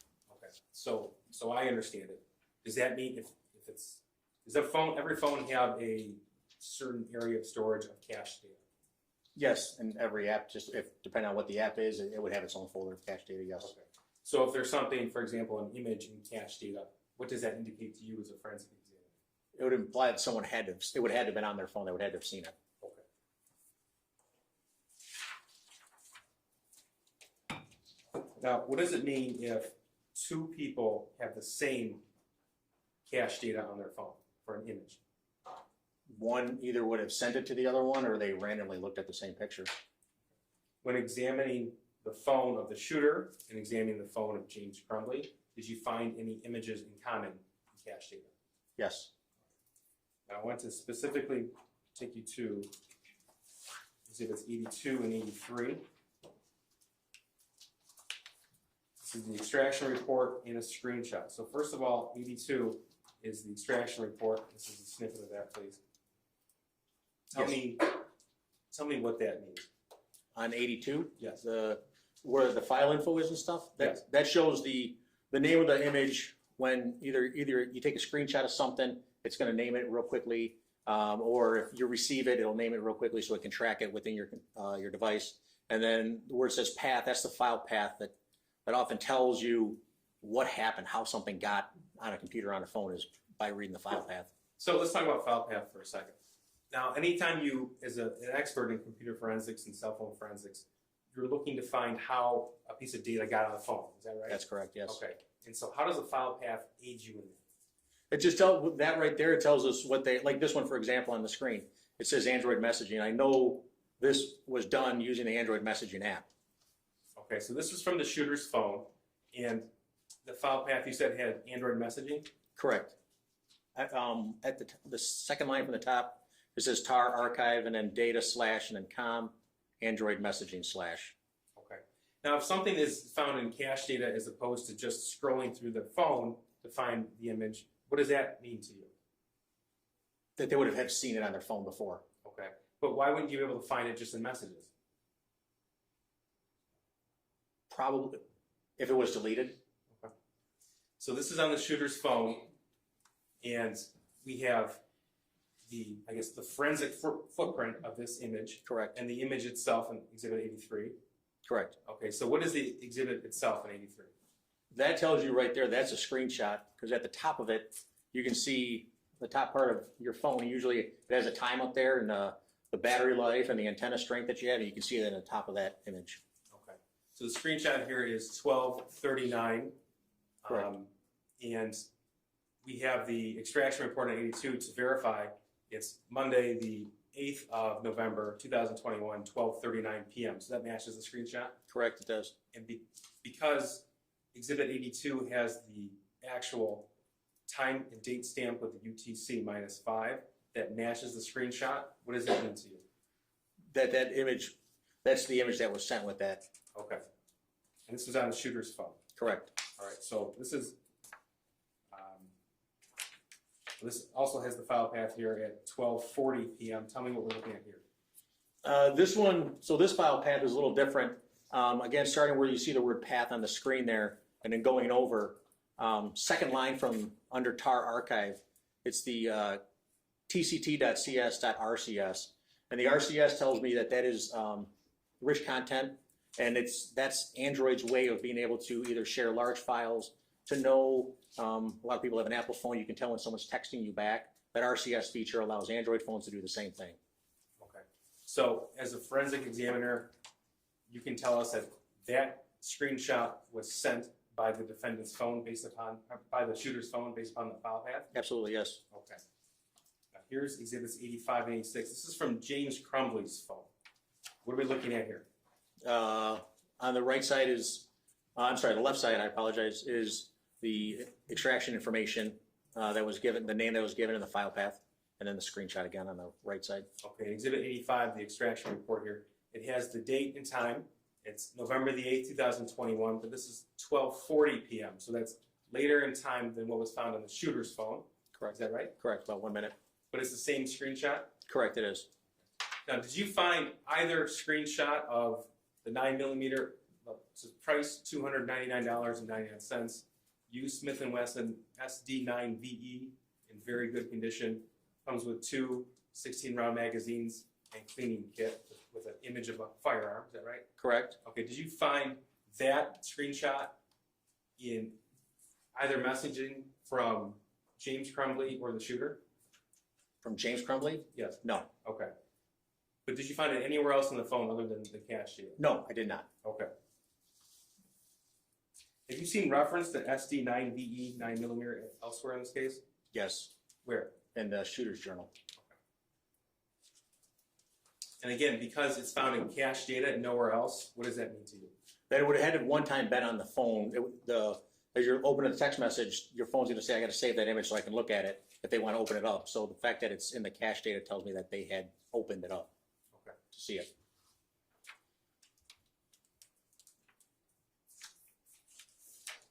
Now, is it possible to recover deleted content from a phone? Potentially. Tell me why.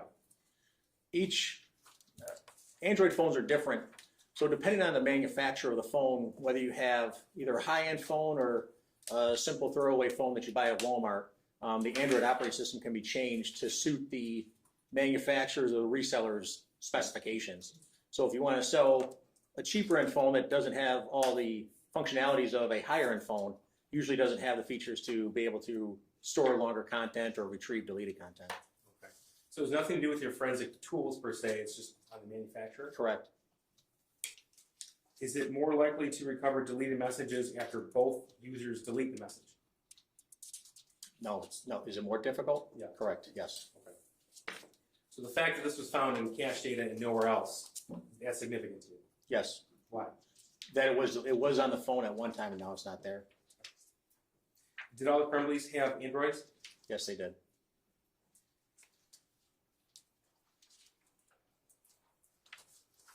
I'm going to direct your attention now to the days before the shooting. We'll start with November the 26th, 2021.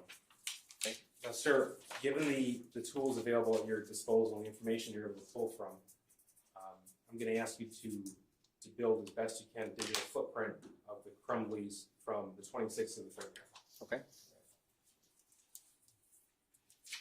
Are you familiar with the firearm purchase of the 6-hour 9mm on November the 26th, 2021? Yes. Okay. But based upon data locations and other information that you were able to retrieve in your investigation, are you able to tell us approximately when that purchase occurred? Yes. When? It was between 1 and 2 p.m. Well, I'm going to show you Exhibit 87 here. This is data location from 12:08 p.m. on 11/26/21. So what are we looking at right here? I apologize. It was between 12 and 1 p.m. They were at the gun range there, or the gun store there. Okay. So this location here verifies that James Crumbley's device was at that firearm store where the 6-hour was purchased that day? Correct, yes. Now, this is Exhibit 88. This is 12:57 p.m. and we can see East Street as far as where we're oriented towards the map. What are we looking at here? That shows James Crumbley's location relative to his house at 112 East Street. Okay. So what can you surmise from these data points? That this one in particular, the larger the circle is, the more, I don't want to say less accurate, the larger the range where the device could be. This one in particular is 62 meters from that point. So he could be anywhere within 62 meters of that point there near his house. Okay. So because we have a more narrow point with Exhibit 87, we can be reasonably assured that the device was at the firearm store from 12:08, and then at 12:57 he was getting within 62 meters of his house? Correct. Okay. Now, to the extent possible, I'd like us to go through what the Crumbley family did after the purchase of that firearm on November the 26th. Tell us what you saw on their phones, what they did after the gun was purchased. They went Christmas tree shopping. There are pictures of it. Sir, when someone takes a picture of something, is there a way to tell where and when that picture was taken? Usually, yes. Tell me why. So a picture that's taken with your phone or even a camera that you might have, a Canon camera, captures what's called metadata. You usually tell your phone to do it. And metadata is data within data. So the main information here that you see on the screen is of a map. Well, embedded in that could be how that map was made by the camera that took the picture, maybe the computer that took the picture, how even the screenshot was made. That's information that you don't see. That's the metadata. So we're looking at exhibits 89 and 90 here. So 89 is the metadata, 90 is the photograph itself. Tell us what we're looking at here. That's was taken from the shooter's phone, and he's holding a handgun that was purchased on the 26th. And the handgun on the grip there says 6 hour. Correct, it is. Okay. And so when and where was this picture taken? This was taken at the Crumbley home on November 26th And what time? at 1:03 p.m. Okay. So we saw from the location history that James Crumbley was almost at his house at 12:57 p.m. And this photograph was taken 6 minutes later. Correct. Now, did the shooter post anything on Instagram with regards to this firearm? He posted pictures of him holding the gun, and then telling people, ask questions, they'll answer. So here's exhibit 95. What do we see here? That's the Instagram post where the shooter wrote, "Just got my new beauty today, heart eye emojis, 6 hour, 9mm. Ask questions, I will answer." And when was this post made? In the bottom left corner, you can see it was November 26th, 2021, and it says 1806, which is 606 UTC, and that's what I was talking about. We're -5 or 4 hours. So in November, we're -5 hours, so it's taken at 3:06. All right. Here is also exhibit 95. What do we see here? 106. I apologize. It was 106 that was taken. 106. I I was -5 going to from correct the your 18. math, but Yes, I apologize. Another picture of him holding it in his hand, and that was taken shortly after at 1:06 p.m. on the okay, so 26th. same caption of the post, different photograph. Correct. All right. And here is again same time, same caption. Yes, just looking down the sights of the gun. Okay. We see 3 dots at the top of the firearm. What is that? Those are the sights of the gun. The two on the outside in the front post. If you don't know, you line those up. It's called your sight picture. You get those 3 dots in a line. If you have equal light on either side, that's where your round's going to go. And he's just practicing lining up the sights. And that's lined up in a way where it would fire the way you would want it to. That'd be right. It put a round right below it. Yeah. And same caption. Just got my new beauty today. 6 hour, 9mm.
p.m. Okay, and so that's approximately the same time those photographs and those posts those images were posted? Correct.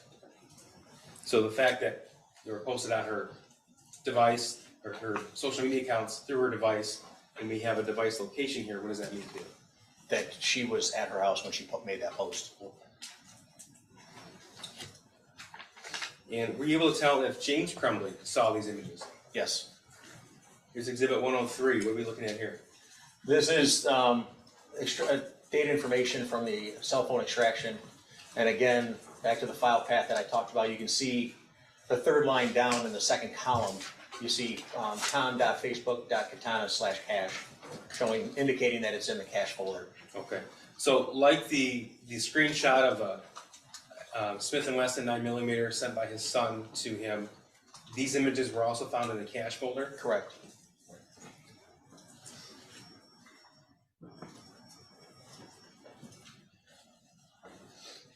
Now, were you able to obtain data locations from James Crumbley's Gmail account for November the 27th, 2021? Yes. Okay, did that help you identify where he was that day? Yes. Okay. So we'll go through exhibits 104 through 107. Here's 104. What do we see here? It shows James' location. It's near the gas station of the Meyer, at Ray Road and 24. Okay, we already talked about at this point in time he was working for DoorDash. Correct. And we already identified the fact that when there was an order ready, he would receive a text message from the DoorDash app. Correct. Okay, so were you able to tell what he was doing that day? Yes. What was he doing? He was door dashing, delivering. So 9:37 a.m. indicates one position where he's at, and looks like he's back home at 5:32 p.m. Correct. And here's exhibit 106. It's about 6:03 p.m. He's out of the house then? Correct. Okay. And 6:33 back home. Correct. Now, what about Jennifer's locations from that day? Were you able to obtain any idea where she was that day? Yes. Okay. This is exhibit 108. What do we see here? It's the purple dots indicating Jennifer's locations. Okay. So we have 2:29 p.m. to 3:32 p.m. in locations outside of the home that would indicate what to you? She was at home. She was out and about. Okay, just to make sure I'm clear, on the 27th, we see James Crumbley leaving home around 9:37 a.m., returning at 5:32 p.m., leaving again at 6:03 p.m., home again at 6:33 p.m. Correct. And the same day, Jennifer's gone from about 2:30 p.m. to 3:30 p.m. Correct. Now, Sunday, November the 28th. This is exhibit 109. Tell us what we're looking at here. That is GPS location for Jennifer on November 28th at 12 p.m. So she's obviously away from her home. Do you know what's at this location? Yeah, that's where the horse farm is. Now, you say horse farm. You went through all of the digital evidence in this case. Correct. Okay, including the Facebook messages between James and Jennifer. Correct. The messages from James to anyone else or Jennifer to anybody else. Correct. Okay. Are you aware of James and Jennifer spending time at that horse farm? Yes, sir. Okay, and tell me how you're aware of that. Your Honor, I'm going to object to relevance. We've addressed this, Judge. You addressed it in your earlier opinion as well. I think we did. Yeah, I'm gonna allow it. I think your objection goes to weight, not admissibility. Thank you, Judge. How are you able to know that, Judge? By how many times they talked about whether I'm going to the barn to do this or work on this horse or take care of that horse, yes. Okay. Give us an idea of how many times they were talking about it. They talked, it was mentioned within their chats 86 times of going to the barn. Oh, I'm sorry, over what period of time? That was from January to November.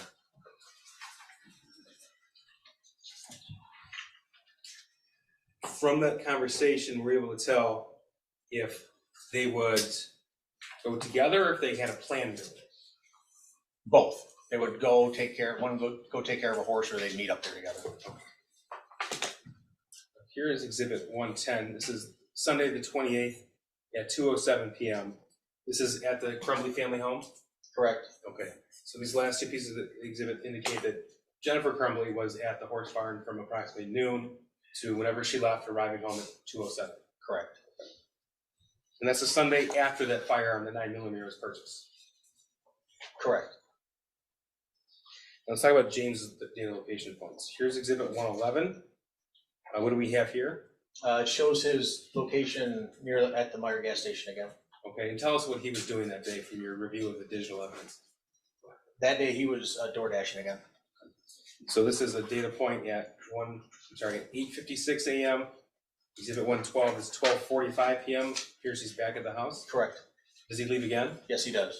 Okay, here's 113, Exhibit 113 at 12:52 p.m. What do we see here? It shows him going away from the house. Okay, and Exhibit 114, what do we have here? At 5:13 p.m. he's back at the house. Okay, so all this tells you that James left at 8:56 a.m., returned at 12:45 p.m. He left again 7 minutes later and returned 5:33 p.m. That's correct. Okay. Now I want to move on to Monday, the next day, Monday, November the 29th. I want to talk about a Facebook conversation between James and Jennifer Crumbley from that day. So this is Exhibit 115. Jennifer Crumbley at 8:23 a.m. on Monday, November the 29th. Are you at the barn? And then follow up just a question mark at 9:02 a.m. Is that right? Correct. Okay. So again, blue is Jennifer, green would be James. Yes, sir. Okay. When you mentioned like those 86 times they talked about the barn, is this what you were referring to? Yes, it was. Was this a portion of what you were referring to? Correct. James's response was what at 9:05 a.m.? Working on Billy. Okay. And did you come? Who's Billy? Did you? Come to find it was one of the horses. This is also part of 115. What did James send to Jennifer? He sent a photo. It's the horse's legs. Okay. And Jennifer's response? Do the fronts too. So that's 9:21 a.m. on Monday, November the 29th. What did Jennifer write to James after that? She asked him, "Did you call the vet yet?" And then tells him, "Make sure you get back in between his heel balls." And James's response was, "I did." At 9:34, then fronts too, right after. Correct. And James wrote what at 9:35? He says, "What exactly should I tell the vet? Type out for me, leaving the barn now." Okay. And Jennifer's response was what? Billy looks to have scratches / mud fever. He's starting to stock up on all fours and concerned about infection. He's not lame, sensitive to the touch, and they go down when he moves. Is there an antibiotic I can get him on? We just put Desitin, an antibacterial, on his legs today. Okay. And then she wrote what? She asked, was he stocked up this morning? Okay. So that was 9:41 a.m. Correct. And James's response at 9:43? He responds back with, he was stocked up more in the back than in the front. In fact, the front didn't really look stocked up at all, so I launched them for a few minutes before. I put the stuff on it, and it took the swelling down a little bit, but I got that cream all over, in between his heel bulbs and stuff like that. I'll call the vet here in a minute. Okay. And then you wrote talk to text FYI, so I have no idea what I really just said. Yes. Jennifer, it made sense, LOL at 9:58, and then James's response at 9:59. James responds with, I just talked to the vet, Carrie. Said she's going to talk to the vet once one of them get back in, and she will give me a call back. I explained everything exactly how you wrote it down. Good thing you wrote it down like that, LOL, for me.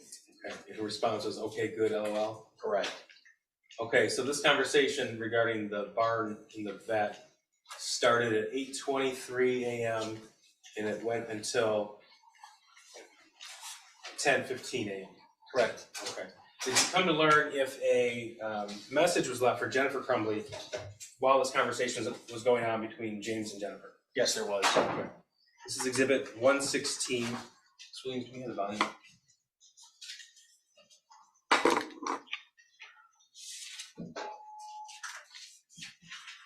Hi, Ms. Crumbley. My name is Pam Fine. I'm calling from Oxford High School, and I'm here with Mr. Hopkins, who's Ethan's counselor.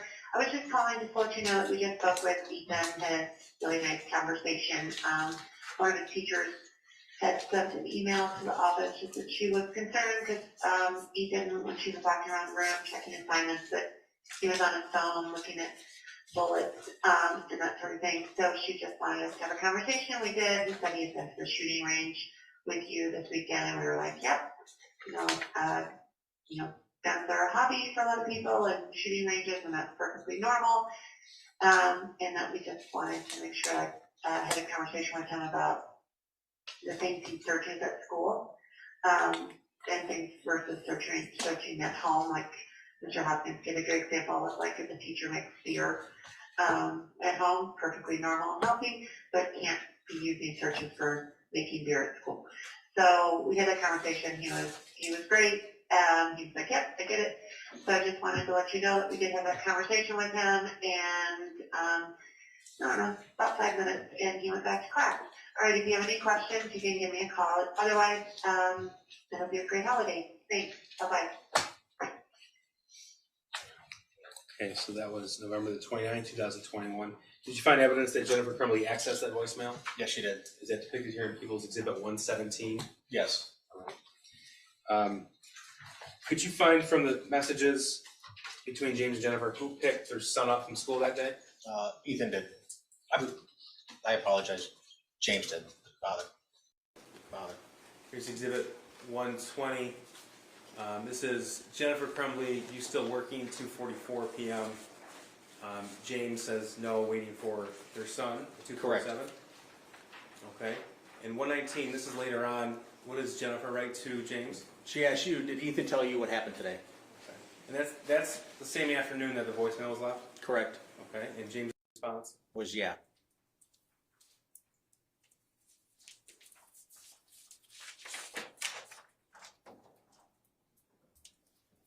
Now we're going to move on to November the 30th. We'll go step by step from what you were able to discern from all of the evidence that you had to review at your disposal.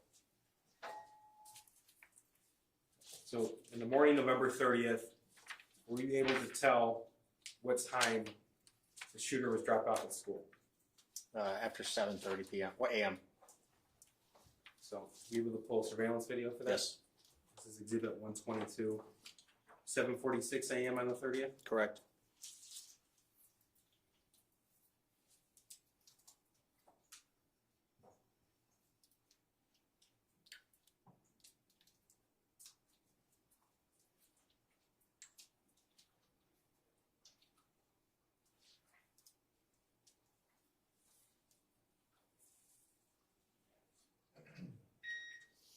Tell us when you recognize him, please. He got out of the car a second ago. He's the last one walking up. Right there? Yes. He was dropped off by his father? Correct.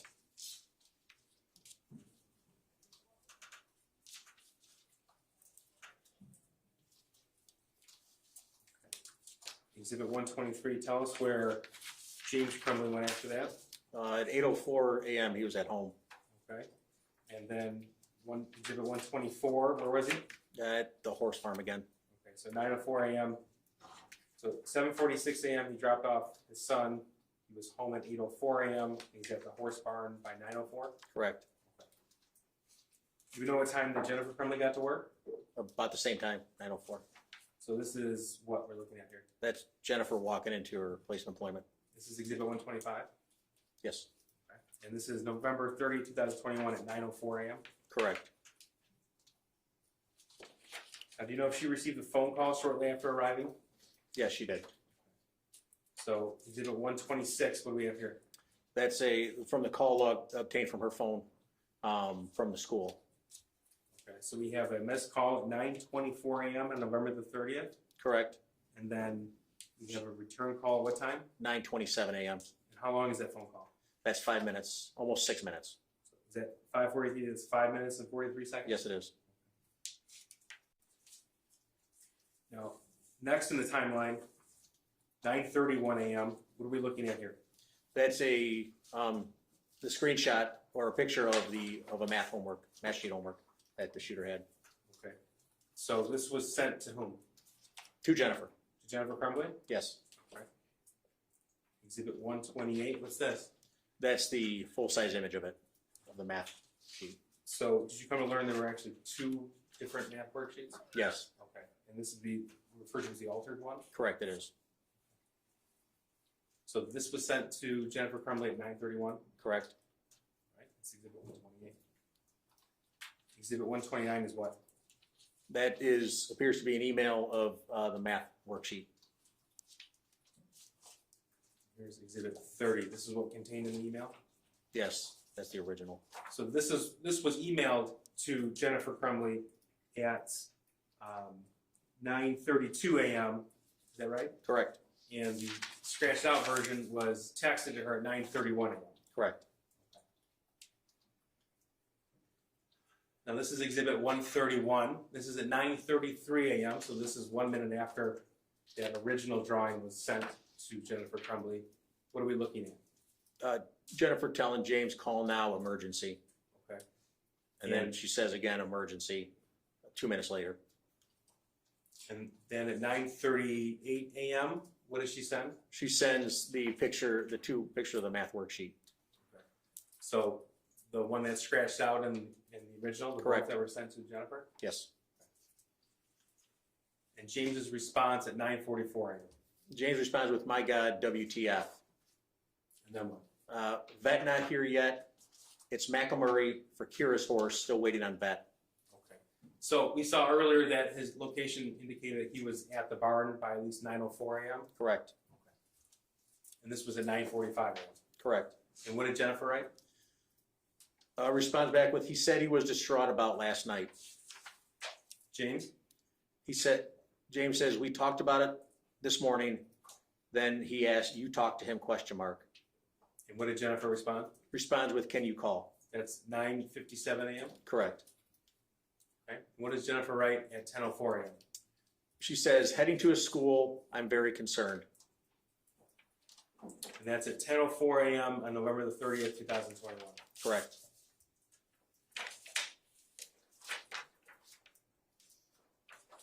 Did you learn that they both arrived at Oxford High School? Yes, they did. And did you learn approximately the time they arrived at? Yes. What time is that? About 10:30, 10:36. This is exhibit 132. 9:36 a.m. You see James' location history that's still at the barn. Correct. And 134, this is the same surveillance footage that we saw Jennifer Crumbley arriving at work at 9:04 a.m. This is at 10:06 a.m. Correct. Okay. And this is consistent with what we just saw in those Facebook messages when she wrote heading to school. Correct. Okay. This is exhibit 126. What do we see here? It's a call to the school, to the counselor from Jennifer. Okay, so she left at 10:04, then at 10:07, she called the same counselor to call her. Correct. And exhibit 131, headed to a school at 10:12. So that would be the timeline for that period of the day. Correct.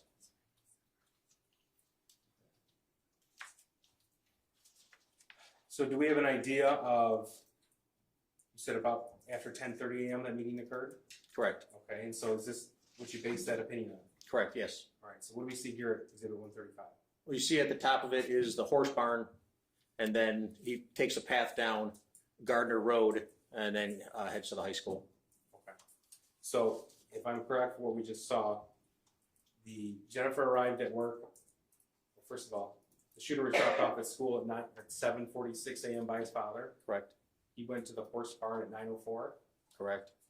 Jennifer arrived at her place of employment about the same time, 9:04. Yes, sir. Okay. And she received a phone call at 9:24. Correct. Then we saw the messages sent from her counselor, and the phone call from her counselor, and the messages thereafter with those two drawings. Yes, sir. And then the Facebook messages at directly after to James with those two drawings. Correct. Okay. And this shows when he left the horse barn and about the time he arrived at Oxford High School. Correct.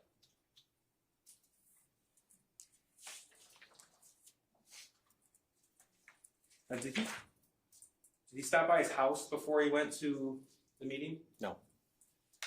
Jennifer stopped by the house before she went to the meeting. No, sir. Did they go in one car or separate cars? They were in separate cars. Okay.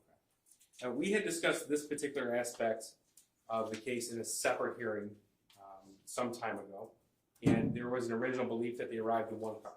Correct. Okay, you came to learn that they arrived in two different cars. That's correct. Runner leading. Again, it's just foundation, sir. Tell me that. When I originally was watching the video, the system that the school has, it's not continually recording. It only records when there's enough movement in the frame. So if they're too far of a distance away, it's not going to record, even though there might be somebody walking across the parking lot. The sensors don't pick it up.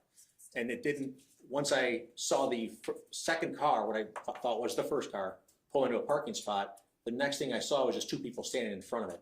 So I assumed that they'd come out of that car together. So keeping with our timeline here, 10:29 a.m. We have a call log of what we see here. James calling Jennifer, And how long was that phone call? 7 minutes and 16 seconds. And based upon what you found on the video and the messages and data locations, this is before they arrived at school? Yes, Now, you were able to pull the surveillance footage of both vehicles arriving and their movements while inside the Oxford High School, at least that were contained on surveillance video, is that right? correct. Okay, so this is exhibit 137. I'm going to play this. And just so we know, at the bottom of the screen here, we have a description of the camera, what it's looking at with the time. Correct, So this is 10:36 a.m. on November the 30th, 2021. correct. And this, what are we looking at right here? That's the parking lot of the school on the north side of the school.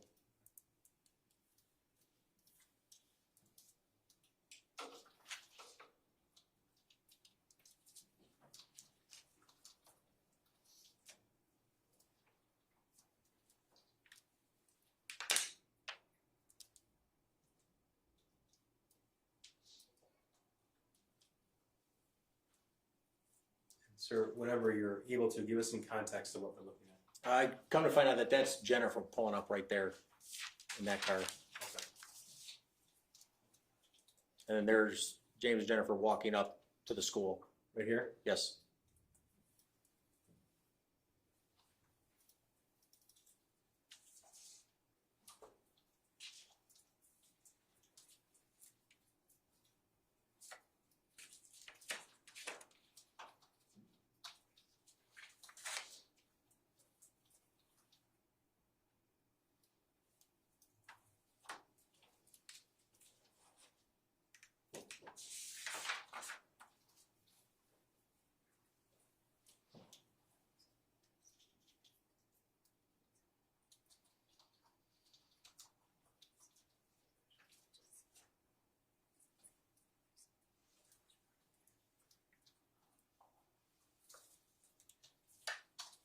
Sir, this is James and Jennifer Crumbley in the Oxford High School that day? Yes, Okay. that's in the office there, and they're being directed around to counseling.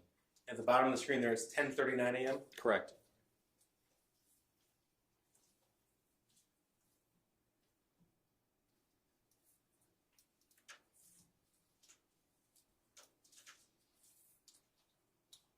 So it just might actually be a good time for a short break if the court was inclined to take one.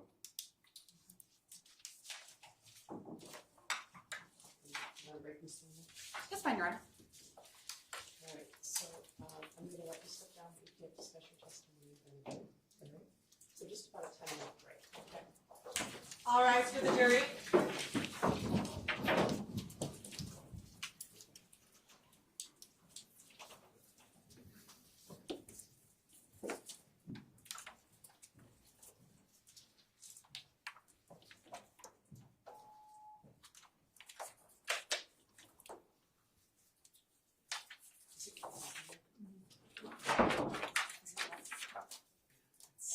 We're gonna finish that because I'm gonna get crazy hot. You leaves. Right, so by 3 o'clock, we're gonna go home. Thank you, Judge. Thank you, Your Honor.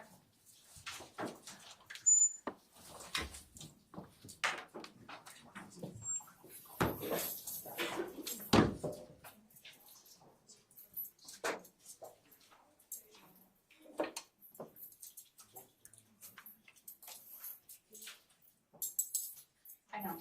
I know.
remember. Thank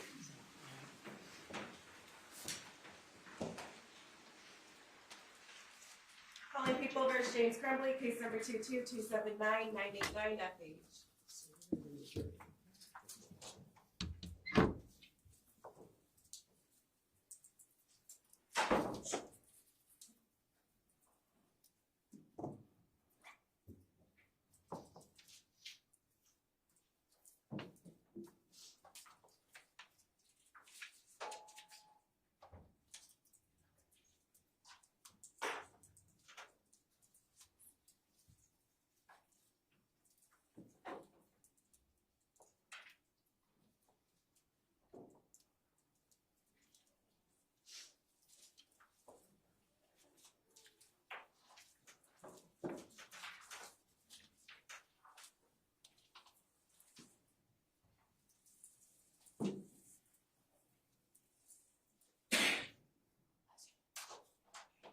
All rise for the jury.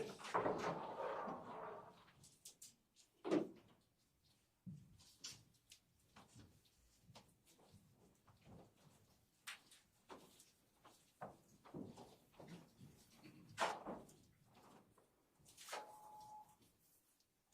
right, you may be seated.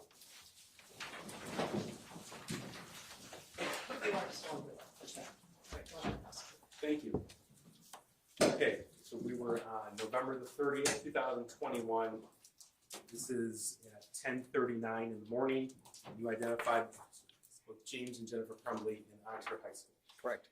So this was the surveillance video pulled from that day and that time? That's correct.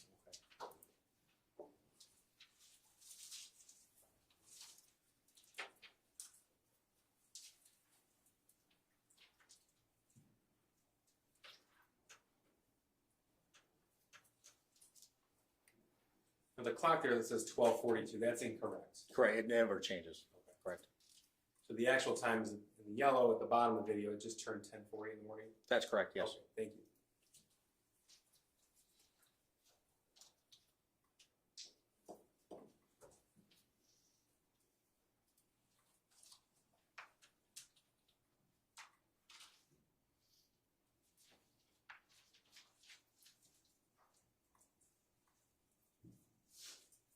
Did you come to learn who this person was that greeted James and Jennifer Crumbley? Yeah, it's a school counselor.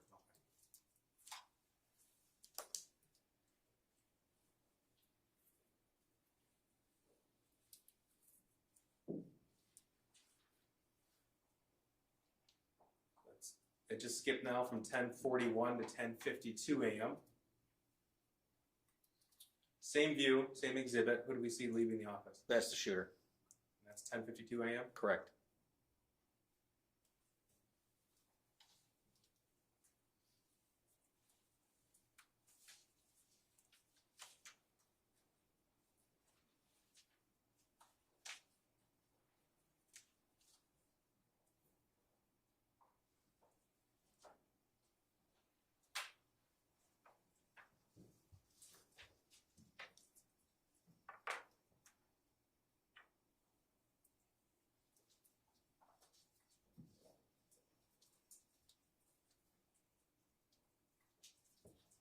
This is 10:53 a.m. Who do we see? It's James and Jennifer Crumbley leaving. Okay. This is James and Jennifer Crumbley, and Yes. they're walking out of the counselor's office. Correct. Back towards the front office.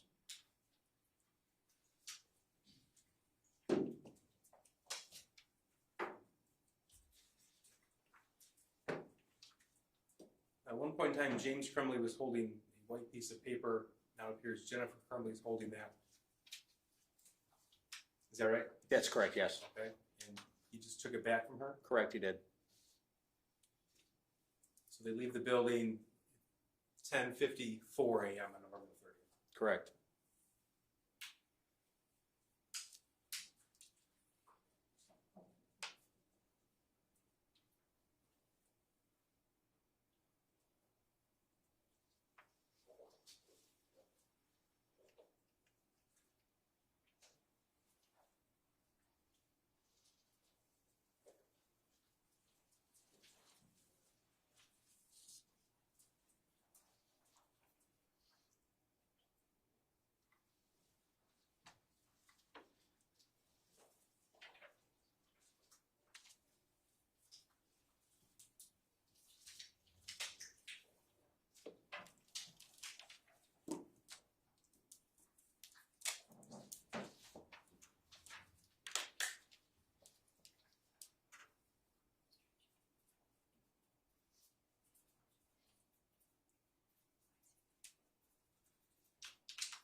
This is 10:57 in the morning. Correct. Let me know when you see James Crumbley's vehicle leaving. There it starts right there. Okay. It turns to its left.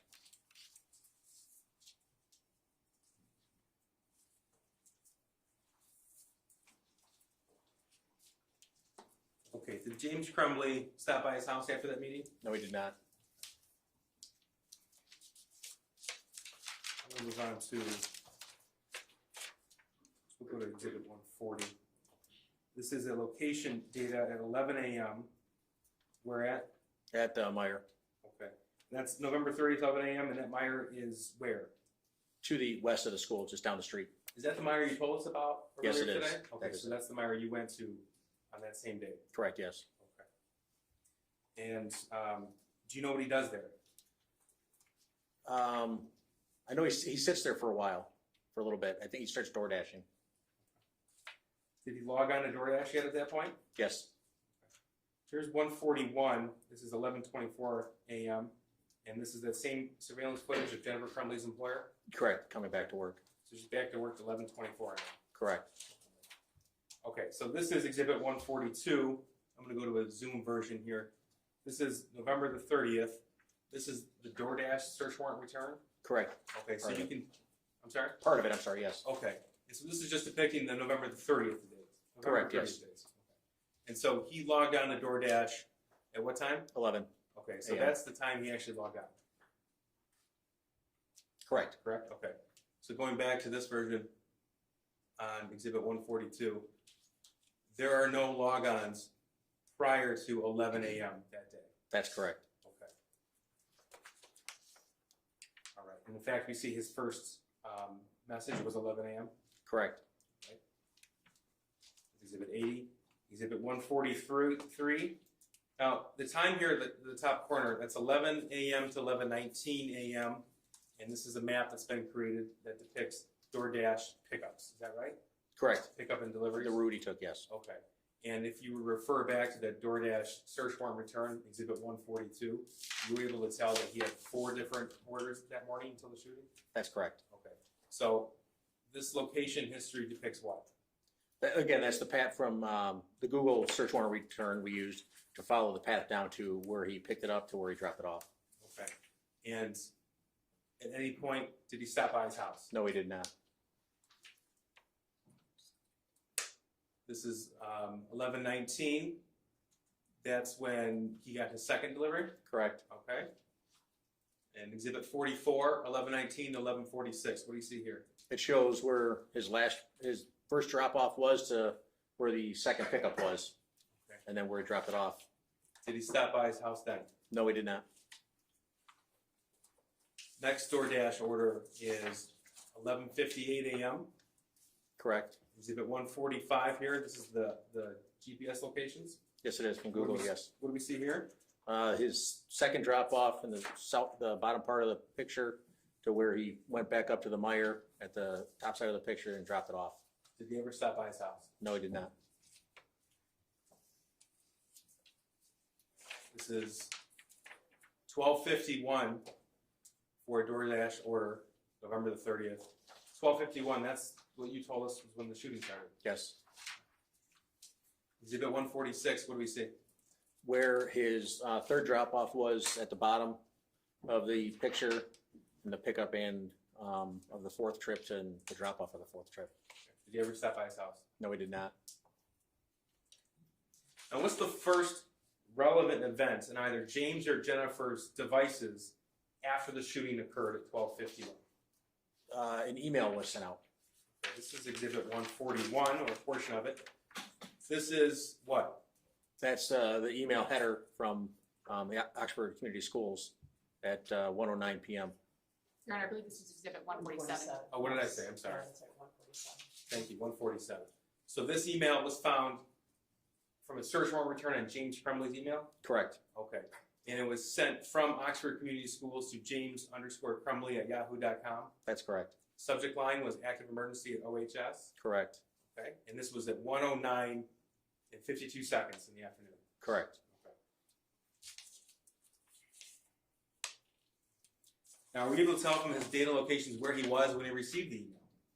He was, he was going to the Meyer, yes. Okay, so this is 1:11 p.m. So 1:11 38 seconds, about a minute and a half later, his GPS pinged at that same Meyer that you went to? Correct. Okay. That's Exhibit 148. Now, after that email was received at about 1:09, 1:10 p.m., who did he call? He called Ethan. Okay. He called the shooter? Yes, the shooter. And that was at 1:13 p.m.? Correct. And at 1:17 p.m., he tried to call him again? Correct, he did. Okay. Neither phone call went through, is that right? That's correct. It's Exhibit 136. Does he leave the Meyer parking lot? He does for a little bit, yes. Okay. So at 1:17 p.m., we see a lot of different green dots here. Is this the first data location that shows that he left the Meyer parking Yes, lot? it is. So that was after he received the email and after he called his son twice? Correct. Okay. That's Exhibit 149. And does he call anybody else at that point in time? Yes, 1:15. he tries calling Jennifer. Okay. That's Exhibit 136.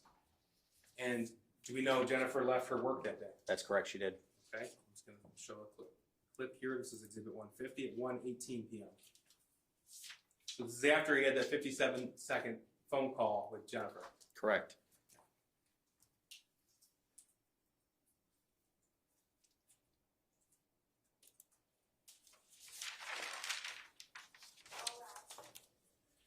Okay, we saw that James left the Meyer parking lot at 1:17. Did he go home then? Yes, he did.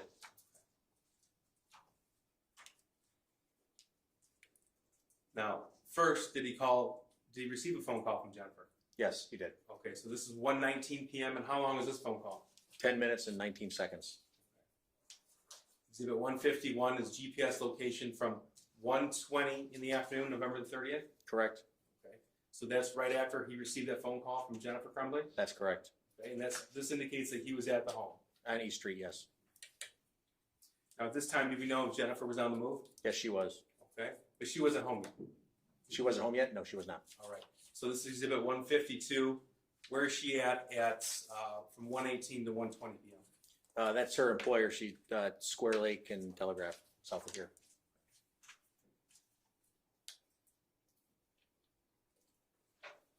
Now, while she was on that phone call with the defendant, with James Crumbley, did she send any text messages? Yes, she did. This is Exhibit 133. What did Jennifer Crumbley write to Andrew Smith? First of all, did you learn who Andrew Smith was? Yes, I did. Who's that? That was her boss at work. So this is at 1:23 p.m. According to the records that you reviewed. Was she still on the phone with James Crumbley? Yes, she was. What did she write her boss? She said, "The gun is gone, and so are the bullets." He replies with, "I'm praying everything is okay." She says, "OMG, oh my God, Andy, he's going to kill himself. He must be the shooter." And that was 1:23 in the afternoon on November 30th. Correct. Now, did the defendant receive another phone call from his wife after they hung up from that 10-minute phone call? Yes. Okay. Going back to the phone log. This is at 1:30 in the afternoon. It looks like a 3-minute phone call between the two. Correct. Now, this was at 1:30 p.m. with a 3-minute phone call, so it lasted about 1:33 in the afternoon. Correct. What did James Crumbley do after he hung up with his wife? He called 911. This is Exhibit 154.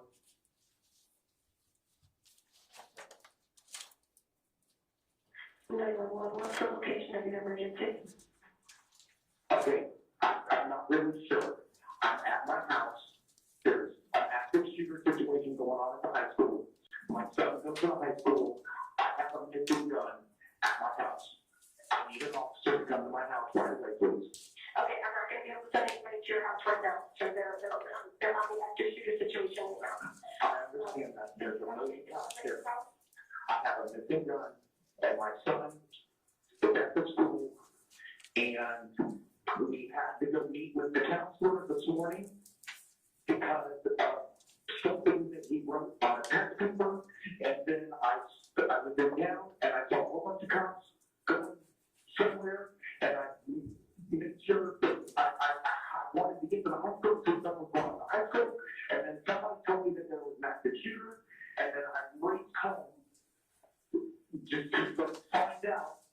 And I think my son took the gun. I don't know. Tim, I don't know what's going on.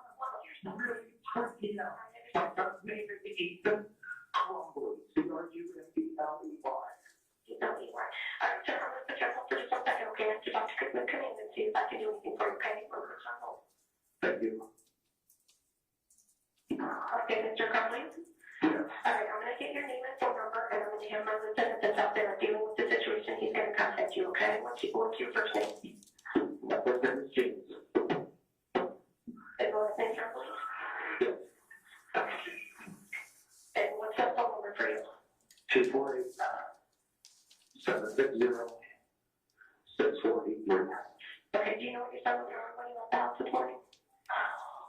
He had on a pair of sweatpants and like a gray shirt. A gray, like, sweatshirt. Okay. All right. All right, somebody's gonna give you a call, okay? I can't give you a time frame because of it. They're right in the middle of all of this. I can't give you a time frame, but we're gonna give you a call as soon as possible, okay?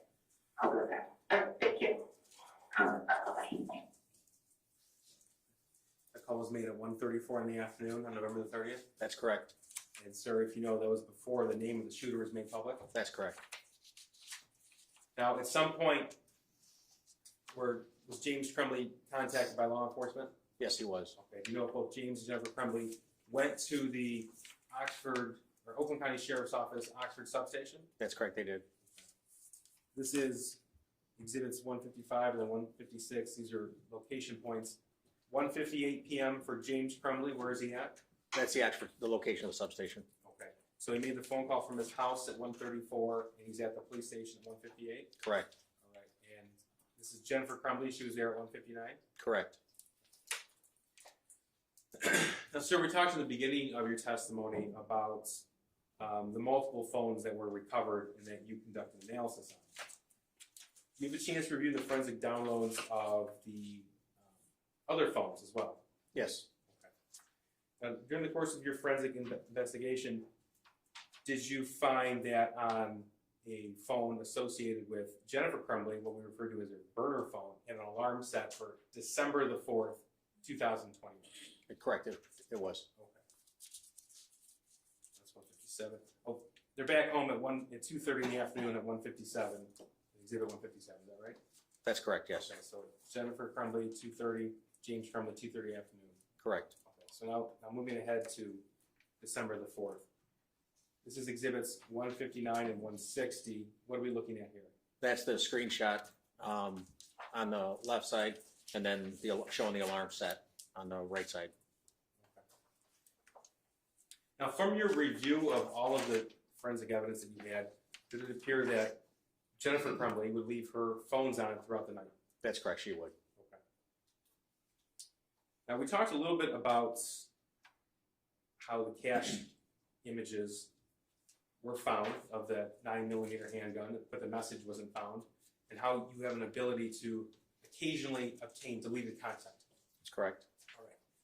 All right. Were you able to obtain a Facebook thread between Jennifer Crumbley and somebody named Brian Wash? Yes, that's correct. Were you able to obtain any particular messages that were deleted? Yes. I'm going to show you exhibit 161 and 162. These have been admitted. 161, what are we looking at here?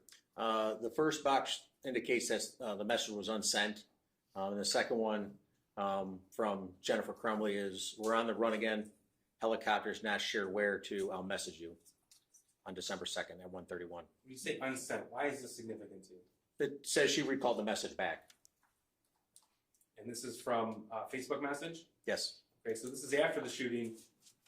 This is Thursday, December the 2nd, 2021. And she wrote, "We're on the run again. Helicopters not sure where I'll message you." Correct. Exhibit 162, later on Thursday, December the 2nd, 2021. Did you find another deleted message? Yes.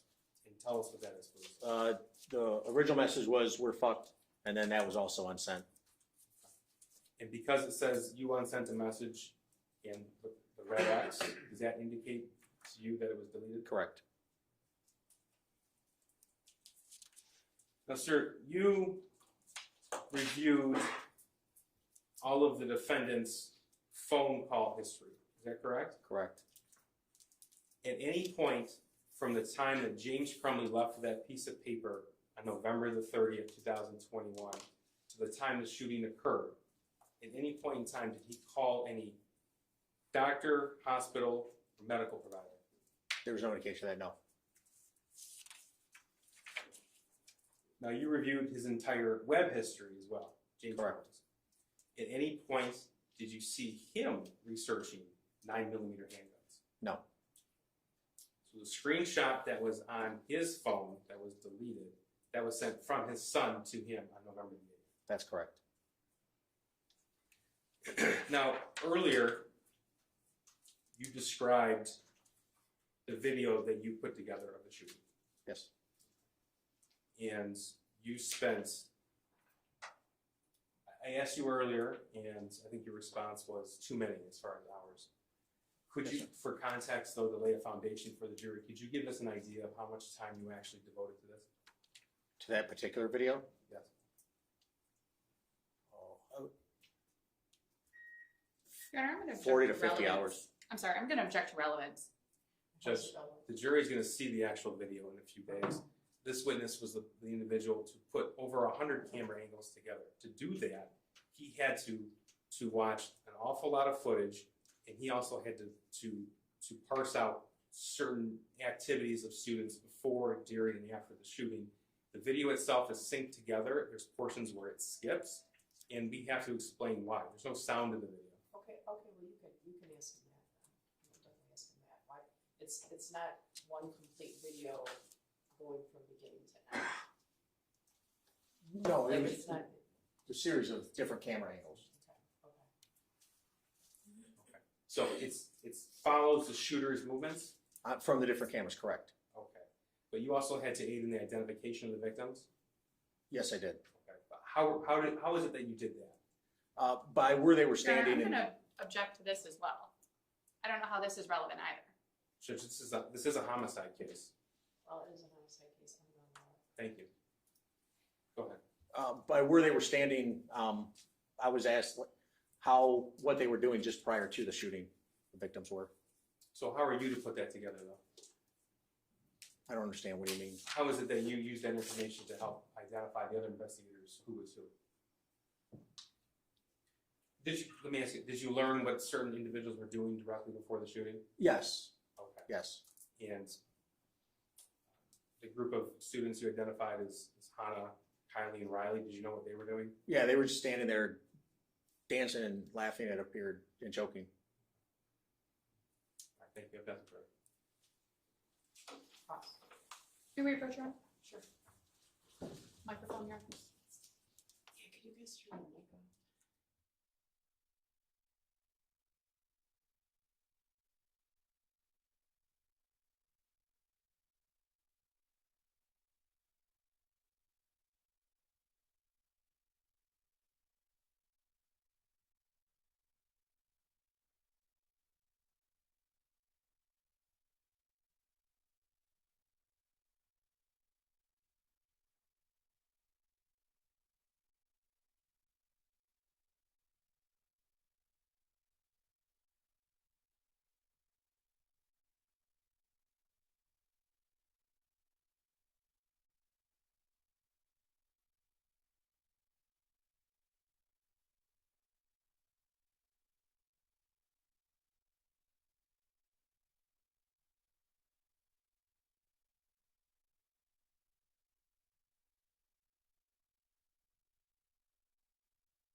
like I said at lunchtime, you cannot discuss your testimony with anyone because you're in the middle of testimony right now. So I'm gonna have you come back in about 8:45 tomorrow, and we'll start at 9:00 tomorrow morning with cross-examination. All right? All right, so you can step down.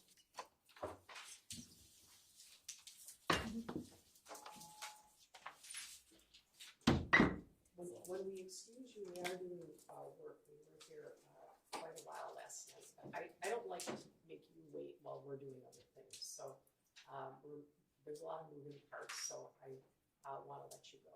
All right. I need to tell you that during the trial, you should not read, listen to, or watch any news reports about the case. Under the law, the evidence you consider to decide the case must meet certain standards. For example, witnesses must swear to tell the truth, and the lawyers must be able to cross-examine them. Because news reports do not have to meet these standards, they could give you incorrect or misleading information that might unfairly favor one side. So to be fair to both sides, you must follow this instruction. Do not go on social media, do not post, don't do research, don't discuss the case with anyone. We're gonna start up at 9:00 tomorrow morning. Does anybody have any questions about the schedule or anything in general? Well, we'll start at 9, 5 to 9. I'll Not either. No, but we'll start at 9, so you guys are really good today about coming on time. I appreciate that. So, sometimes they want to set their camera up and there's all, I'm here, but we're moving a lot of people around. All right. So, and the court, and you have to go through security. There's all those things. So, it takes some time. So we'll go all day tomorrow. We're making really good time, I can tell you that. Anybody have any other questions about the schedule? Any other questions about the schedule? Oh, I forgot to order you to stay healthy, right? All right. And we'll start up again tomorrow at 9 o'clock, all right? All rise for the jury.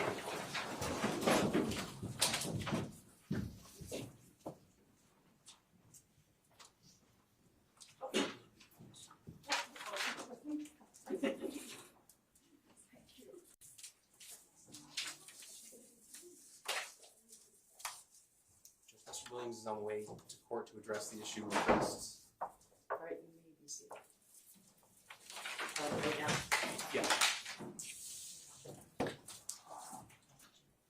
Oh yeah, they can go. I'm not the jurors go. Thank you.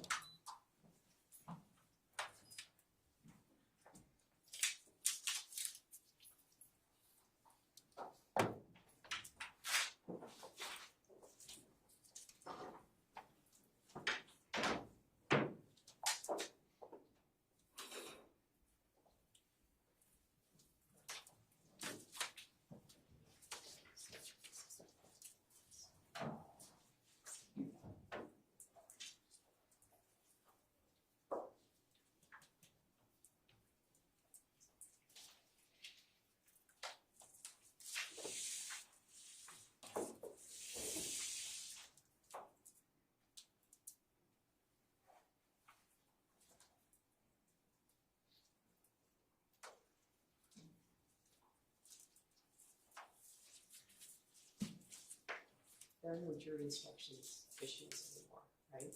No, we agreed a few months ago. Judge. Right. Yes.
Good afternoon, Your Honor. David Williams. Would we call this a motion? Is that? Judge, I think it is. It's an oral motion. Your Honor, before we get started, I'm just gonna place my objection on the record that this is being handled. That this is being handled? Yes, especially in front of the media in the middle of a trial, when this is obviously very likely going to be put out in the public, Your Honor. Well, I do have a concern about that. Judge, I was not certainly asking for it to be in front of the media, but I don't know how to make a record without that. Well, we've learned that. It's called 8.119. May I, Judge? Well, I guess I'm wondering, during the course of the trial, if there's any kind of a stipulation that could be agreed to. Certainly, I'm happy to discuss what my request is, Judge. Well, Ms. Lehman, would you be willing to have a discussion with the prosecutor's office? I can't, I have to hold the public courtroom. Correct, Your Honor. I do not want to impact your client or your case in any way by doing so, so I'm weighing the rights of the parties, so. I would be more than happy to speak with the prosecutor's office about this. Judge, be very brief.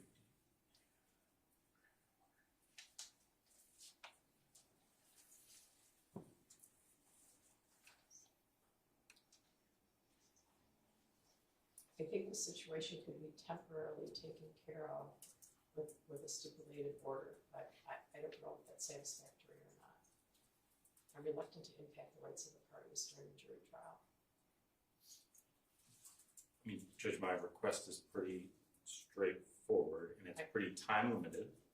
Well, I know what your request is, but I'm concerned about statements that might be placed on the record, right?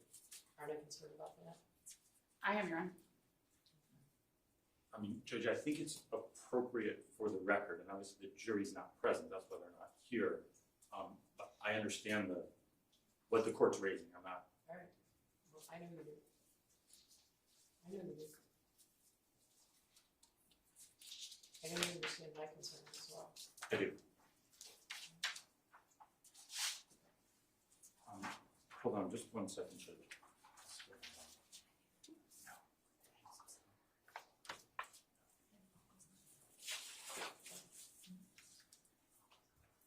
I'm asking if there's another method during the duration of the trial, which is about next week or so.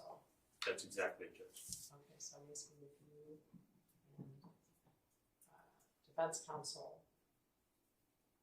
I could provided enter into stipulation. a draft order, Judge. There was a draft order provided, Your Honor. It is not time specific.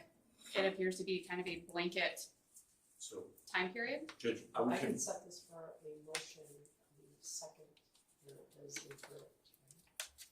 Judge, could, Your Honor. in fact, Judge, I think we'd be willing to have the order expire by its own terms upon verdict. We're just talking about during the pendency of the trial. If I'm shaking his head, I would like to.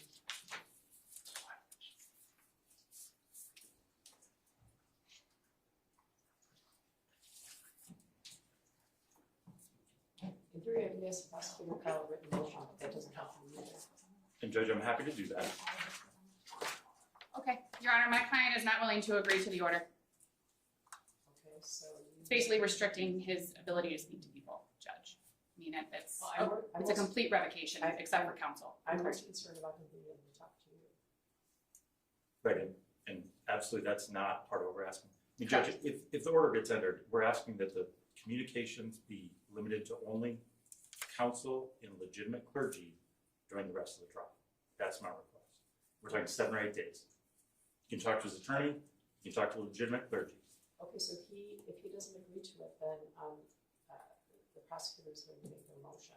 And I have advised Mr. Crumbley of that, Your Honor. I would propose that there could be a different order with a restriction and not a complete revocation. Obviously, the prosecutor's office is reviewing communications. They would know whether or not the order was violated, and at that point, if the court needed to take action, then the court could take action. Judge, it's not just about violations going forward, it's about the conduct that's already happened. Well, I understand that. I understand that. It's so hard to understand because there's a big old sign right there. on every call. Every single call. Yeah, Judge, if there's not an agreement, I'd like to just make my motion. It's fairly brief, Judge. So Ms. Lang, what's his position?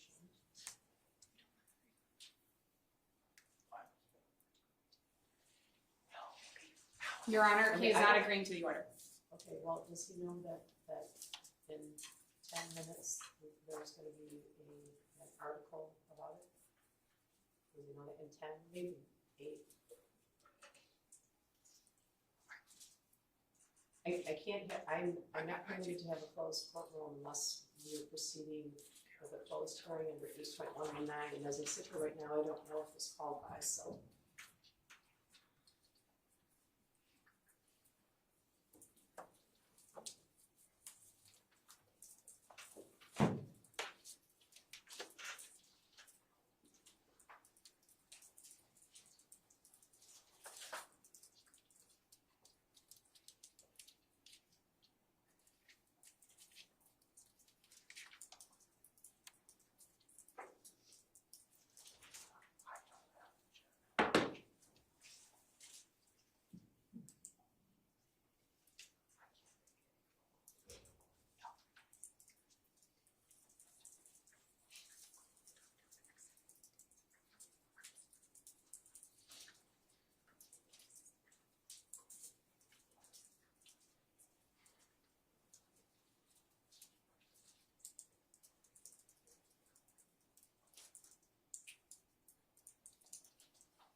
No.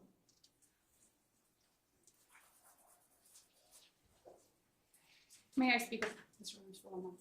Yeah, you can step out if you need to. Yes.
That's fine.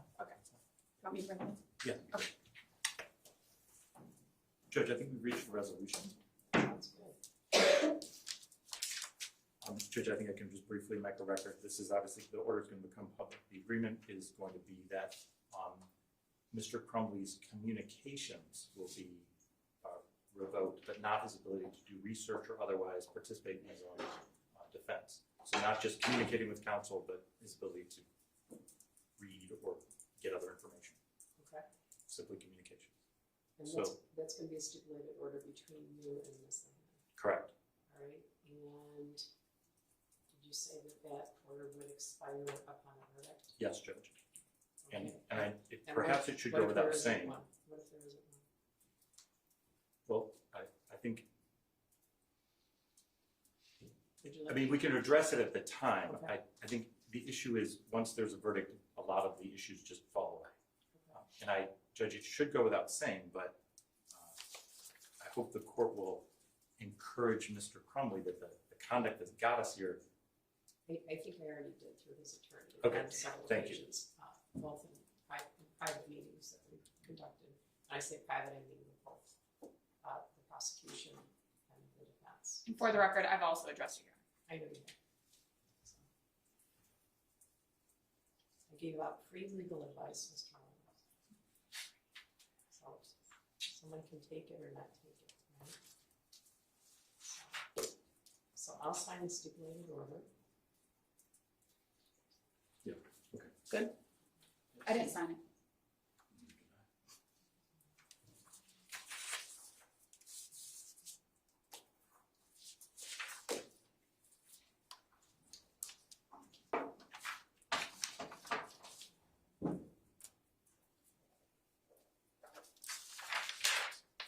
May I approach clerk, Your Honor?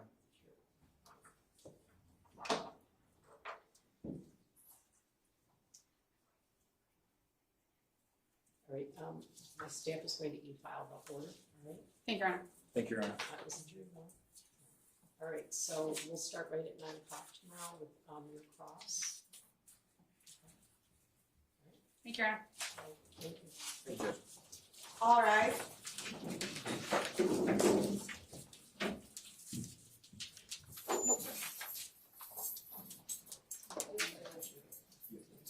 Everyone please have a seat.